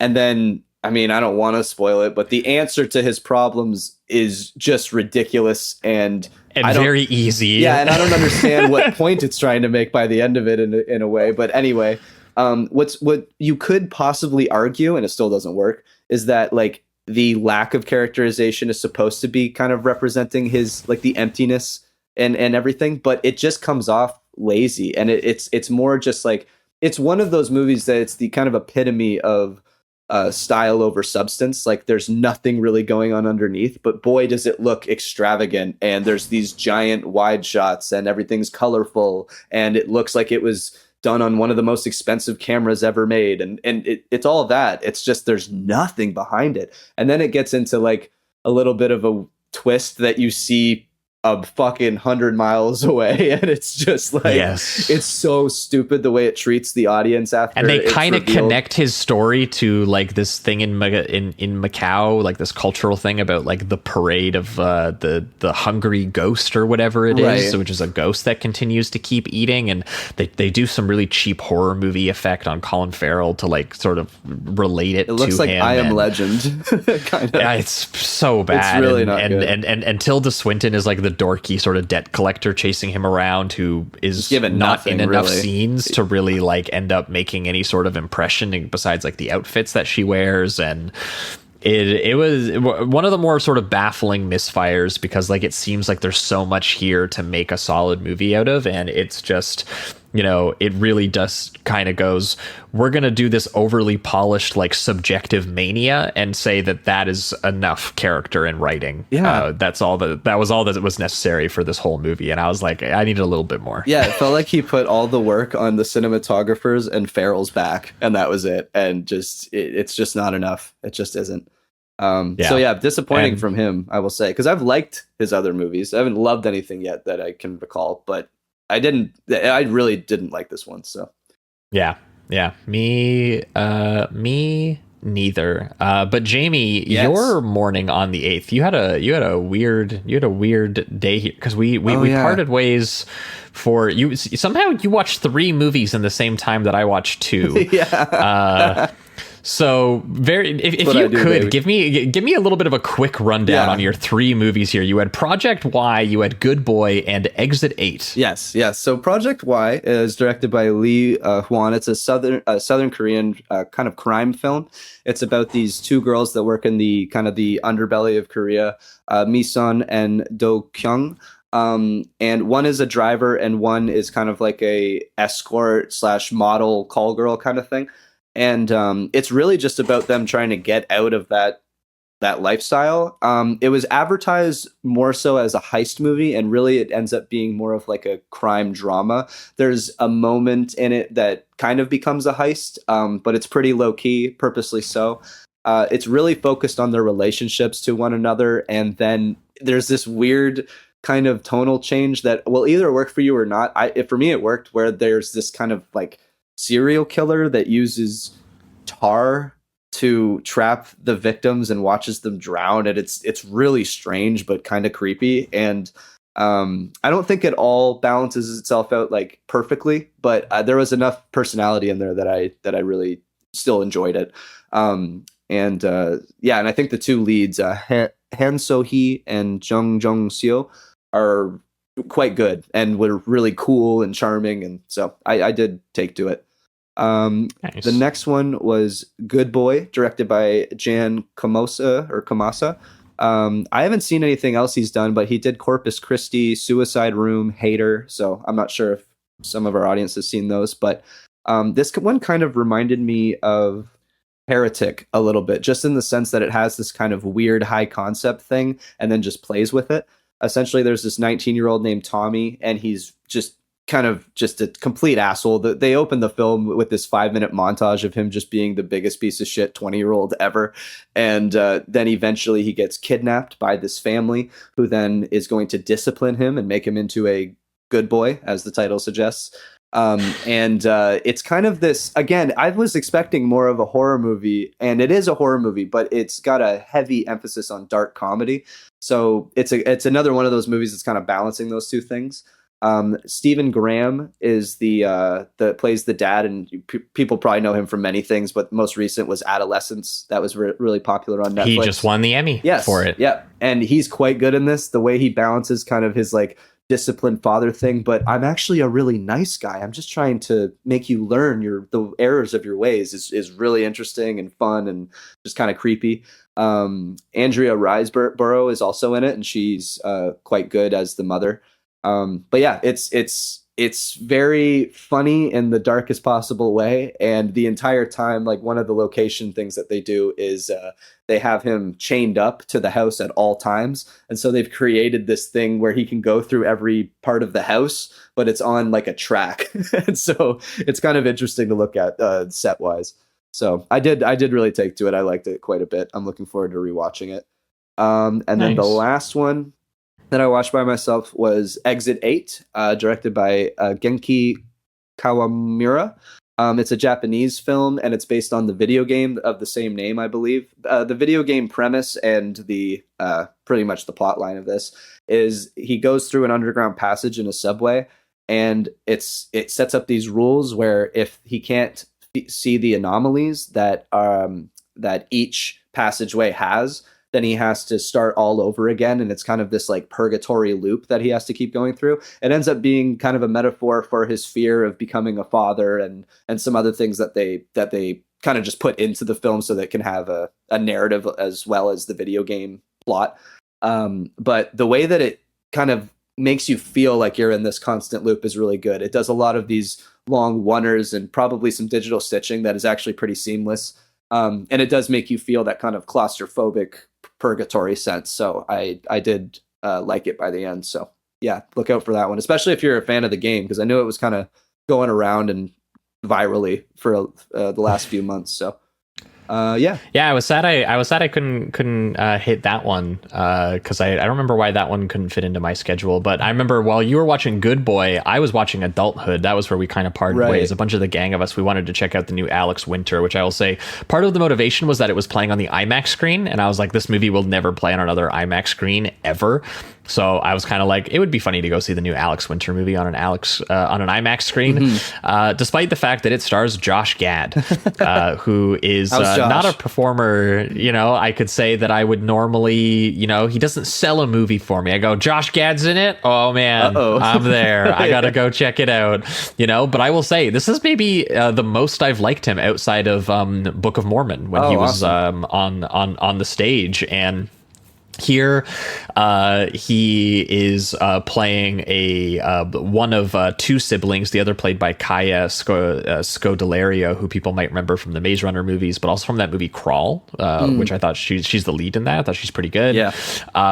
These two siblings are essentially taking over their dead mother's home, who I actually don't think that she died. Sorry, she like went into a coma. So and she had like a stroke or something like that, and so they have moved into the house temporarily to take care of her. And while they're there, they discover that there is a rotting corpse in the basement of their childhood home, and they immediately go, oh shit, did our parents kill someone and bury the body in the house?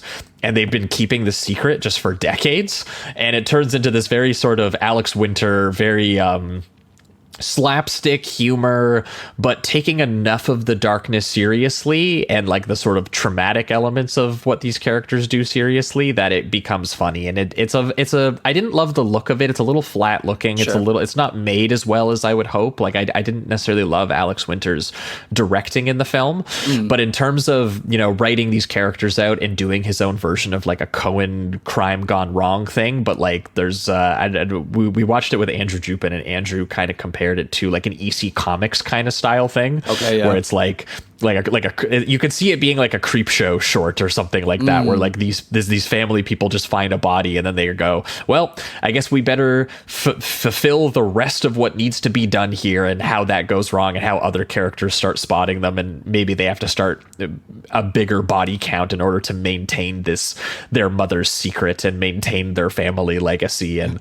all this kind of stuff. And I will say Anthony Carrigan from Barry, the guy who plays NoHo Hank, is in the film, and he plays like just an absolutely like bozo sword guy cousin of Josh Gad's, who like he's an adult. He's an adult wearing braces who invites him over to play like video games and fight with swords and shit like that. And he has a criminal record, and they think that he's going to be like, they recruit him as being like maybe the badass member of their crew in this crime. And it's very, very funny. So, you know, I did think that there was something to be desired with how it was made, but it was an enjoyable watch, and Alex Winter made me think that Josh Gad was a likable and funny guy for 2 hours. Hell yeah. So That's awesome. I was like, there you go. Thank you, Alex. Definitely. And then after that, though, we wrapped up our day with one of the maybe bigger surprises of the festival for me, which was a movie called Tuner, directed by Daniel Rower, and starring a new actor I hadn't seen, I don't think, in anything, named Leo Woodall, as a apprentice to a elderly Jewish piano tuner played by Dustin Hoffman. And both of these actors I thought were incredibly likable. And there is just something I thought so charming and so kind of snappy about what ultimately ends up becoming a crime drama, because essentially he's playing this piano tuner who, the reason he's so good at tuning pianos like to a like prodigious degree is because he has hypersensitive hearing. He actually has to wear basically sort of earplugs, and then also an over-ear cover as well on top of that, because he is so sensitive to hearing. And they use the dynamic as kind of like when a superhero gets like dinged with like sonic assault or something like that. That's kind of what it is to this character, but it's done in a very grounded crime movie setting, because he realizes, hey, I can hear so well when I take these earplugs out that it's really good for tuning a piano. Wouldn't it also be really good for cracking safes, and every single rich person who gets their piano tuned in their mansions that he visits their houses, they also have a safe in their bedroom.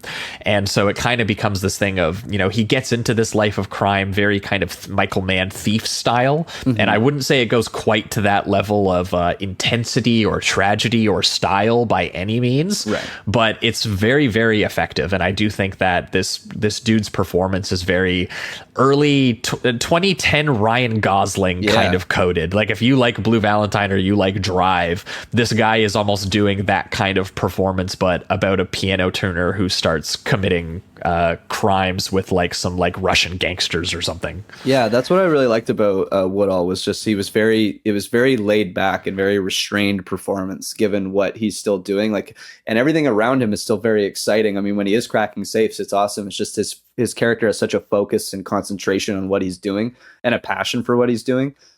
He is one of those characters. It's like everywhere he goes, he wears the headphones so that he can protect his ears, so he doesn't want to go into clubs and all that. I just loved his kind of discipline, I guess, as a character. It's a very formulaic movie too, though, because the second you find out about like what his weaknesses are, you're immediately like, well, those gangsters are obviously not going to let him leave that that life of crime when he decides to. And also, obviously it's going to infect his personal life, and how's he going to get out of this, and how are they going to weaponize his hearing against him? Well, what if they took his earplugs out and put a siren in his ear or something? Right. It's stuff that you can, I think, piece together just hearing us kind of describe the movie to you. But I think it hits those beats and it hits those notes really, really satisfyingly. And it's a fantastic work of sound design and editing, especially just how it gets you into the headspace of this guy's love of the craft and the art of sound, and the fact that everyone kind of treats him like a handyman or a plumber, but really he dreams of being like an artist and all of this. And it's made by, I guess, a director turned filmmaker, so all of the procedural safe cracking stuff is, I think, really, really effectively done. And I had us watch this because friend of the pod Sean Fennisley put this on our radar because he saw it at Telluride and described it as, it's got a little bit of Thief in it, but it's also got a little bit of like Good Will Hunting, because it's like all that stuff of like Matt Damon as like a prodigious kid and his romance with like the college girl in that film is very similar to what this character goes through when he falls in love with like a piano student who is also like a piano playing prodigy. And I can't remember who it was, or someone beside me, or it was on Letterboxd or something, but someone made a joke where they were just like, someone left a safe in the middle of the hallway and he cracked it or something like that, like doing the equations or whatever. So I thought that was pretty funny. He kind of has a scene like that in this one where he tunes the piano in front of her, and he can name every single note that she hits whenever she hits it, and he can remember, and it's like, he's just showing off in that way. But he does it in that like very restrained way, so it's not like I'm trying, I'm just this skilled. And I remember when I was watching it in the theater with everybody, it was at Princess Wales, so it was a packed house, and he goes off, he does his thing. She starts even like hitting multiple notes that are dissonant to each other, like it doesn't make any sense in a key or anything, and he hits every single one, and then this one girl in the middle of the theater just goes, whew. Like you can tell that like there's gonna be something about this that I think will resonate with people, just given its like charm and its pacing. So this one definitely played an audience really well, and you could feel it. Like everyone just had a really good time, and I do think there will be some who look at it and go, it's really hitting beats you've seen done a million times before, and it's absolutely true. But I don't know, I thought it hit them quite well, and it builds to a really, really cathartic sort of musical ending that I thought really, really hit. Not only did the sequence itself hit, also it ends on like a bit of like a line gag, and so you had everyone clap due to the performance and then laugh at the line gag, and you could just feel the audience like really, really being swept up by this thing. So totally, that was a cool experience. I also wanted to briefly mention the Dustin Hoffman thing at the end, because they did a Q&A. Yes, and he couldn't hear the question, and so he had to take out his hearing aid, ironically enough, and he was just like, my wife told me to wear this fucking thing, and like just got frustrated, but in a very like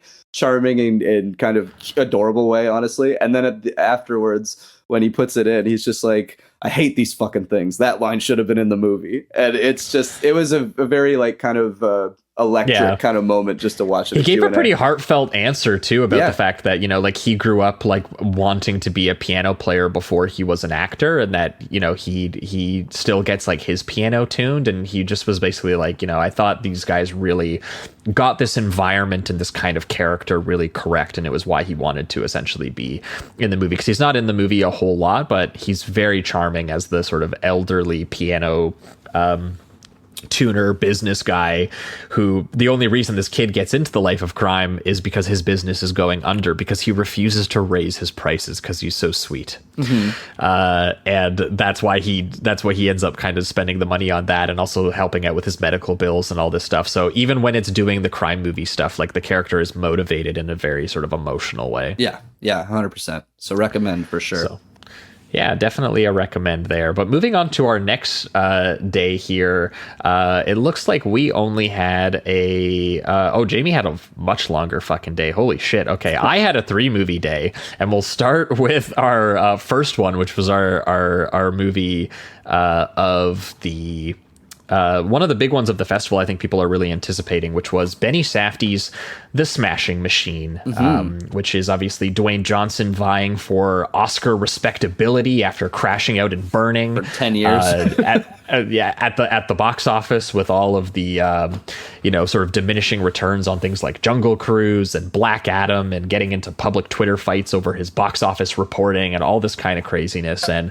he was a guy who was on top of the world and couldn't lose and couldn't cope with losing, and so he made a movie about figuring a guy that out. who needs to learn to cope with losing. He figured it out, guys. Which is a remake of an adaptation or a fictionalization of a documentary called The Smashing Machine from the early 2000s by John Hyams, who's a director we really like on this show. Oh, yeah. He was the director of the Universal Soldier direct-to-video sequels. Before that, he did this biographical account of an MMA and UFC pioneer, Mark Kerr, who is a really, really interesting guy because, and as you'll see in the documentary for anyone who checks it out, he was an absolutely brutal, large man who he was really famous for the fact that he would just pound and pound and pound and pound, and that was it. It was just like fucking bloody chaos. And in the documentary they show you some of the footage of his fights, and you're like, man, this guy has to be one of the most violently animalistic people who has ever lived.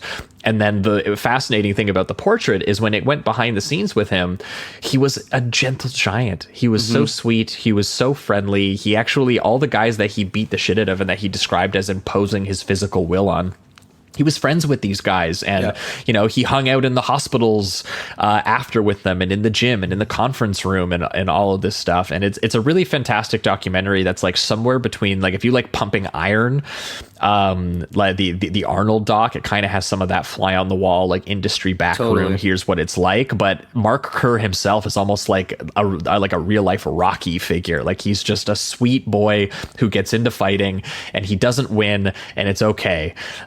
That's basically what the exact structure of this movie is. And I think there's a lot of people who, if you haven't seen the doc and this is the first way you're going to see this story, you're going to really, really dig this, because I think that Benny Safdie and The Rock both do a good job of like recreating the original material from John Hyams's film.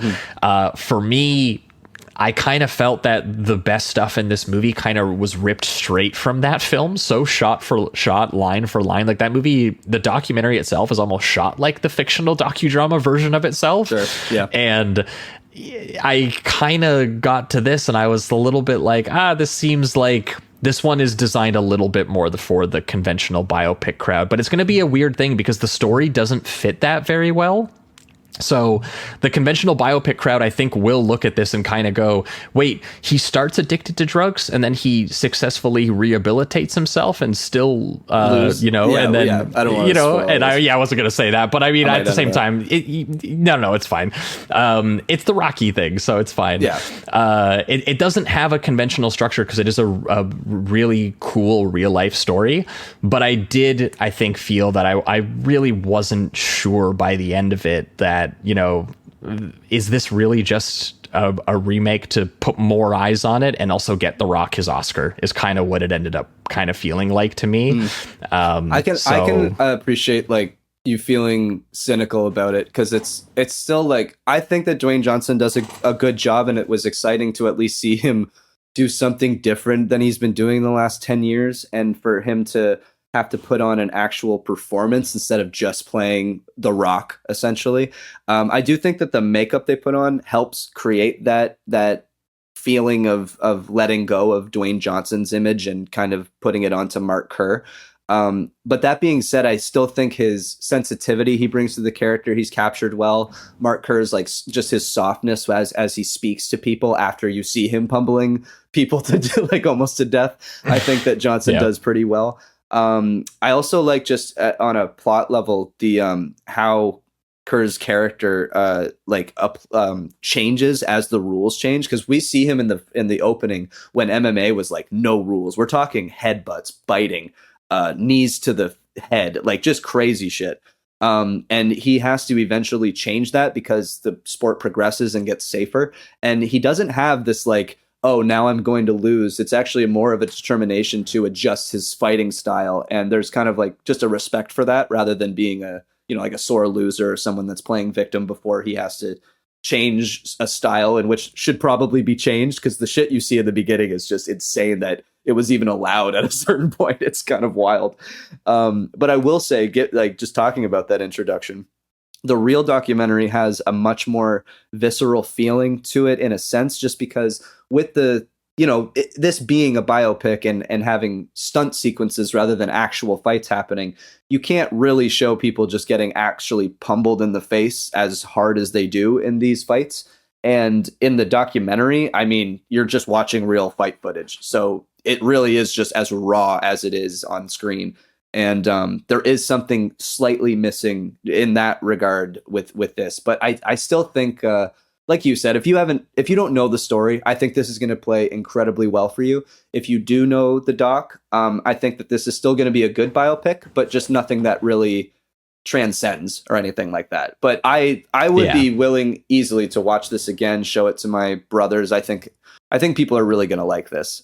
It's just not as good as the doc, honestly. And it's a shame too, because the doc is really underground. Like I had to watch it through a Facebook video, it's really hard to find. So I do think that that's kind of important for this film to be a thing too, just because maybe it'll make the documentary a little bit more accessible, and then people can eventually watch it. But I like that at least Mark Kerr's story is being shown to people. So yeah. And I mean, it is a Benny Safdie movie, so if you want that nice film look, if you want that like sort of spacey kind of score, if you want that, for sure. He does bring in like some non-actors like around The Rock to lend a little bit of the authenticity to what you're watching. Friend? It's just funny. Who is that? The Friend is great. Ryan Bader, and he is an MMA fighter. And he honestly, he's fantastic. Yeah, I thought he was really good. So.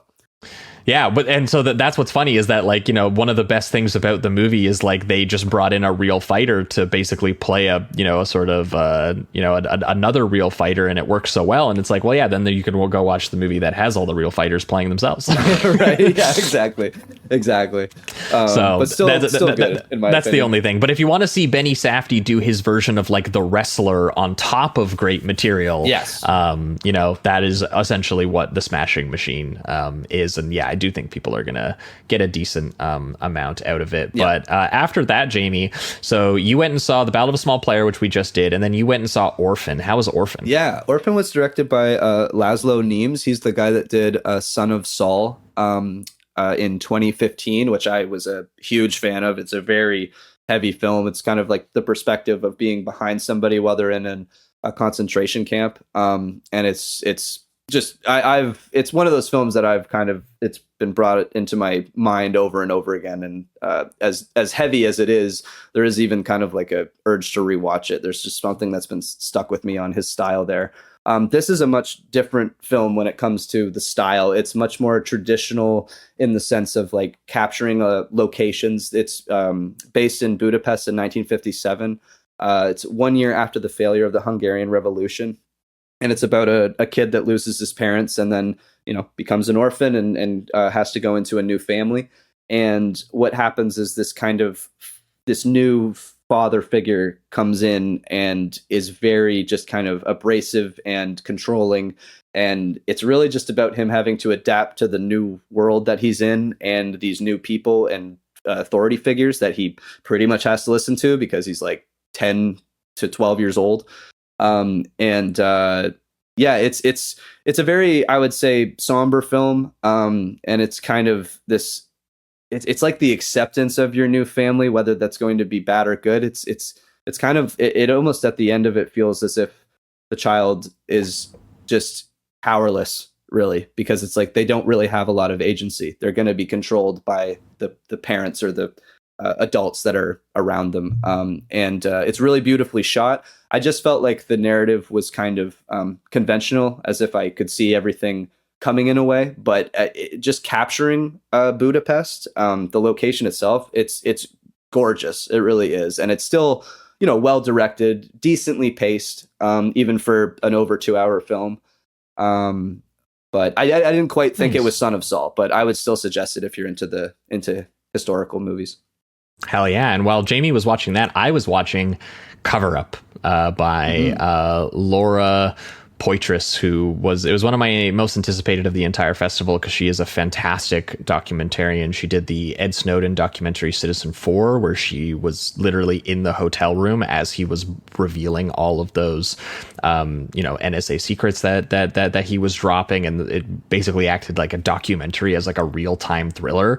It was a fantastic movie if no one's seen it. And also she did a documentary on Nan Goldin a few years back called All the Beauty and the Bloodshed, which was one of my favorite movies just in general of 2022 when I saw that at TIFF. So I was very, very stoked that she had a new movie that she co-directed here with a man named Mark Obenhaus, who I guess has frequently collaborated with the sort of subject of the movie, which is Seymour Hersh, the legendary political investigator who has spent decades essentially exposing government cover-ups and government secrets and sort of things of this nature. He's incredibly famous for winning a Pulitzer for reporting on the sort of the My Lai massacre in Vietnam, but the dude also reported on Watergate. The dude also was part of the report that all those insane photos of the Abu Ghraib sort of torture that was going on. The guy is still working today, currently reporting on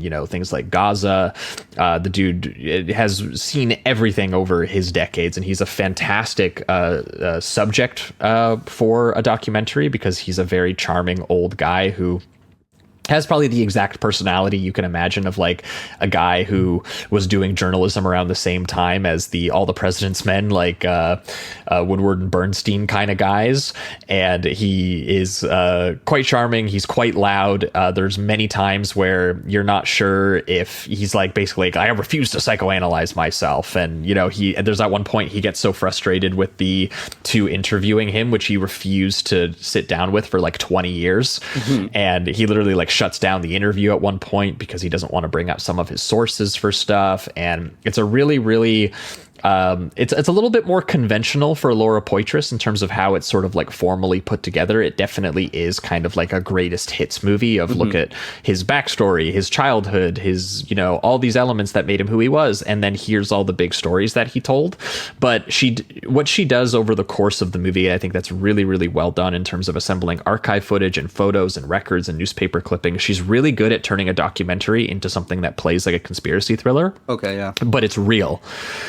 And this guy uncovered so much real shit that freaks you the fuck out that you're just like there. And the whole point is to show that they're still doing this, that he broke the My Lai massacre in Vietnam and some of the tactics they used to be like, dude, this essentially didn't happen. We're not going to address that this happened. We're not going to address that, American soldiers, massacred like 109 people and raped women and killed babies and did all of this shit.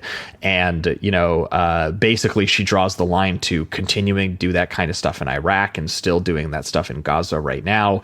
And also clearly she just shares a kinship with this guy and his instinct to be like, I don't care that it's going to make my country or system look bad. We deserve to know the truth about this kind of stuff. And, you know, she, I think, ends up building a very, very solid portrait of how difficult that work is and how we need more. Like, I think her idea with this film was inspire the next Seymour Hersh. Yeah. You know, who's going to keep up the mantle, because there's still more work to be done like this. And I thought it was a really, really good documentary. So people should check it out. Awesome. When it comes out.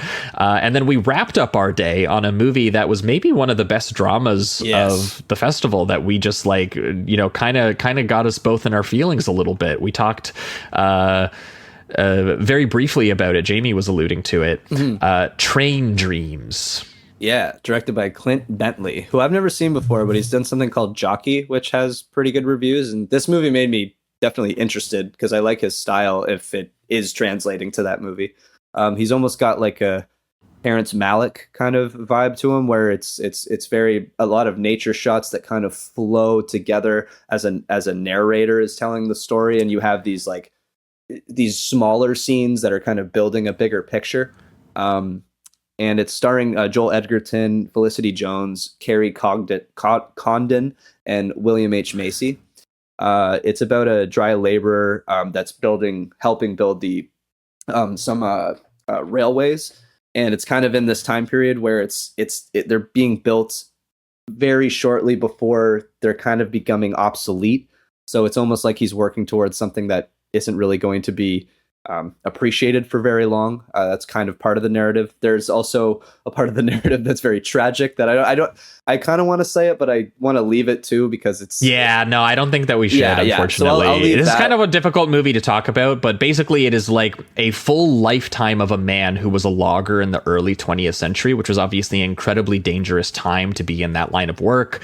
Also, you know, so you get a vision of almost like a sort of tree of lifestyle vision of what like the progress of the American West was like, and you see things like the mistreatment of immigrants, and you see this sort of domination, exploitation of nature by industry, and you experience this guy essentially having his life upended and continuing to survive anyway, and kind of the existentialism of like, why am I still here? Why didn't God, you know, also, you know, take me, or, you know, all these various things. And he essentially gives you his life up until all the way into like the 1960s. And again, the sort of Malick comparisons kind of came through. Well, you'll hear a lot about, because essentially it feels like it does like blend time. And from what I understand, this like this book by Dennis Johnson that it's being adapted from, very much in like a single line, it would change like what year it was in, and it wouldn't tell you. Okay. And so the filmmaking tries to kind of capture some of that sense of just like lyrical time traveling. Are you collapsing through some sort of memory? It almost becomes this sort of like cosmic portrait of a man and the value of a life who never lived the kind of life that would make it into a history book, is kind of the idea. Joel Edgerton actually got very teary-eyed talking about the movie after the fact, because he said that he felt that it was a movie that turned a very ordinary man's life that you would never hear about normally, and it made his life, in terms of the way it was shot and the way that it was dramatized, like feel epic and feel and like, you know, both extraordinary and relatable, which I think is the key to it, because you can like still put yourself in this scenario, but there's something that goes, you know, it's for as tragic as the film feels, it does have this kind of hopeful, life affirming aspect to it a little bit, where it's like trying to find connection through these smaller moments in life, and trying to find connection through each person that you do interact with, whether that be for a day, a lifetime, a few months, whatever it is. And yeah, you're just trying, it's about a man trying to feel connected to his life and the world. And it's and just wondering what like his point is in this larger thing you're kind of watching, right? Because that's just it. Is it shows you this one guy's life, and it compares it to decades of American expansion, essentially. And a lot of people have made this comparison as well. But Will Patton is doing the narration, which I assume is like passages or prose from the book directly. It's very beautiful narration, and it's very much in that style of like the assassination of Jesse James, right? In terms of how it interacts with the score and some of the editing. And so if you like that film, film, and how that is kind of like just this very downbeat, lyrical kind of like Western vibe. That's absolutely what this is. But if it was just, you know, like not about a mythical or a iconic person like Jesse James, what if it was just about a guy who chopped down trees for the railroad?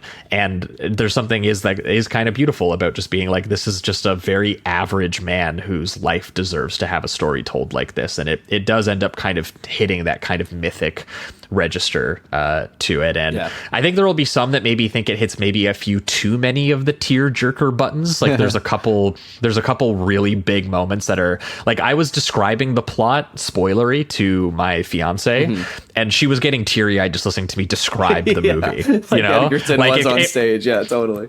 Yeah, like it's kind of one of those things. Like I think there will be some people where maybe it's a little too sentimental, and sometimes I'm allergic to sentimental, and I will say that I found this incredibly moving. And I, you know, maybe Joel Edgerton could have held one less cute puppy in the movie to make you feel for him. No, I refuse. But at the same time, the like vivid recreation here of this idea of like the old world and the new world and blending the two of them kind of together and sometimes in a single shot. And I was really, really impressed by some of the filmmaking and just the scope and beauty of it. So I was really impressed with this one. Yeah, I'm very excited to rewatch it by myself so I don't cry in front of my entire friends and family. So there you go. My next one, I think, is this one I did by myself? I'm pretty sure. Did you? Because it's Retreat. Oh, Retreat. Yeah. So this was Retreat, directed by Ted Evans. It's a pretty basic plot of there's an institution for the deaf community, and it's exclusive, so only deaf people are allowed to live there and be a part of the community. And essentially, it's one of the, I guess you could call it like a gimmick if you want, but I really do think it applies well, given that it's about a deaf community. But everyone in the film is just doing using sign language, and so what they do is they have the sign language as the means of communication, and every once in a while too, while they sign, they also kind of have this whisper talk that they do along with it, so they can lip read at the same time. And so the sound design in it is really interesting because it's only the sign language, and then everything else is just kind of the ambience of the room or the outdoors or wherever they are in the location. And so when it does start to rev up its intensity, because it does become kind of a thriller about kind of a cult mindset and this very narrow-minded way of looking at the world in this specific community. There's a character named Matt who has been brought up in the community from birth, and there's a woman who is joining them called named Eva, who is very new to the community. So it's kind of like you have both perspectives, one that's been grown into it, one that's an outsider. And then it's just the discovery of kind of how the institution works. Like I said, it kind of becomes almost cult-like, and those beats are a little bit traditional and generic and kind of predictable. But I just really loved the way that they incorporated the sign language. And there'll be these moments where, because it's so quiet for so often, then people will get upset with each other and be arguing, but it's mostly quiet. And then someone will just like bang on a table or something like that. And because you've been kind of locked into this almost ambient noise, even though it is tense, it kind of makes you jump and it startles you. And there's it's just interesting the way that they use silence and everything. So I thought it was a kind of a unique take on kind of a cult thriller drama. It's pretty low key for the most part, but it definitely has a lot of elements of like people being manipulated and things of that nature. So it's interesting for sure. I don't know what kind of release it will get, but I did like it. Very cool. Yeah. Well, following up that, we did two movies back to back together. We did Caroline, and we did Maddie's Secret, which I think we both had a pretty good time with. Caroline was one I was excited about because it was the director Adam Remier, who was the guy who did Dinner in America and Snack Shack, which kind of bowled us over a bit last year. We were like, where the fuck did this like direct to Paramount movie, sort of like almost Adventurelandy coming of age movie kind of come from? And we were both really, really impressed, I think, with it. And so I kind of went, oh, that guy's doing like a Bonnie and Clyde crime movie, and it's got this Kyle Gallner guy who I think think is pretty good, and Samara Weaving from Ready or Not, who has been in a couple movies I don't like, but generally I think that she's pretty good. Agreed. And so I was, very interested in this film, and I do think that I was kind of hoping to like it more than I ultimately did, because something like Snack Shack, to me, it had some authenticity to the fact that it was clearly based on his own childhood, his own upbringing, in a way that had some really lived in kind of qualities too, both the drama and the location and all of that. This is him very much doing like a Southern fried, like crime spree romance movie, and definitely, wall to wall classic country tunes, hanging out in motels and dive bars, and, just hanging out with these con artists who are falling in love with each other, but also hustling and kind of going on the run. And, it's everything I think that kind of movie is meant to deliver. This does deliver. But unlike with Tuner, I don't know that this, quite swept me up the way that movie did. Yeah, it's pretty conventional the way they use the beats, and it's not as tragic as you'd think it was going to turn into, given that Bonnie and Clyde is clearly like the main reference. I think it's more built in tone for like young adults and someone that wants to be more entertained with this kind of story, rather than like feel the raw consequences of it. Kyle Gallner, it hangs out in the fantasy version of this movie for longer than I expected to, because Kyle Gallner, like he actually does have some edge to him as an actor, for sure. And I felt like the movie made him like really nice, like really really nice, to the point where like when he eventually does the thing that makes her question, are we going too far? I was like, I don't know, was that as bad as anything else that he's done in this movie? But as and then for her, there was a part where she's trying to like get him to be attracted to her, and she's going like, she's trying to get him to go skinny dipping and like go dive off like one of the sort of like cliffs or whatever. And she's fucking just like jacked, like she's like a Victoria's Secret model. And there was something that was just like a little too maybe polished, clean or pretty and polished about the fact that these are meant to be like sort of grungy, Southern, desperate, poor criminals. Like some of that vibe didn't translate, I think, completely, but I do think that both of these actors are very charming. I do think they had chemistry together, and they definitely do sell all the montages of them like getting horny for the crime work that they're doing, like doing the pickpocketing and carjacking, and then cutting to them in a motel just fucking going at it. It's like one of those things where they all clearly had a fun time making this movie. And I do think if you like this kind of movie, it is definitely good. It's just a little too generic and a little too keep on keeping on at a little bit for me, with some of the way these characters kind of talk to each other in like platitudes a bit. That's kind of the thing of like they outright say the theme of the movie eventually, that kind of thing. I did like Samara Weaving's reaction to some of the visceral violent moments where she's actually, it's a good like, performance by her. For sure. She's like heaving and having anxiety attacks and stuff. So there's stuff in there that is at least somewhat nuanced and a little more complicated, but for the most part it's pretty polished and kind of a fantasy. So if that's your thing, it'll work. If it's possible it could be too polished for you, though. It is possible. But definitely an enjoyable time, followed immediately by Maddie's Secret, which we had a really good time with for just being absolutely absurd, but also sincere at the same time about that's why, the absurdity. Like John Early is the director and I think writer and the star of it. He's a comedian. I don't know what he's directly from, but regardless, he plays a woman named Maddie. And it's one of those things where it's like Divine or like a John Waters movie where he's playing a woman and people within the film and within the world recognize him as a woman. And he's playing it incredibly sincerely. And that is where the joke really works. And it's honestly a very sweet character, to the point where that's part of the joke too. Like she's so sweet and so liked and just so considerate. She's perfect. That she's perfect. And like, so that's kind of like the Family Channel lead characters girl were thing. Almost annoyed at how perfect she is. And that's why also the way that it was shot, because it's shot in this very kind of like overlit, kind of LA kind of way. And almost like TikTok videos, like professional TikTok videos or something like that.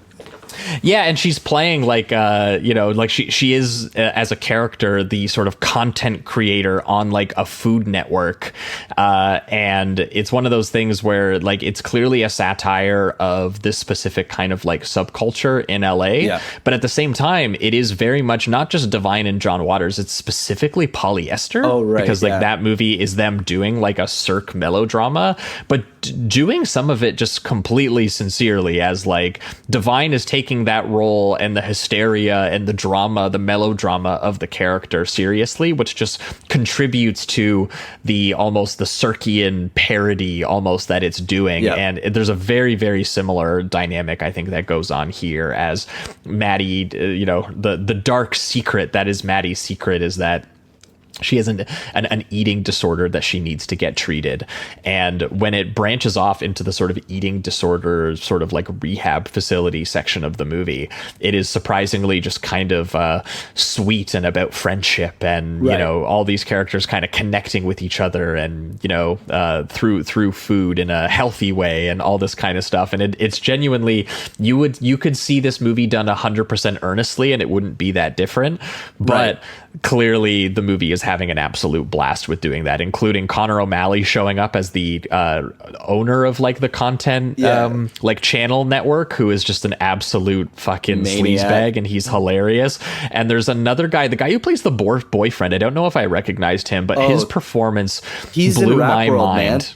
Man. He's in Rap World. That's right. He plays the producer. He's actually one of the funniest characters in Rap World. So he's God, awesome. He's so funny. Yeah. He's so good in this specifically because he's clearly just like a little bit of like a, like a not a stud looking guy. He's a little bit overweight. He's a little bit hairy. But he plays his role like he is like the finest motherfucker to ever walk the earth. It's awesome. Every line, every look at Maddie is like he's in a Calvin Klein ad or something, and I thought he was fucking hilarious. And every like one of the ongoing joke is just every time that you enter a room with him, he's doing a different workout routine or something like that. Just with his big chest, hairy chest out and everything. I was just working out, babe. Yeah, it's hilarious. And I think what really works is there is a sincerity, especially with John Early, and then they allow every once in a while for the side characters to kind of stretch that out and be a little bit funnier and a little crazier. But John Early is as Maddie is constantly dealing with it or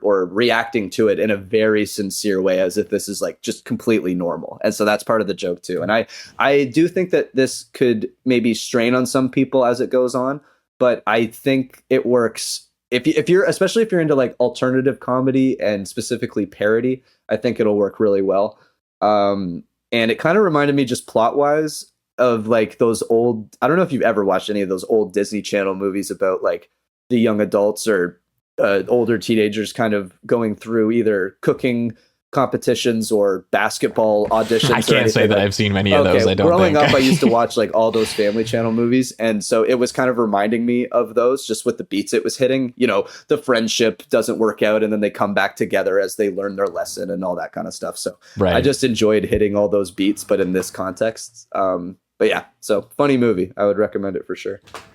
Hell yeah. Now, Jamie, I'm seeing on yours here, you saw It Would Be Night in Caracas. I don't remember you taking a break to go and do this one. What the fuck, man? How'd you do this? I think that was it was after Maddie's Secret and I ended it. It was playing at like 9:30 and someone, I think you might have been doing something else industry wise, like maybe going to meet people. And I was like, I'm going to get another one in. So I did It Would Be Night in Caracas. It's a Venezuelan film, kind of like I guess you could call it a political thriller that doesn't dive too deep into the details of things. It's more focused on Natalia Reyes' character, who's trying to survive the kind of civil unrest that's going on and at the same time change her identity and then leave the country so that she can be safe. So it's just really that process of it all. And there's a lot of like claustrophobic moments where she's kind of trapped in her apartment while all the chaos is happening outside of it.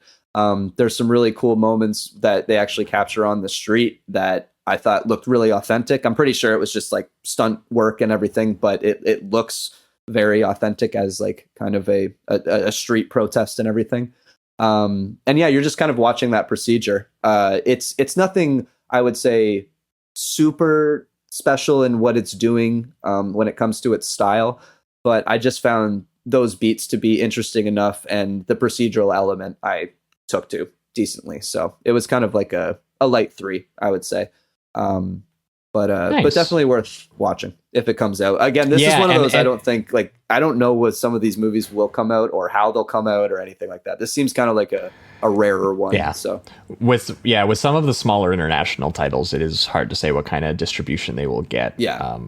For North America specifically. But the one we watched right after, or maybe right before that, is one that I think you will see relatively shortly. It's a movie called Normal, directed by Ben Wheatley. Which was, I noticed, Jamie, I don't think you logged this. You forgot to log this, brother. You got to get back in there and put your log in. Doing that right now, baby. He's going in. Yeah, I was looking at Jamie's, which was why it confused me. I was like, no, we definitely saw it in this window here. It must have been the one I missed. Yep. Out of the 50. This was one I was intrigued by because I have a love-hate relationship with Ben Wheatley. I love Kill List. I really like High Rise, his J.G. Ballard adaptation. Was not crazy on the Meg 2, unfortunately. Yeah, and he's been in a weird zone for Higher Zone where I've just been kind of skipping movies. I skipped his Rebecca adaptation or remake of the Hitchcock movie that he did because I was like, that just can't be very good. But this is him taking another sort of slumming for hire job here, and it was the writer of John Wick, Derek Kolstad, and I was like, Ben Wheatley and the writer of John Wick, what a weird collaboration. Then I saw Bob Odenkirk starred in it, and I was like, once again, I was like, dude, isn't Bob Odenkirk already doing the John Wick thing with the Nobody movies? Why is he doing another one? And so I wasn't that excited about this movie because for basically this reason. I was like, this sounds weird. This sounds like I don't like, what's the point of this if we already have these Nobody movies coming out? And I was pretty surprised that Normal was actually quite a bit of fun, to be honest. And it was thankfully not another like John Wick clone, which is kind of what like I assumed it was going to be. But Bob Odenkirk actually does play like an everyman sheriff in the movie, of essentially a sort of temporary sheriff of like a Fargo-esque town, essentially, in sort of like Minnesota.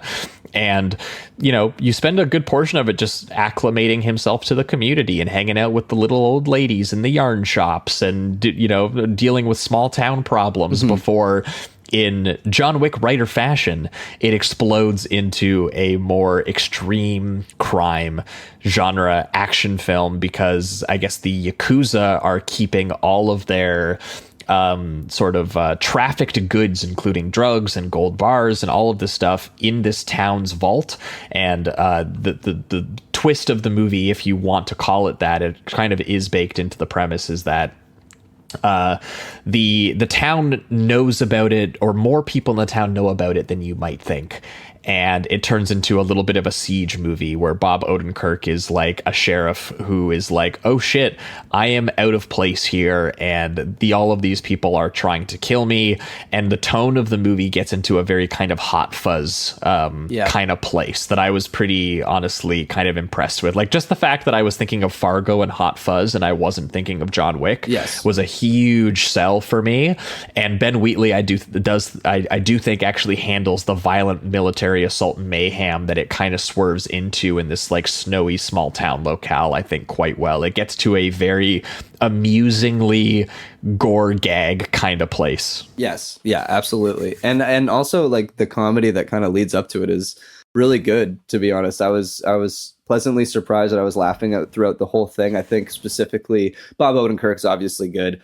He's always good, but Billy McClellan, who plays his kind of like side deputy, who's like a very sincere, kind-hearted character, but also trying to be like the cool cop. So he has this, one of the gags that I loved, and it's kind of a repeating thing, is he has this leather jacket that keeps making noise every single time he moves. So it like kind of negates the coolness of it. And at first they make a big point of it, like that it's a joke. And then as the film goes on, as he's wearing it, you'll just see him like enter a scene and you hear it. But they don't, they don't call attention to it. And like the more they do that, the more I laughed at it. So I really like that gag. But there's a bunch of really good comedy writing built into it that isn't just, I don't know, by the numbers or something that, you know, nobody has already done. Because again, like you said, when I saw this, I was like, this is just Nobody 3 in the same year, basically. But It is different, and I think it's better. And Bob Odenkirk is great. I actually think I liked this more than I liked the Nobody movies because Bob Odenkirk is just playing an actual quote unquote normal guy in normal Minnesota, and the movie has a lot of fun with that and how just kind and friendly he like really tries to be, despite the fact that the situation just keeps escalating and escalating to be more and more ridiculously, disgustingly violent. And when it gets to that place, I think Ben Wheatley, holds his own. He does a decent job. Yep, totally agree. And now Jamie, the most fun time. Yeah, this was wild. We have a fun story. So, friend of the pod, Trace. Shout out to Trace. He had been watching a lot of movies with us over the course of the festival. He was leaving, and he was like, "I have one last ticket left. It's for the Midnight Madness premiere of Fuck My Son." It is called that. They did put that on the TIFF book and everything. Yes, it is a very, very, I guess it is an adaptation of a really edgy underground comic, essentially. And Jamie had never had the true Midnight Madness experience, actually going to the midnight screening, being in the Royal Alex. I almost said Roy Thompson there. The Royal Alex Theater, which is a really fancy venue to experience a movie like this, and with a packed, sold out audience. So Jamie went to the midnight because Chase had a spare ticket that he gave to him, and he was willing to stay up that late. And it worked out because the press screening in the morning at 9 a.m, the next morning was Fuck My Son. So I got up and went to the press screening. So as a result, Jamie and I had two very different vibes. Very different. Watching this movie. Jamie was in a rowdy crowd that was having an amazing time. I was in a press screening with about maybe 30 to 40 people, half of which walked out. Yeah. Including the person that you were watching it with, which is very including funny. Friend of the pod, Walker, who has been on the show before, who tapped out after about 20 minutes or so. So funny. And it was one of those things where I'm a soldier of cinema. I'm not going to tap out quite that easily. I wanted to see what this thing had in store for me, and it was 90 minutes of what for me was one of the longest movies of the entire festival. I did not laugh very much at this movie, unfortunately, but Jamie had a very, very different experience with it, and the movie is gleefully disgusting and looks horrible. I think in some ways absolutely intentionally. Sure. Yeah. And also, we'll get into it, but there's an AI component of this as well that was controversial at the time that it played, because some people just don't want AI in any of their movies. Right. Some, in this case, again, it did seem like they were trying to make the most grotesque, offensive thing ever, and that was also part of it. Yeah. And whether or not that kind of premise, works for you at all, I can understand anyone being totally turned off by a movie that's just trying to be as, just disgusting as possible. Like, that is a very simple and stupid premise. I totally agree. I think for me, what it was simply just being in the environment of a Midnight Madness. I don't know if any listeners have been to one, but if you have, just how absolutely insane everybody's going. They're screaming. Like, for instance, Josh is sitting there with 30 other critics that are also in the press and industry, right? So they have a certain mindset. At 9 a.m, still finishing our Tim Hortons coffee. Exactly. So it's like you're already just it's totally against you right away. Whereas I'm like, what the fuck is this? Yeah. Whereas I'm surrounded by a public who has bought tickets voluntarily to see Fuck My Son. And so I'm with an audience that's built for it, and the energy was just unbelievable. Like, Peter comes out, he does like a somersault out of the side of the stage, and then starts going like, "Is everybody ready for Fuck My Son?" And then the entire crowd starts going, "Fuck my son, fuck my son." Like, it was just electric. It was some of the loudest audience that I've had throughout the TIFF experience, both years. And then whenever a character did something disgusting, they would cheer. Whenever something that was obviously not loving happened, but the mutant kissed the girl or whatever, everyone would go like, "Aw." Like, it was just built into everyone kind of playing into the disgust and tastelessness of it all. And I think that's why it worked for me. I could easily imagine going to the 9 o'clock showing of this with 15 people, 15 people leaving, and then the other 15 people remaining, like barely engaged or laughing at it. So I can imagine that would probably grain on me too. And I just I don't know. I think it's a location thing. It really is. It's one of those films built for a time and place, and if you don't have it, it probably won't work. I could easily see this being a terrible movie in another context. So that you absolutely need to be on the wavelength of this movie, I think, for it to be doing what it's doing. And I think the movie deliberately tries to kick you off its wavelength as well. Yes. So true. because it keeps challenging you to be like, you can't possibly enjoy the fact that this old lady's just going to kidnap this poor woman and her daughter, hold her at gunpoint to fuck her mutant son, who is something like a cross between like a Hills Have Eyes like monster that speaks like Simple Jack, and she has to reach into his body to pull his elongated like alien looking penis out, and it's covered in slime and bugs, and it literally does disgusting. For a good portion of the movie turn into a bit of an extended rape joke at one point, where there is just a character getting raped for like 10 minutes in the background of a scene. And the humor of these guys is that the second ending of the movie is that, well, also guys get raped in the movie, so we got to be an equal opportunity like offender, you know. Because technically Steve Little, I think it is, plays the mother. So yes, it's and again though, it is supposed to be within the film. It's supposed to be very much like Maddie's Secret. He's supposed to be an actual mother and a woman. That's how you recognize him. It's so stupid. It's so tasteless. It's so disgusting. It's so stupid. It's so disgusting. Unbelievably, like it is the definition of tastelessness. So I don't think anyone that watches it outside of a context is going to work. Guys who go do a show called Sleazoids definitely have to be at this screening. So that's why we were both watching this movie. Absolutely. Yeah. I do think that at a certain point for me, this crossed the line of just being more like me being kind of annoyed about it more than I was like grossed out by it. But it was hard to be. It was so offensive. It circled back to being not particularly offensive to me. But there will be some people, I think, who this is just absolutely. You're gonna get 20 minutes in, and you're gonna be like, "There's no point to this exist. All these people should be fucking shot or something." Yeah. And to be honest, the director came out and it was kind of like, I get it. You know, like they're very self-aware of what they've made. They even were making jokes about like the child that stars in it.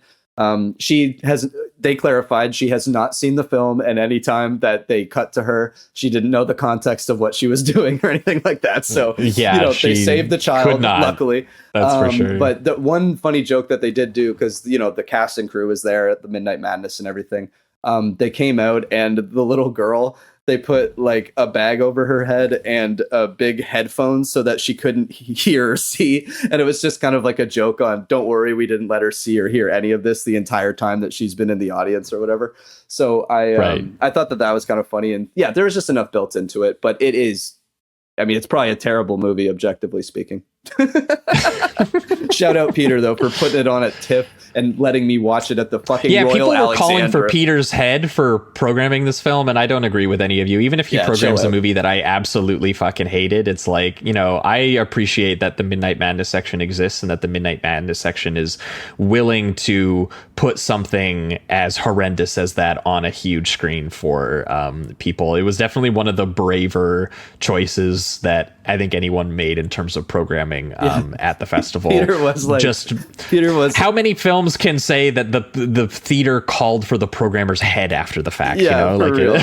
Peter did say, he's like, you guys should vote this in for People's Choice so that Cameron Bailey has to say "fuck my son" live on the stage, which I thought was very funny. So just a lot of inside humor is what made it work for me, I think. It was really close. It was runner up to Hamnet for sure. Yeah, absolutely. So anyway, that's "Fuck My Son." You'll hate it, I guarantee it. Yep. That's "Fuck My Son." But moving right along here, we continue the rest of our day here. We watched another Korean sort of quasi sort of thriller, but more of sort of like a mystery crime film called The Ugly, which was a movie that I had a bit of a weird experience with because it's by the Train to Busan guy. And I think maybe knowing that maybe left me a little bit, I thought it was going to be a little bit more intense than it was, but it was him definitely toning himself down to just do sort of something that's a little moodier, a little bit more kind of atmospheric, and definitely just a crime mystery about a guy whose father is like a I forget. He's I like forget, he's I forget what you blind, call and it. he makes these kind of like like little transcriptions of people's names on wood with like a very fine knife. He's like I think they call it like a stamp carver or like engraver or something like that. And so he makes these really, really beautiful objects despite the fact that he's blind, which is kind of like a central irony of the movie that it kind of engages with. And it basically, you know, while the documentary crew is filming a story about his kind of famous father, they end up finding the remains of his mother, who he had thought had run away, and it turns out possibly could have been even sort of like murdered and had her body sort of hidden, and they rediscover it. And he tries to piece together essentially what happened to his mother, what was the history with his dad, all this stuff. And it gets into this very bizarre sort of hook or premise to it, where essentially it turns out that the mother went missing and was possibly murdered because she was just horrendously ugly. Everyone hates her. Her own family talks shit about her. All her old coworkers talk shit about her. They called her like the dung ogre. And everyone talks about her as literally she is like a deformed monster who deserved to die, essentially. And I had a weird experience with this where it was so cruel and so miserable in terms of how everyone spoke about this like dead woman that you could tell it was meant to be like this overall tragedy. It ends up building to some sort of like twisty kind of reveals that honestly I kind of saw coming about what her actual fate was, and eventually they do, you know, give you a little bit of a glimpse of what she actually looked like and all this stuff. And, you know, I kind of saw where it was going with all of this. And so instead of playing like tragedy, it kind of was a little funny to me how just mean everyone was to like such a ridiculous degree. I kind of couldn't believe it. And I felt like maybe there was some cultural context that I was missing or something. Like maybe there's meant to be a heavy beauty standard in South Korea. I don't know what that is 100% true. Like maybe that's the metaphor. Is a big part of it too, and just some sense of like the popular culture and stuff. It's very because as a metaphor I get it, but on like a literal level of what the actual mystery is and what the actual sort of like interview structure of him talking to each person who knew his mother, and they spend the whole time getting distracted just talking about how ugly she was. I was like, this is a very, very strange premise that I don't know the tone necessarily worked on me, but it was, you know, an engaging movie. I don't know. For me, I guess it's like it just got there, but it worked for me by the end. But I totally agree with you that I think some of the moments feel contrived to a certain point that feel sillier than they are definitely intending to be, because the entirety of this tone is like very dreadful and very like somber and slow and just very mean-spirited towards her, at least in the sense of like the memories that you're getting from other people. I think for me, I put myself more on the perspective of the son and kind of dealing with his frustration of it all. And I won't spoil the ending, but I found when, you know, it's revealed of just who his mother actually was, and in a sense of like kind of he grows a further understanding and kind of sees the further tragedy in it when everything is revealed. That worked for me. And I think even though it's contrived, I think when it hits the power dynamics of the workplace, which is a heavy thing, is about a sexual assault that takes place within the workplace, and then the mother is kind of involved with like her knowing about it, and that's also why she ends up kind of being treated poorly. So it's for me, I think it was like this subjective view of all these people using her ugliness as an excuse to get away with the horrible things they knew about or did. And it's whether or not those kind of contrived moments are too much for you. And I totally understand it being too much for somebody. I guess I just kind of thought it was interesting and kind of unique. And I just haven't seen that premise unique before, I guess, in that way, in that context. So it ended up working for me, but I get it. I totally get it. Yeah. Yeah, I think well, it looks then nice after too. that, Anyway. we did, it does look pretty nice, actually. Yeah.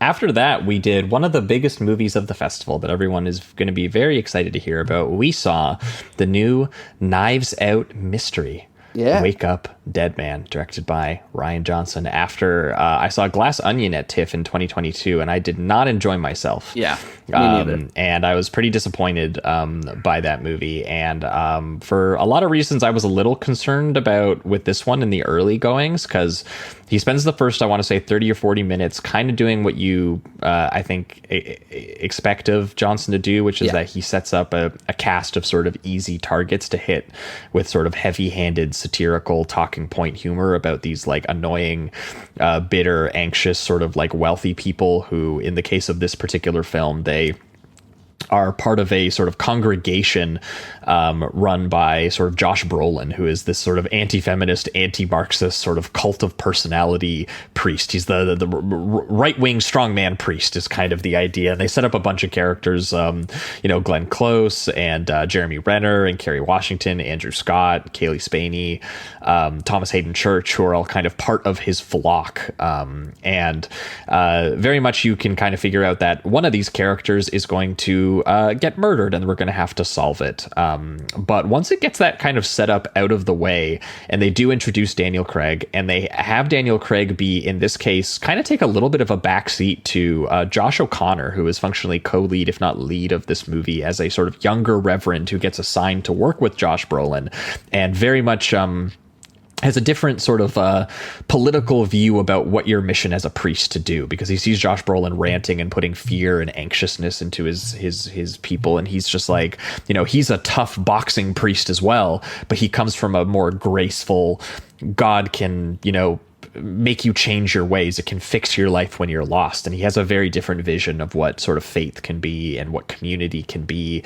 And it basically has him be the observer, the guilt-ridden observer to this death, and maybe also one of the sort of central suspects of someone who did it. And so Daniel Craig spends most of the movie kind of hanging out with him.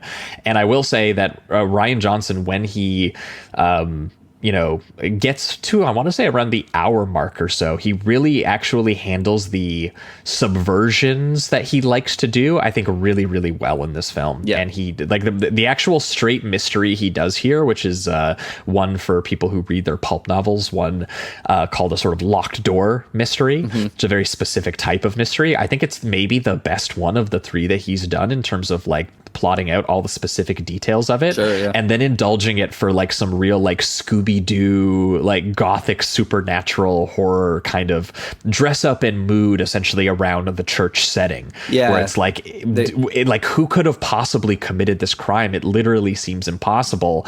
And also, there's weird events happening around here, and are these weird events being used to tell a story, and is this like a religious cult thing? And there's a whole bunch of things that kind of get melded together that I think is a lot more interesting than when Rian Johnson tries to get up on and do a sort of like liberal state of the nation kind of writing that he did a little bit with Glass Onion, when he was really like, this is going to be like Elon Musk Island, which just got really grating after a while. Luckily, when this gets into its mystery, it is much more, it feels like an Agatha Christie thing. Yeah, totally. And it even has, because of its setting, like a little bit of those like horror vibes in a sense, or elements to its mystery. Just like eventually there's this kind of like possible resurrection kind of thing, and like there's Wake Up Dead Man, they call it that for a reason. And they really utilize the church setting and the kind of like dark forest aspect of it all really well. And I think it's honestly, just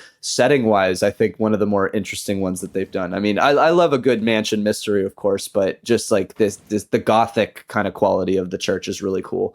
And Daniel Craig is just amazing once again. I mean, even in the second one, he's kind of the saving grace of it. If for parts that I do like, and watching Josh O'Connor and him just come together and bounce off of each other is just fantastic. Josh O'Connor is also fantastic in this movie. Good. Like people are, I mean, everyone loved him after Challengers already, and La Camera and a couple other movies that he's been doing. I know he's in the new Kelly Reichardt movie too, but this is a Josh O'Connor like showcase movie with how he stands toe to toe with Daniel Craig, and really does play his role as like the boxing priest well, but covers up and has a few sleight of hand tricks of his own about what are his intentions and what are his plans here. Yeah, and he's really good. Yeah, and he has kind of like a sensitivity to his character too, that because he's trying to kind of repress that part of him, the boxing violent part of him. Yes. And so he's trying to be like a sensitive priest boy now. And I think it's great. Yeah. I was really happy to like this because I just thought I liked the first one. I'm still not in love with it, but it's very entertaining. And not liking the second one, I just didn't know if I could handle a 2.5 hour another one. So yeah, it was nice. Yeah. Exactly. Johnson's good. Yeah, that was very enjoyable, and switching up the vibe that day pretty hardcore. Yeah. We had a crazy September 11th. We also had the brand new Claire Denis film this day, which I was really excited about because I love Claire Denis. We both love Claire Denis. She's a fantastic French filmmaker. Beau Travail, High Life, Trouble Every Day, 35 Shots of Rum, US Go Home Bastards. She is an absolute fucking legend. We got to be in the same room as her. Yeah. I wanted this one to be a public screening so that she would actually be there for the Q&A. She was absolutely adorable. She's so funny, honestly. She's very funny and very self-deprecating. Yes. She got up there and she was like, enjoy the movie. Yeah, she even said, someone said, like, I can't remember the question she was answering, but she said something along the lines of like, I'm not sure if it works. like literally just talking about the movie we just watched. It was kind of unbelievable for her to just be so like raw about the process and like just kind of. I mean, I think she's also just kind of poking fun a little bit at herself. She was also open about the fact that like this project came from the fact that it's based on a play, and she knew the playwright, and the playwright I think was I believe he died in the late 1980s or maybe early 1990s, and I guess one of his dying wishes was that she would do this movie, and it was a long time ago, and she was like, I don't know if I'm gonna do it or not, I don't know if I can do it, and she just decided finally to kind of go back and take another look at it. And it is a sort of interesting setup with essentially Matt Dillon playing this sort of construction site supervisor or boss. And he also refers to himself as like a sheriff or a gangster or, all these various different things that he is for this construction site. Essentially having to deal with the fact that an employee was killed on his site, one of the local sort of African employees in West Africa, and the guy's brother, played by Isaac de Bencoli, who is a fantastic actor people might remember from The Brutalist just last year, but he's also really good in he's in Casino Royale, he's in Miami Vice, he's in Ghost Dog. You've probably seen him before, even if you don't necessarily recognize the name. Yeah. And he's playing a guy who has the kind of this ghostly existential premise of like being like the brother of the guy who died, and he's like, I refuse to leave this property until you give me my brother's corpse for my family. And the entire movie is a series of interactions that are very designed to be a kind of haunting anti-colonialist kind of drama, thing of essentially him going, give me the body, and Matt Dillon trying to not give him the body because he's covering up the fact that one of his white employees murdered the guy. And the entire dynamic is these two guys standing in front of each other in front of a fence, because it's called The Fence, and basically, getting into a never-ending conversation, which I think for some people could become a little frustrating. I thought that the performances, at least by Dillon and Bencoli, were interesting enough that the repetitiveness of it didn't bother me too much. And then Claire Denis also throws in some other elements of like you actually hanging out with the sort of young employee who did the killing, played by Tom Blythe, and also Matt Dillon's wife being kind of brought on to the property and kind of living a sort of classic Claire Denis sort of issue that a lot of characters have, because it's from her own background growing up in various army bases that her French ambassador working father was on. A lot of her movies are about colonialism because of this, because she grew up on these kinds of bases, and felt both this was her home, but at the same time she was clearly an outsider that people resented for reasons that she understood. And so that's what a lot of the drama of her colonial movies are, and this is very much kind of played into that, but also very stagey, very it takes place in like kind of like one property and like two rooms. Yeah. But Which I can find that to be intriguing. There are movies that have worked for me that way. This one honestly did not. I thought that Bencoli was good, and I did actually feel his kind of like haunting presence and the sense that he is not leaving, to a point that it almost felt like he could be a spirit of some kind or something like that.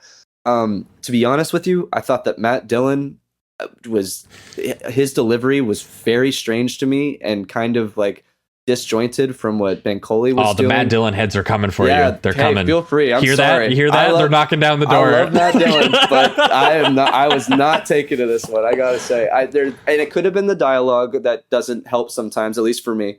It felt like a very repetitive conversation of him trying to steer away from what Bencoli was clearly trying to get at, which I understand is the premise, but I didn't find it to be in any interesting way. He just keeps complaining about like his wife that has come and how he wants to spend some time with her, and how it's just like, hey man, let's just like it felt like they didn't want to have the actual tense conversation of him like ducking and weaving about the body or about the incident, and it felt like he was just trying to distract him entirely. And for me, that felt like it was lacking the content that I wanted to be engaged with. Like I wanted them to specifically kind of do this like an interrogation of like Bencoli trying to figure out what happened to his brother, and Dylan just weaving around it. But I don't know, the way they did it just didn't work for me. It felt disjointed and awkward, and I didn't really like it. There are some shots in it that I love, honestly. Like I really enjoyed Mia McKenna Bruce in her lingerie and heels going around like this industrial landscape where you see all these giant factories and stuff behind her and stuff. That classic Claire Denis. Yeah, I heard some people describe this movie as like kind of shot reverse shotty because of this sort of staging and the fact that it's like it's an adaptation of a play. Mm-hmm. But when I ended up watching the movie, I was like, there's a lot of really striking moments of framing and blocking and like holding on shots and doing pans and tilts and using location. There's even some like experimental use of iPhone footage from the POV of like dashboards and bulldozers in certain parts of the movie, when it does kind of go back into the flashbacks of what it was on what happened on the construction site, and also the guy eventually having to, maybe actually go and unearth the body, and some of the gruesome details of that. Like there is some moments where it definitely, sort of expands into the slightly more exciting version of this movie than I think they ended up delivering on, because it really is a French art house moral dilemma, kind of play first, and then, does it do the more, sort of tense stuff of this altercation. I feel like making this like a tense thriller of, even though it kind of sounds like it has the premise of one, was definitely not something she was even slightly interested in doing. No. This was definitely, one of her more sort of dreamy and haunting and slow kind of character pieces for sure. And in terms of style, there are some images that definitely worked in that aspect where it becomes kind of like a dreamy nightmare. But when it came to the actual like, the dialogue, the actual conversation between Bencol and Dylan, I was checked out. I was just like, this feels so strange, and not in a way that I was intrigued by, in a way that I felt completely disconnected to. So it just is what it is. I'm not sure. Yep. I still love Claire Denis. Love her. Yeah. Jamie did not go up to Claire Denis and say, fuck my son was a better movie to her face. That's for sure. Yeah. See, that is the one thing about, it's like given the fuck my son the thumbs up, and some of these the 2, I'm like, objectively these are probably better movies, but it was my entertainment value in the moment of it's part of the magic of TIFF. Yeah. Definitely meeting up with Jamie and being like, we disagreed on a movie at TIFF was definitely some of the most fun conversations that we had. But we both liked the one that we followed up and ended the night on, which was a movie called Obsession. Yeah, people loved this too. Like, I feel like this could get an upgrade for me. This was the biggest sale of the festival, by the way. It was bought for $15 million by Focus Features, and watching the movie, you can absolutely see why. This is one of the most easily marketable. It has a high concept premise. You could easily be like, this is the next Talk to Me or the next Smile. This doesn't have any big stars in it. And so, you can easily see that this is going to get a multiplex horror release, and you're going to have fun interacting with a crowd watching this movie. Yeah, and it's Obsession, directed by guy Curry Barker, and he's actually, I did put him on my honorable mentions list last year for Milk and Cereal, which is just an hour-long feature that you can watch on YouTube. I think Josh recently watched it and he liked it as well. He's got like a very, he's kind of hyper focused on conversations. That is a big thing that he seems to be interested in when it comes to what he films. This entire movie is kind of locked into that, you know, very symmetrical framework where a character is just kind of it's like shallow focused, and they're having back and forth conversations, which again, I've been kind of explaining this throughout the episode. I usually don't really take to that, but I think it's the subject matter is why it becomes entertaining. And he is really good at writing comedic beats that are still kind of darkly funny and kind of bring nuance to a character. So I think he's very good at that. Yeah, it's worth noting he's also a YouTube sketch comedian, Yes. right? So this is just talking style, about really. sketch comedy people turn horror. So like this was getting the crowd going even before it turned into a horror movie. Because of just like the cringy teen rom-com element of it, where you just have like this kid who has been, you know, really internalizing this crush he's had on this girl for years at school and at work, and he's trying to work up the courage to like, you know, tell her how he feels. And I won't spoil it, but there's like a moment where he essentially, the perfect moment could not have been like arrived and been more built to, and he fucks it up, and the whole audience groaned. They were like, no, dude, like no fucking way, like how the hell. And it's the moment that kicks it into the horror movie zone, because he basically, you know, gets one of those sort of like, you know, sort of supernatural Make-A-Wish objects that he didn't know what it was, but essentially it's like a monkey's paw type thing. He goes, I wish, you know, she loved me more than anybody else in the world.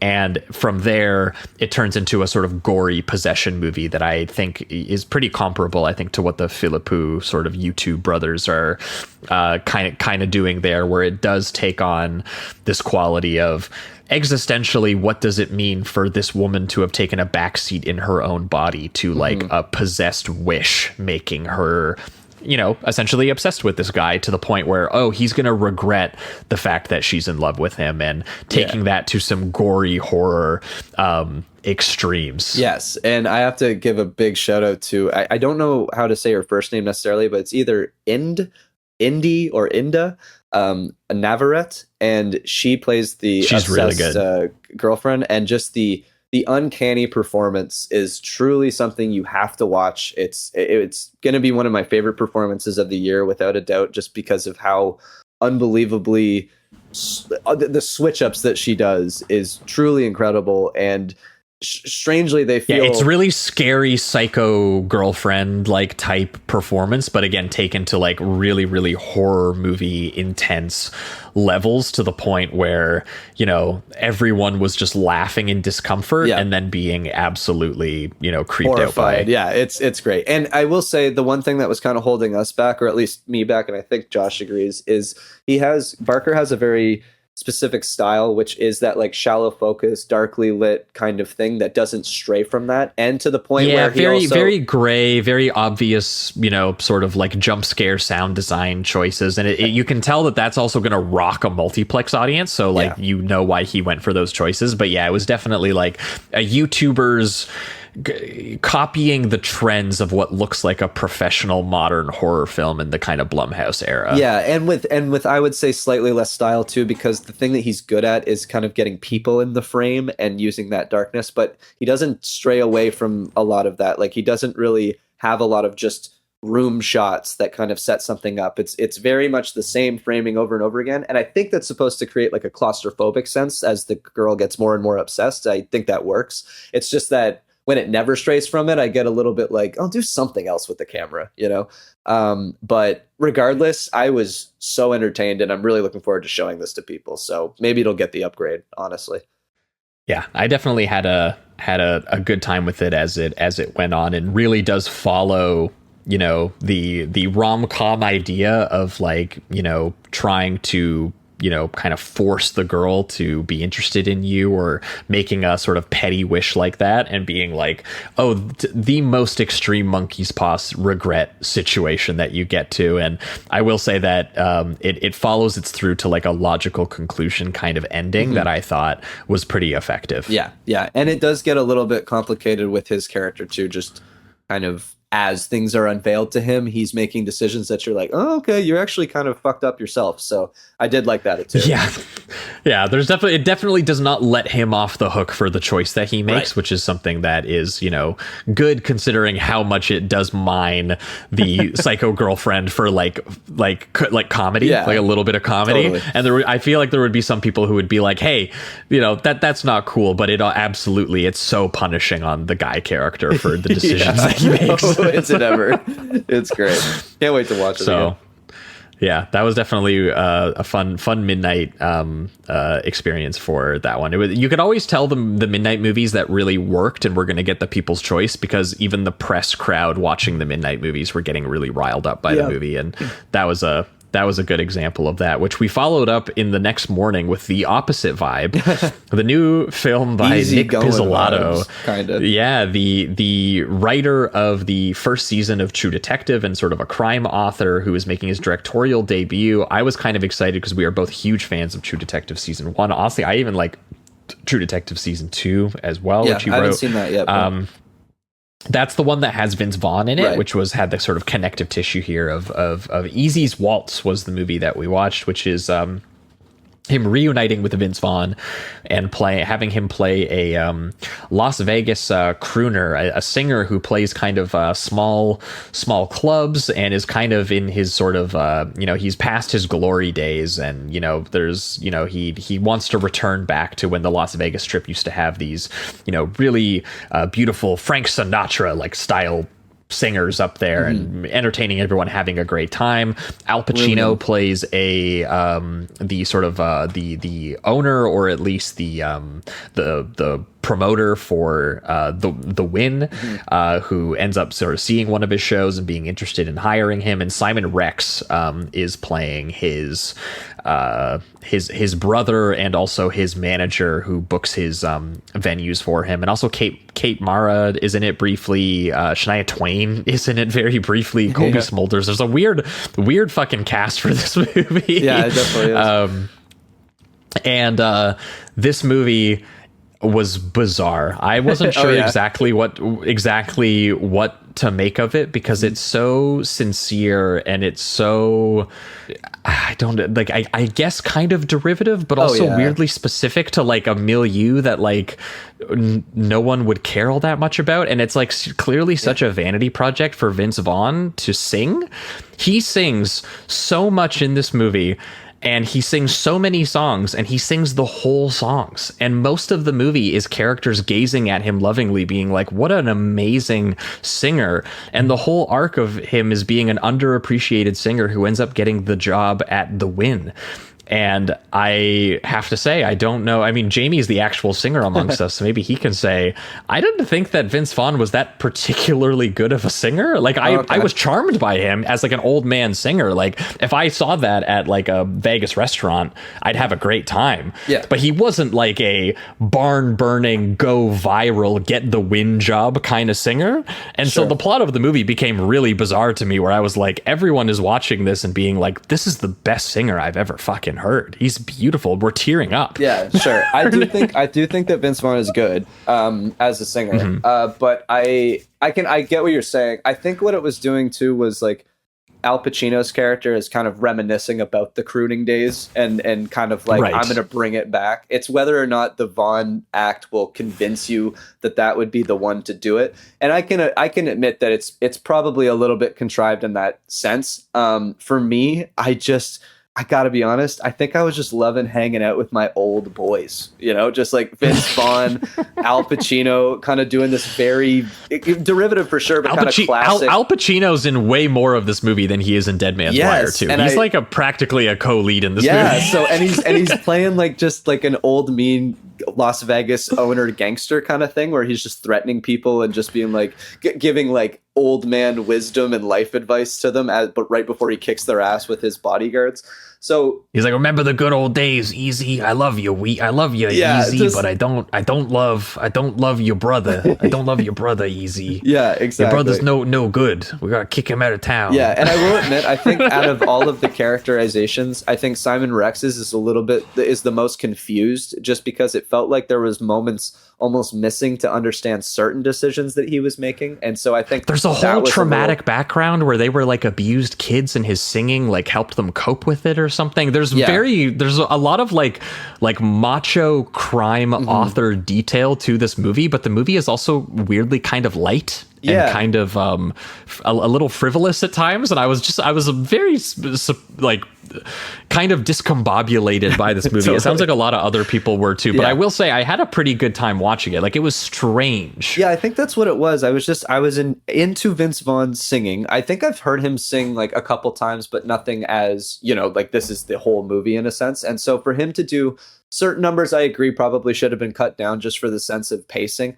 But there were other numbers where he does go for it. Like I can't remember any specifics right now, unfortunately, but there's a couple where they kind of start slow and get into these big crescendos. And when he does hit those higher notes in the crescendo, I was like, that is pretty impressive. Dude, at one point he sings the entirety of Little Drummer Boy, and it's like shot in black and white for some reason. Oh yeah. And the rendition is like super dark. Instead, like it's like this kind of like almost like a death march of Little Drummer Boy. It is strange. Yeah. I will say, like, that none of this film is very weird, and I think that's also why I kind of took to it in a sense. I think it's, again, I'm like light threeing this thing.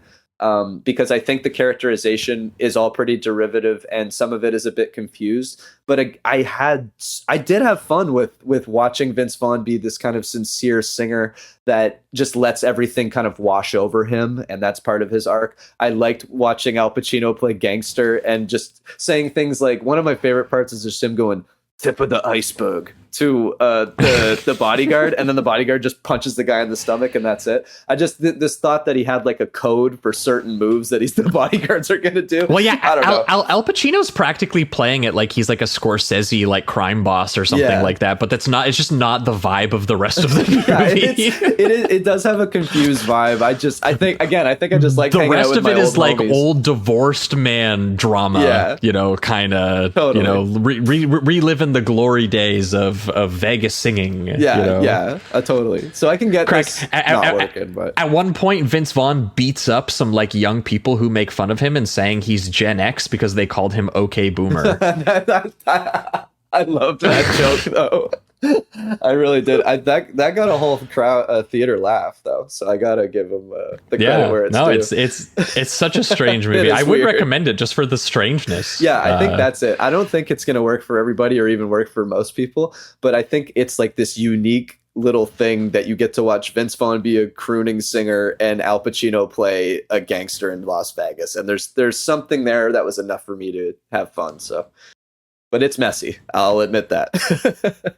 For sure. And we followed that up, though, with another directorial debut, actually, speaking of which, of someone that we really enjoyed, who also wrote a TV show. I didn't even think about this connection. Double feature. We watched a movie called Dust Bunny, which was in the Midnight Madness program and was written and directed by Bryan Fuller, who did the show Hannibal, which is a show that I fucking love so much. I have watched that show a number of times, and this promised a reunion between him and Mads Mikkelsen. So that put it kind of pretty high on my radar, to be honest, of stuff that I was very interested in checking out. I didn't really know much about it other than that. It turns out to be a kind of weirdly whimsical, almost like Guillermo del Toro style mix of like fantasy fairy tale horror and like action movie. Although the action movie is a little bit of John Wick, a little bit of like Leon the Professional, a little bit. Essentially, Mads Mikkelsen is playing a hitman who is just existing in his entirely own sort of like crime, sort of assassin film. And there's this little girl played by what's her name? Sophie Sloan. Sophie Sloane, who's really fucking good. Incredibly She plays good, a very like precocious girl. You could see her being the protagonist in like if they did like an English remake of Pan's Labyrinth or something, she could probably do something like that. That's kind of the vibe she gave off. She comes off like really like hyper intelligent for her age, and just the way that she interacts with Mads is actually very mature and grounded, and like they have great chemistry together. Yeah, really good. Like when she slips him the money for the first time and just goes like, "Is that enough?" Like it's like just her delivery to procure your services, and she's like, he's like, where did you learn the word procure? She's like, this is just adorable. I don't understand, and she's literally hiring him to kill the monster under her bed because it is a giant dust bunny, which turns out is a big actual practical monster that is eating her family members and is eating people who come into her house and walk on her floorboards at a certain hour. And the movie is just a pretty solid mix of those two genres, and Fuller goes really, really hard with the designing of the world in terms of, I mean, if you've seen Hannibal, like the production design and the costume design is fantastic, and in here he gets to do full like fantasy horror monster plus like doing like creepy, you know, PG fairy tale, you know, horror film in that kind of way, and then also do some pretty solid action sequencing when, you know, various sort of almost like characters you could see in the John Wick universe, like, you know, Mads Mikkelsen's handler is Sigourney Weaver, and there's a bunch of other sort of goons who end up coming up in the final set piece of the film, and just seeing those kinds of characters have to deal with the fact that there's a giant furry monster swallowing them whole running around was a pretty amusing sequence, I thought, to see. Yeah, and that is pretty much the premise too. Like they just take that to the fullest extent. There's some decent effects. I think the Dust Bunny is a little bit CGI heavy, but to be honest, the design of times it for sure is really interesting, and it is kind of like this giant monstrous rabbit, and I think it's kind of cool and unique. And they have this cool effect too, where it almost is treated like a shark, where the floorboard will kind of rise like it's a wave as it gets closer to you and stuff. So it kind of creates some suspense. Right. But yeah, no, I think it's very funny and pretty adorable. And I think it'll be a good, like, it's interesting though, because it does have a little bit of like legitimate violence. And so I feel like it's going to be a movie that some parents put on for like an actual 8-year-old, and they'll be like, oh, there's a little more in this than I thought there was. There's some more adult subject. Like it definitely has the cutesy, whimsical tone of being like more of a children's movie. But then there's moments where it's like, oh yeah, Mads Mikkelsen. Yeah, sorry, I am going to chop up this body in front of the child, and the child is going to help me do it. Right, you know? Right. Yeah. So it's kind of got this mix of it where I think it's probably like a PG-13, but it is interesting that it's kind of like it's a transfer from like a more juvenile, younger horror action movie into something that they'll get to eventually as they get older. So I think I think this would be a good gateway genre movie for like a young film fan. I think this would be like that in between where they're maybe not quite ready for a hyper violent like Hitman movie, but they are ready for like, you know, a little bit of a Guillermo del Toro like creepy movie that, you know, kind of incorporates those elements. So I thought it was better than I thought, considering how quirky it kind of sounds. It sounds annoyingly quirky, but it's actually a pretty good time. And I think the kid and Mikkelsen are so good together. Even if you're annoyed by other elements of it, I think you'll get involved with those two performances and how much fun they have together. Totally agree.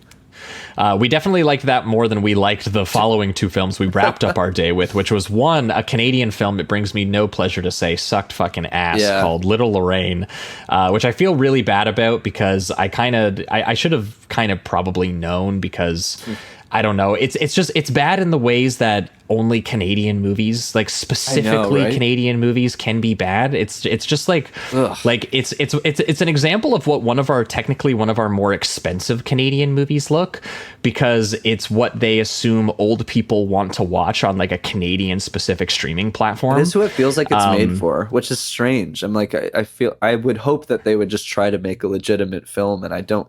It feels very by the numbers and almost like a Hallmark crime movie in this.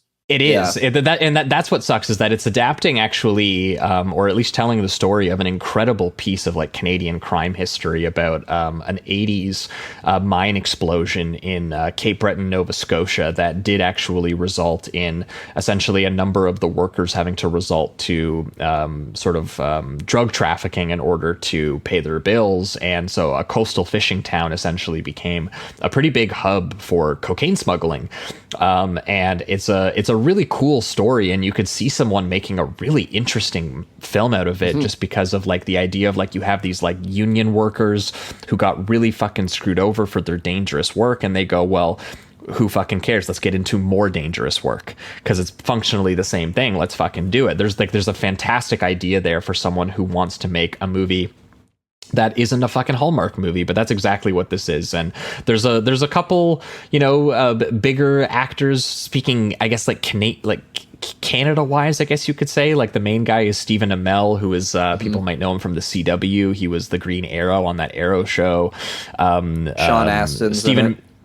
Sean Astin from Lord of the Rings is in it as the local sort of town priest. Stephen McHattie, who is like kind of a Canadian legend, actually from Nova Scotia. Who's probably the most interesting performance in the whole thing, just because he's got this like very evil tone to him that I kind of like. He's the sort of shithead criminal uncle who is the one who pitches the guy on getting involved in his sort of drug smuggling boat. And I will say the story is nasty and ends up going to some pretty violent places that I won't spoil, but they were pretty surprising, and they were so surprising because the rest of the movie is just so dull. Like so much of a light nothing in terms of like I really just could not get over how amateurish it felt some of these actors were being directed to be. The writing being just as obvious as it was, even just the general sheen and look of the movie. It felt like such a Crave original movie, which won't make sense to any of our American listeners, but our Canadian listeners will know what we're talking about.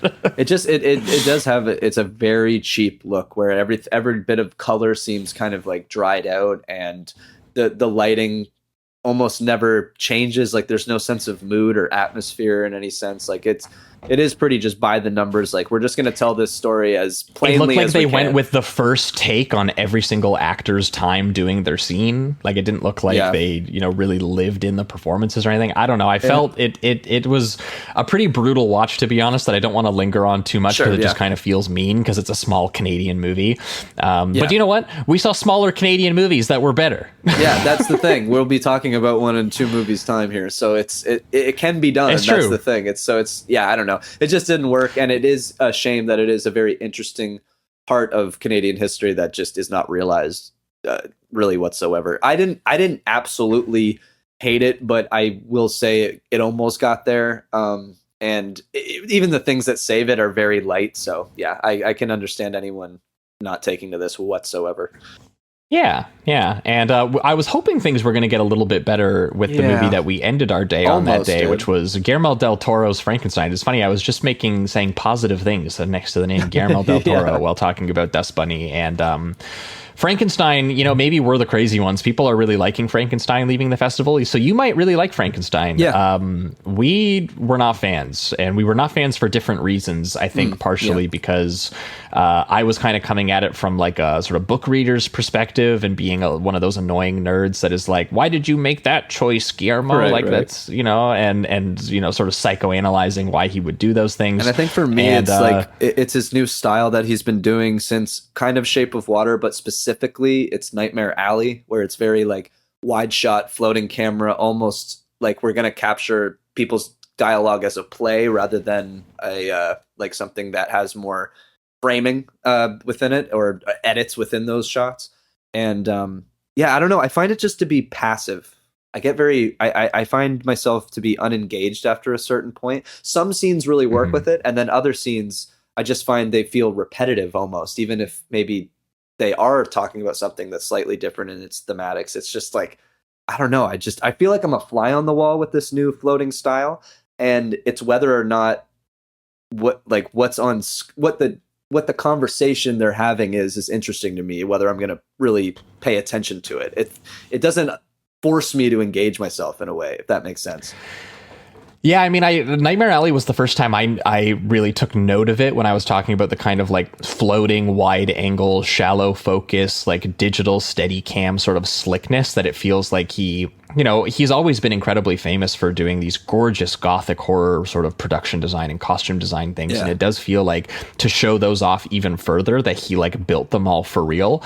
He's like, the camera is going to fly through the whole thing and you're going to see that the whole thing exists and the actors are really walking through it and talking to each other while walking around it. And that it really does feel like that's kind of where the motivation comes from, rather than it making sense for the drama of the movie and for the moment of the actors. Like I really do think that that's like become a little bit of an issue for him, even though I agree with him. The production design and costume design and gore makeup, all of this stuff is fantastic. I just think you don't need to change your way of shooting to do that. And I feel like you could actually I feel like if you start to do different shots within that, you can still show off these amazing sets. It's just like, I feel like he needs to almost, like you said, almost it's like proving that these sets are real, so I'm going to put my camera throughout the entirety of it.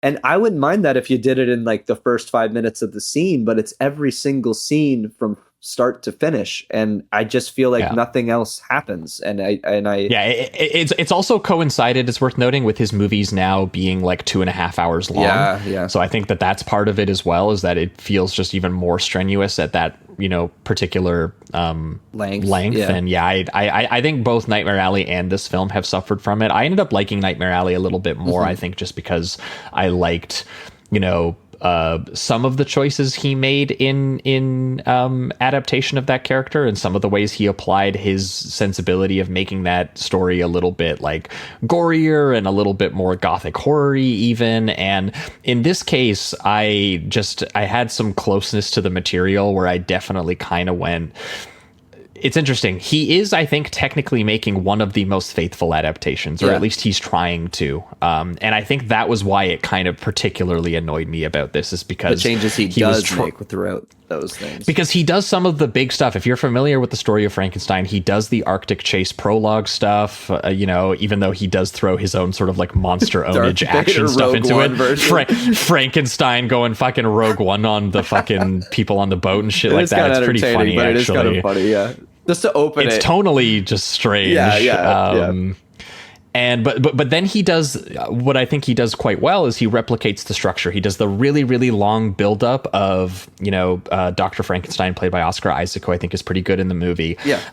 Him, facing this tragedy in his life that makes him want to conquer death, and going through this long, arduous process of actually doing it, and actually going through the full, like, gruesome anatomical mad science lab creation aspect of it. Like, he does get, really nasty with it at a certain point.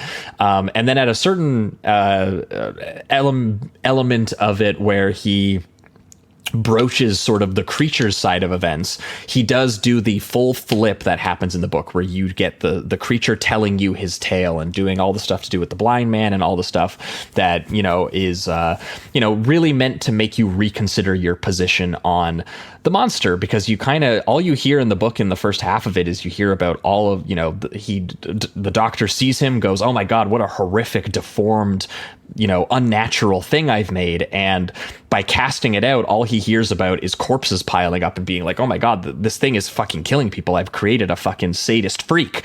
And then you get the creature's tale, where you're like, oh no, he was just a creation abandoned by his creator, and he's going through an existential crisis, and he has feelings, and he's learning, and he's, everyone who comes up to him tries to attack him, and he just fights back. And it's, it's all these things. And I just went, man, Del Toro, that works as is. You don't need to bend it to make it more like one of your schmaltzy fairy tale fantasy stories, where he really goes over the top with making the doctor character even more of an irredeemable murdering asshole, and making the creature even more of like an abused pet who you never understood why anyone mistreats him in the first place. Yeah. And it just makes the story so, to me, less morally interesting. It makes it easy, and it makes it more like a Del Toro movie. So unfortunately, my critique is, if you really love Del Toro movies and you want to see Frankenstein done more as a Del Toro movie, It's there. This is what you're fucking looking for. This is the movie. Nails that. He out of the park. It's gone. He absolutely fucking killed it. But I do think that there was room here for him to, the Frankenstein story is not the same as the Shape of Water story, and he tries really, really hard to bend over backwards to turn it into that. And that kind of just annoyed me for 2.5 hours, unfortunately. I don't need the creature being a sexy, soft boy who doesn't even look that ugly. I was just going to say, I think a big example of like, wow, how he's treating the monster is the look of the monster with Jacob Elordi. Like, don't get me wrong, you don't see Jacob Elordi in the makeup. Like, he's very transformed into something else, but the design is not like these grotesque body parts being sewn together. It almost looks like a smooth alien or something like that. It's very strange. Yeah, I was gonna say he looks literally like the engineers from the Prometheus movies more than he does like a Frankenstein, like a creature assembled from dead parts. Dismembered body parts. Yeah, like he doesn't look anywhere near as gruesome as he looks like when he's actually putting him together. That's true. It's very strange that way, and I think it's because they still wanted to kind of have that sensitivity and a little like not hot but cute enough. Well, Mia Goth needs to fall in love with him, and she can't fall in love with a guy who looks like Boris Karloff with a bolt in his neck. And I'm like, sorry, fuck you. Yes, he can. Yes, she can. Del Toro is like, look, the monster still needs to look blowable. Okay, that's the key. That we still need that. We still need a 6-pack and a little bit of pecs and a little bit of toned arms. We still need that. Like, it's just, I'm like, what are you doing, man? Make him absolutely and his grotesque. physical performance is so the same as the fucking fish man who just like has abs and is sad and is abused and locked in a cage. And I was just like, I don't know. Yeah, people might think we're crazy when they eventually watch this thing on Netflix and they go, this is Guillermo del Toro's Frankenstein. What did you expect? And you know what? Shame on me. Yeah, absolutely. And I will say though, I'll eat that one. Like, besides the actual style, I think it looks good. Like, these sets are incredible, and when they do like an outside landscape shot, like especially of his laboratory that he's going to make the monster in and stuff on the end of an island kind of thing, it looks, or a cliff. Yeah, Del Toro is someone I always want to love because the production design, the costume design, the gore is always so beautiful, and he likes so much of stuff that we also like, and he's such a charming personality. Like when he's just interviewing or he's up there, he's adorable, and he's a big sweetie.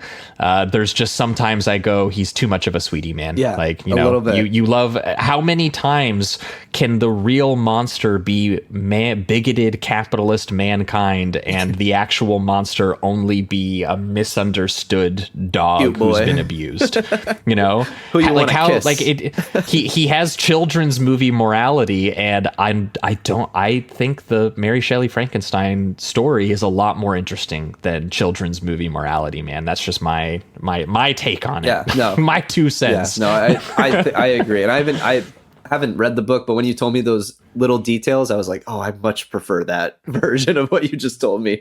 And that was me already not really taking to the style of it. So it is what it is. I hope people do like it. And I still like Del Toro. I hope he makes something I like soon. I did like Pinocchio. I'll be watching the next one. I'll be watching the next one, as always. For sure. He shows you something, but unfortunately this one wasn't for me. We much preferred the next morning when we went back to Canada and we watched a little movie called Mile End Kicks, directed by Chandler Levack, who is a director based out of Toronto, who did a film a few years ago called I Like Movies, which is a really great movie for cinephiles because it is, clearly a little bit of a self-portrait of just an absolutely fucking asshole, like video store kid. And I really appreciated that movie because it was kind of like if like Toronto cinephiles got their own version of like Lady Bird or something like that. Like that was kind of the vibe of the movie. It was quite funny. It was quite intimate, but the kid was also such a fucking asshole. And I kind of loved how much of a cutthroat depiction it was of like a flawed protagonist. And I felt quite similarly about Mile End Kicks, which was another sort of coming of age film that she's done here, and this one very clearly autobiographical about essentially a girl who spends a summer moving to Montreal from Toronto. She's a freelance sort of spin magazine sort of internet writer who essentially wants to write a book about Alanis Morissette, and instead ends up kind of getting sucked into a pavement sounding sort of indie rock band in Montreal and in the Montreal music scene, and ends up just making a bunch of horrible decisions that both ruin her job prospects and also ruin her love life. And it's so awkward and uncomfortable in terms of clear, authentic detail from like a late 2000s, early 2010s like period piece, essentially, of a girl just having a wild summer in Montreal, and Barbie Ferreira is the lead in it, playing essentially a stand-in for Chandler, who did this herself, Chandler's also one of her favorite movies of all time is Almost Famous. So you will gather that watching this movie. She was like, that movie basically, she says that basically that movie inspired her to drop out of school and try to become a music critic and follow bands around. And that this movie is an adaptation of that point in her life. It's actually interesting you say that, because I was kind of watching the movie and going, this is reminding me of something, and I had no idea what it was, and I think it's Almost Famous, so that's kind of awesome. There you go. It's like an indie freelance critic, Almost Famous, in Canada. I think Barbie Ferreira is fantastic in this, and I just think it's a well written and a very nuanced portrayal of this kind of character. Like, she's very flawed, but you're still rooting for her the entire time. But she's still making very like decisions. I would think in other movies, I would almost get upset with the character to a point maybe they would become unlikable. But I think it's so balanced with the writing and her performance. It's very obvious that like Barbie Ferreira was working very closely with Chandler and trying to get all of her maybe mannerisms from back in the day or something like that. Because I think it was her Canadian accent is pretty good too. Yeah. And was it Will Sloan that mentioned when he saw it, because he knows Chandler, that it was almost like it was just unbelievable how good she got it. Will mentioned it to me because he saw it before and he was telling me that it was good, and I said I had it later in the festival, and he's someone who's a little bit closer. I've met Chandler like once or twice. I don't know her that well. Will knows her well enough that he was like, the performance is pretty uncanny. Oh, that's like awesome. It does feel like it's almost exactly her, and she's surrounded herself also with like Jay Baruchel, who's playing one of the sort of shitty bosses at Spin Magazine. Also Juliette Garipe from Red Rooms, which people should be excited that the Red Rooms girl is kind of getting noticed. She's the kind of Craigslist roommate she books in Montreal and is pretty fun as like sort of the hot girl DJ kind of archetype. And honestly, the guys in the band are quite funny. Yes. As well, especially Stanley Simmons as the shithead sort of like lead singer of the band, who so badly wants to be just like the weirdo deep artist. And he's like so blatant about it that he's just like clearly a kid pretending.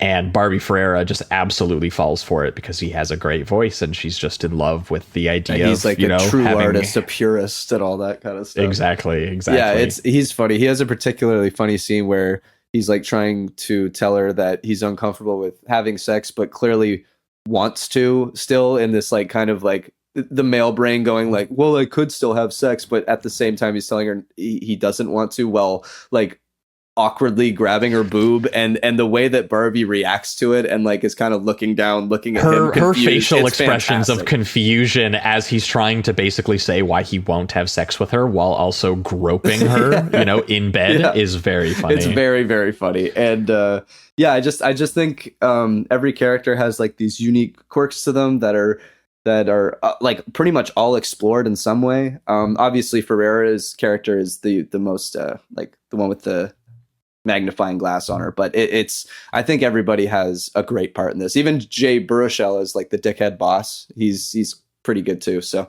yeah, it's I'd highly recommend it. I don't know how this is being released, but I would recommend it. Yeah, I mean, here in Canada, I think it has distribution already. I'm curious. I think this will translate a bit to the States. There'll be enough people who want just like a sort of coming of age movie set in sort of like the indie music scene, that it won't matter that it's a Toronto girl going to Montreal, even though it's so specific to those two cities, and there's a lot of familiarity that I gleaned from that. Yeah, so maybe the Euphoria heads will love Barbie Ferreira's performance too. So yeah, Barbie Ferreira, I mean, hopefully they'll tune in. Yeah, get some more coming of age going. But then we followed that up with our sort of penultimate movie experience, because in between My Land Kicks and this movie, we went to fucking Boiler Room and went raving. Yeah, that was fun. I forgot that we did that. Our awesome. last day, we watched basically like 2 movies because we were like we're going to go to a rave for half our day. We had a great time. It was fun. Don't judge us. We kind of needed to wake up a little bit. Yeah, we went SIRAT mode. We went SIRAT mode in the middle of the festival. It was a great experience. And then we came back for the Christian Petzold movie, which was Mirrors subtle. number 3. It's so funny that that's what we were doing before. Yeah, I feel Mirrors like we were number both 3. kind of passing out a little bit through the Petzold, so maybe don't take our opinions completely to heart. But yeah, we thought that this was fairly solid. And as someone who thinks that Petzold is like one of the best modern filmmakers, that's maybe a little bit disappointing. Like Phoenix is a 5-star movie for me. Right. Transit, I absolutely fucking love. And honestly, his most recent film, A Fire from 2023, before this, I also thought was really good. This is one of sort of, I guess you could say it's one of his more minor movies, which is not usually a term I love using. Sure. But it was just my immediate impression watching it. And I think partially because I just kind of expected a little bit more out of it, because it has a fantastic premise. It has a psychodrama premise, essentially, of basically a woman getting into a car accident pretty close to a woman's property, being the only survivor of the accident and being taken in by the woman, who, you at first think is like just a good Samaritan taking care of a woman who was in trouble. But it turns out she kind of has ulterior motives, and I don't want to spoil it. I won't say like maybe exactly explicitly what they're doing, but it's a Christian Petzold thing. So if you've seen Phoenix or you've seen some of the other ones, there's a Hitchcockian element, there's a Vertigo element. The family has a history that is being projected onto this woman, and they're getting more out of this relationship than just helping her, than they're letting on. And that creep factor is very, very, very subtle. And ends up kind of coming to the surface in the final probably 10 to 20 minutes of the movie, kind of at most. And that was where I felt like there could have been more of the movie. This is an 83-minute movie or something. A lot of his movies are pretty economical, but I really thought this could have used like an extra 15 minutes after the reveal that it does to really explore the reveal and really explore the perverse dynamic that was kind of bubbling behind the scenes of what was kind of a, sort of house vacation recovery hangout movie with these characters. And I think that that's what would have maybe took it to another level for me, because otherwise it was good, but it didn't hit me in the way that some of Petzold's other films have hit me. It's almost like if you knew exactly what happens in the film and someone gave you the premise, you would expect a more of kind of a thrilling aspect to it. And then when I actually saw it in its entirety, and then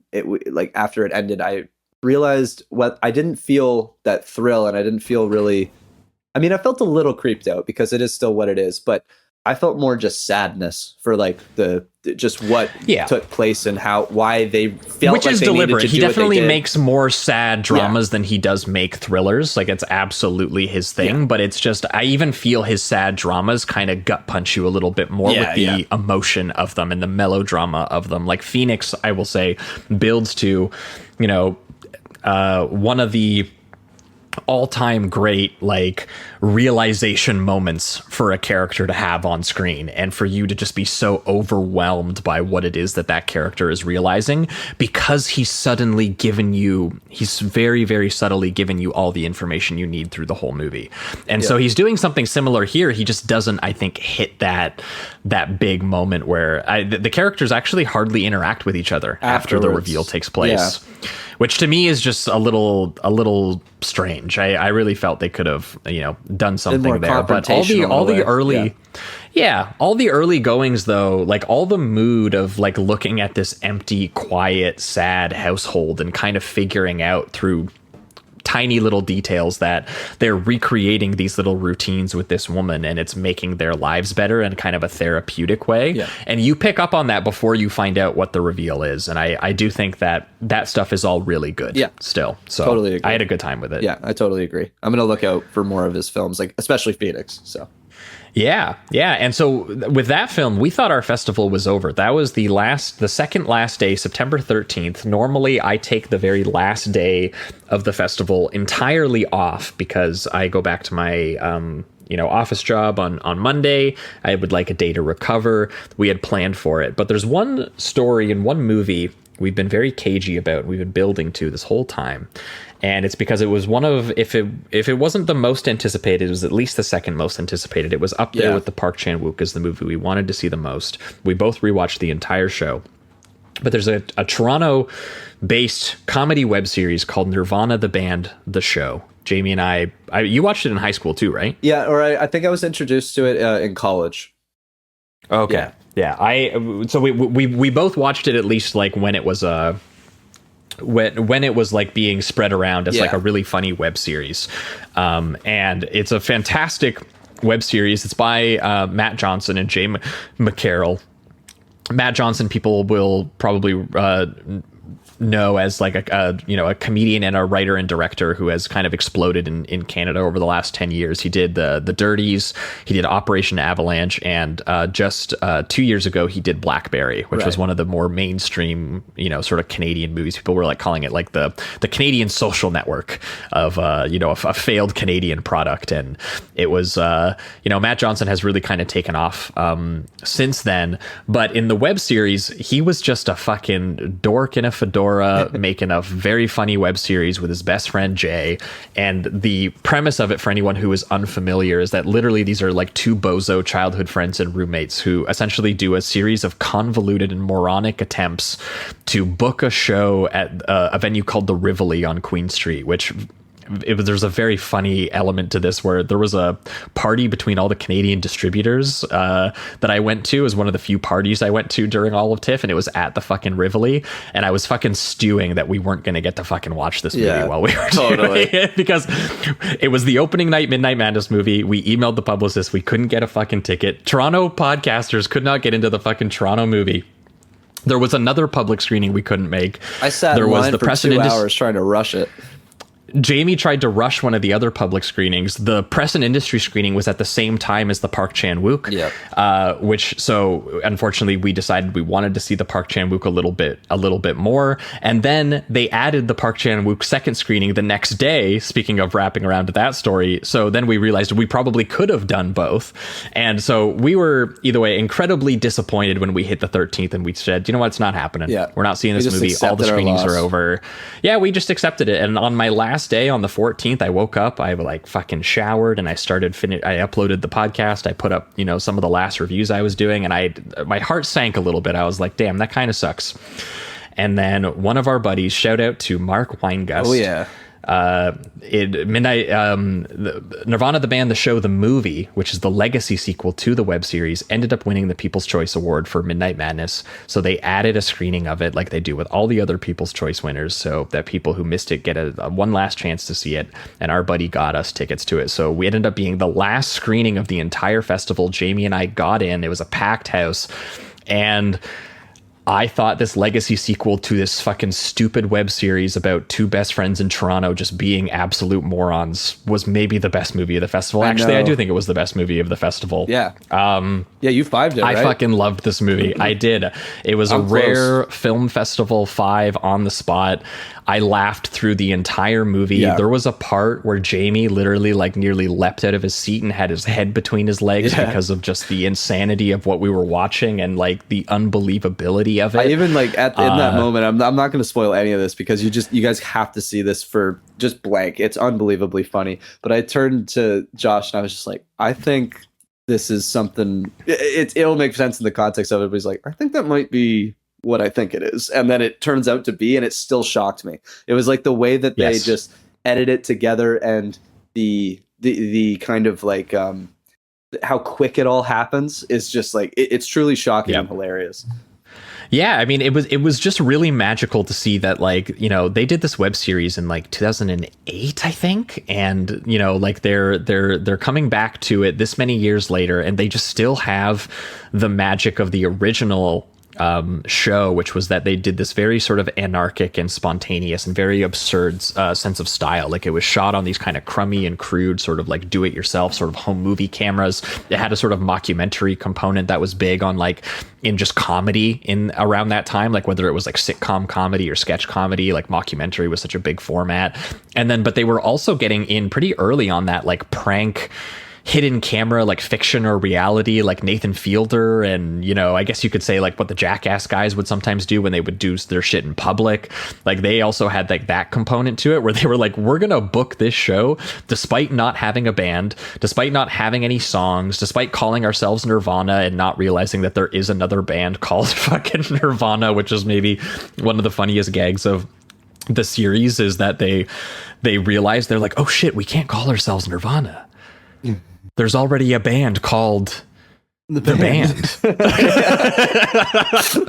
Like, that's how fucking stupid this fucking show is, dude. But then in the web series, they fucking go to one of the last remaining members of the band and literally beg him to sign over the rights to use the band, which he does. And it's one of my favorite fucking, like, again, that sort of, is this real? Is this not? How did they do this? How did they get this conversation? How did they get this camera in there? The brilliance of like the writing is, it like when you said like that's so stupid, but at the same time, it's that perfect balance, tightrope walk of being so stupid that it goes like around to genius, honestly. Like it has this perfect balance of, they know that this is stupid, but it's set up so intelligently that you are just howling throughout it, and you think of that as, and there's so much like work put into the shooting and the staging of it that you're like, oh my god, like, even if like the caricatured versions of themselves they're playing are morons who do all these absurd, convoluted schemes in order to be like, to get a show booked, when it is as easy as like picking up the phone and being like, hey, can I come to the open mic night? But they go, no, we are going to pull off crazy absurd stunts, which I don't even know what we can say because I don't even want to spoil the stunts in this movie. Yeah. Like, I don't. I'll say this. I'll just say this. The CN Tower is basically the third star of this film. Let me say that. It is, which makes it one of the, like, it's like one of the all-time great Toronto movies immediately. I'm canonizing it right now. Totally. It is up there with the best of Cronenberg's Toronto movies. This is the most Toronto movie that has ever existed. There was so many details in this movie that, like little details that no one will ever pick up on, like the idea that there's Reg Hart posters around town, the fact that there's a Jian sort of Gumeshi reference to in period detail, who is just a completely scandalized Toronto, radio broadcaster at one point. Some of my favorite details is because they're in 2008. Clearly the culture like has changed in the last 15, 20 years. And that includes comedy and kind of like what you're allowed to get away with. And they have this wonderful moment where they go into a certain movie and there's like a slur and a specific joke that is used with the really slur. Famous. It's very famous. And he just looks around as people are like laughing at it, like, wait, you can do this now? What's going on? And it's like his realization that he's in 2008. It's just a genius way of having a character realize that in such a humorous way. It's so funny. Like it's just well thought out. Yeah. So he understands like culture and how we've read it over the years and how it's changed, and it's like his understanding of that is a lot of what's built into the humor. And it's a bit of a meta commentary on the show because they did use offensive language on the show in 2008 because comedy was just like a bit of a different thing, and they've grown up and they don't do it now, but it's definitely, they were like, we're going to acknowledge that in one of our jokes here because the fact that the entire they've done so many schemes over the course of the web series, like trying to put up billboards of themselves or flyers or breaking into the Rivoli and like writing their fucking name into the folder on the computer and hoping that the guy fucking sees it, and literally trying to kidnap the owner of the place at one point, and all these various schemes they've gotten into. And the scheme in this movie is literally, we're going to become a Back to the Future movie, and they're literally doing Back to the Future 2 shit where they're like going back in time from 2024 or 2025 to 2008. And they are doing stuff that, in terms of how they shot it and how they did the VFX, literally kind of blew my mind. Yeah. It's seamless. I couldn't see the seams on them interacting with the previous footage of their 2008 selves that they did in like exactly like what they do in Back to the Future 2. Yep. And you know, of some various other stunts that they do in this movie, which again I won't spoil, but there's one involving the CN Tower that there's no way they did for real, but it fucking looks like they did. Oh, yeah. And the tense build up to wondering if they're gonna do it or not, and being like, no, they can't do that. What are you talking about? That would be insane. This is, and it really does genuinely give Nathan Fielder a run for his money if you like what he's been doing with bending sort of reality and fiction and the blur of that, because I spent this whole thing being like, it's amazingly funny. They're great personalities. They're having great, just like classic hidden camera prank thing where they're trying to get employees, like clearly real employees of certain Toronto-based venues involved in what it is that they're doing. And then they do it. And you're like, what? Yeah. There's no fucking way. And either way, it made you really think anything was possible. Anything, wherever these guys were going to go, they could do it, and it would look like they did it for real in Toronto. And it was pure movie magic, and also funny for the entire runtime. Like, our audience was losing their mind front to back. Yeah, cheers and laughs galore. It's very well realized on a character level too, where it ends up, and like kind of the commentary on their friendship and the sacrifices they both make to be friends with one another and everything, it comes together in the story really well. And it does feel like even Johnson has kind of looked at himself and his character a little bit and been like, oh, okay, I put ourselves in some situations here, and I like that he kind of plays with that a little bit, but still, dude, he's such a he's such a fucking asshole on the original web series, like 2J. It's one of my favorite things about that show is that it's clearly a show about best friends who really do love each other, but at the same time, they are, it's Jay putting up with Matt's nonsense over and over again, kind of thing. I mean, I'm a sucker for some of those like male friendship of that era, like something like Superbad, where it was like, male friendship, male bonding was also, a little bit toxic. Yeah. And it's like one loudmouth and then one more sensitive guy that's kind of like it, like he's in on it, but he's not quite there. He's questioning him at the same time. Yeah. I mean, one of my favorite gags. I love that. One of my favorite gags in the first episode of the web series is when, they're figuring out their first plan with the Flyers, and Jay just passively goes, you know what? There's nothing like a good feeling. And Matt there's nothing like a good feeling. Like, what? It's like, I guess. I don't know. What the fuck? Like, he's like, why did you fucking say that? He's literally just being like, you know what? I'm having a good time with my friend, and he said it weird. Yeah, totally. Yeah, and those guys are still friends. They're still making movies. They're making more elaborate and bigger movies than should be possible in the city of fucking Toronto. They're going full Back to the Future, Butterfly Effect, doing full like action thriller sequences in the finale. And it's just, I don't know, man. I watched this and I was like, this is one of the best Toronto movies I've ever seen. And I think this is the best Back to the Future movie. And I think when people eventually see this movie, they might not even see the version that we saw, because it does so much shit with Back to the Future that I think it's going to get copyright struck, and they even acknowledge it in the movie. Johnson looks at the camera and goes like, if you're watching this in a theater, this probably won't be the version that you see ever again. So, because this copyright is going to be a nightmare. And then they just continue. Yeah, this copyright's a fucking nightmare. So it's a great meta joke. And yeah, this whole thing, I can't recommend it enough. And I agree. I think it's the best Back to the Future movie, because I think it's the only Back to the Future movie that I 4-star technically, because I don't even. Oh shit! I'm not even totally in love with the first one. So I think it's a fun blockbuster. I think the last time I watched it, maybe I upgraded it, but I remember 3ing it. So anyway, it doesn't matter. I do like the first one, but I do. do think that this is so just Toronto specific, and the fact that it does have the, I do think the emotion of these two being friends and how far they're willing to go in terms of bending fucking time and space to achieve their dream together, and also realize in, some monkey's paw type situations that they really do belong together. And, there is, you gotta appreciate your friendships here, and just doing that in one of the most deliriously funny, insanely ambitious, like time travel buddy movies I think that I've ever seen, that also mixes in all of that sense of humor from 2008 and all of the do-it-yourself home movie sort of passion that these guys are getting to do on a bigger budget now. And also, again, the sort of Nathan Fielder fiction or reality blending that just just hits you even harder. It does all of those things extremely, extremely well. And for anyone who doesn't know, they actually made Blackberry, like a more commercial film, which is a really good film still. They made that movie so that they could fund this. Oh, awesome. That's awesome. Both are great.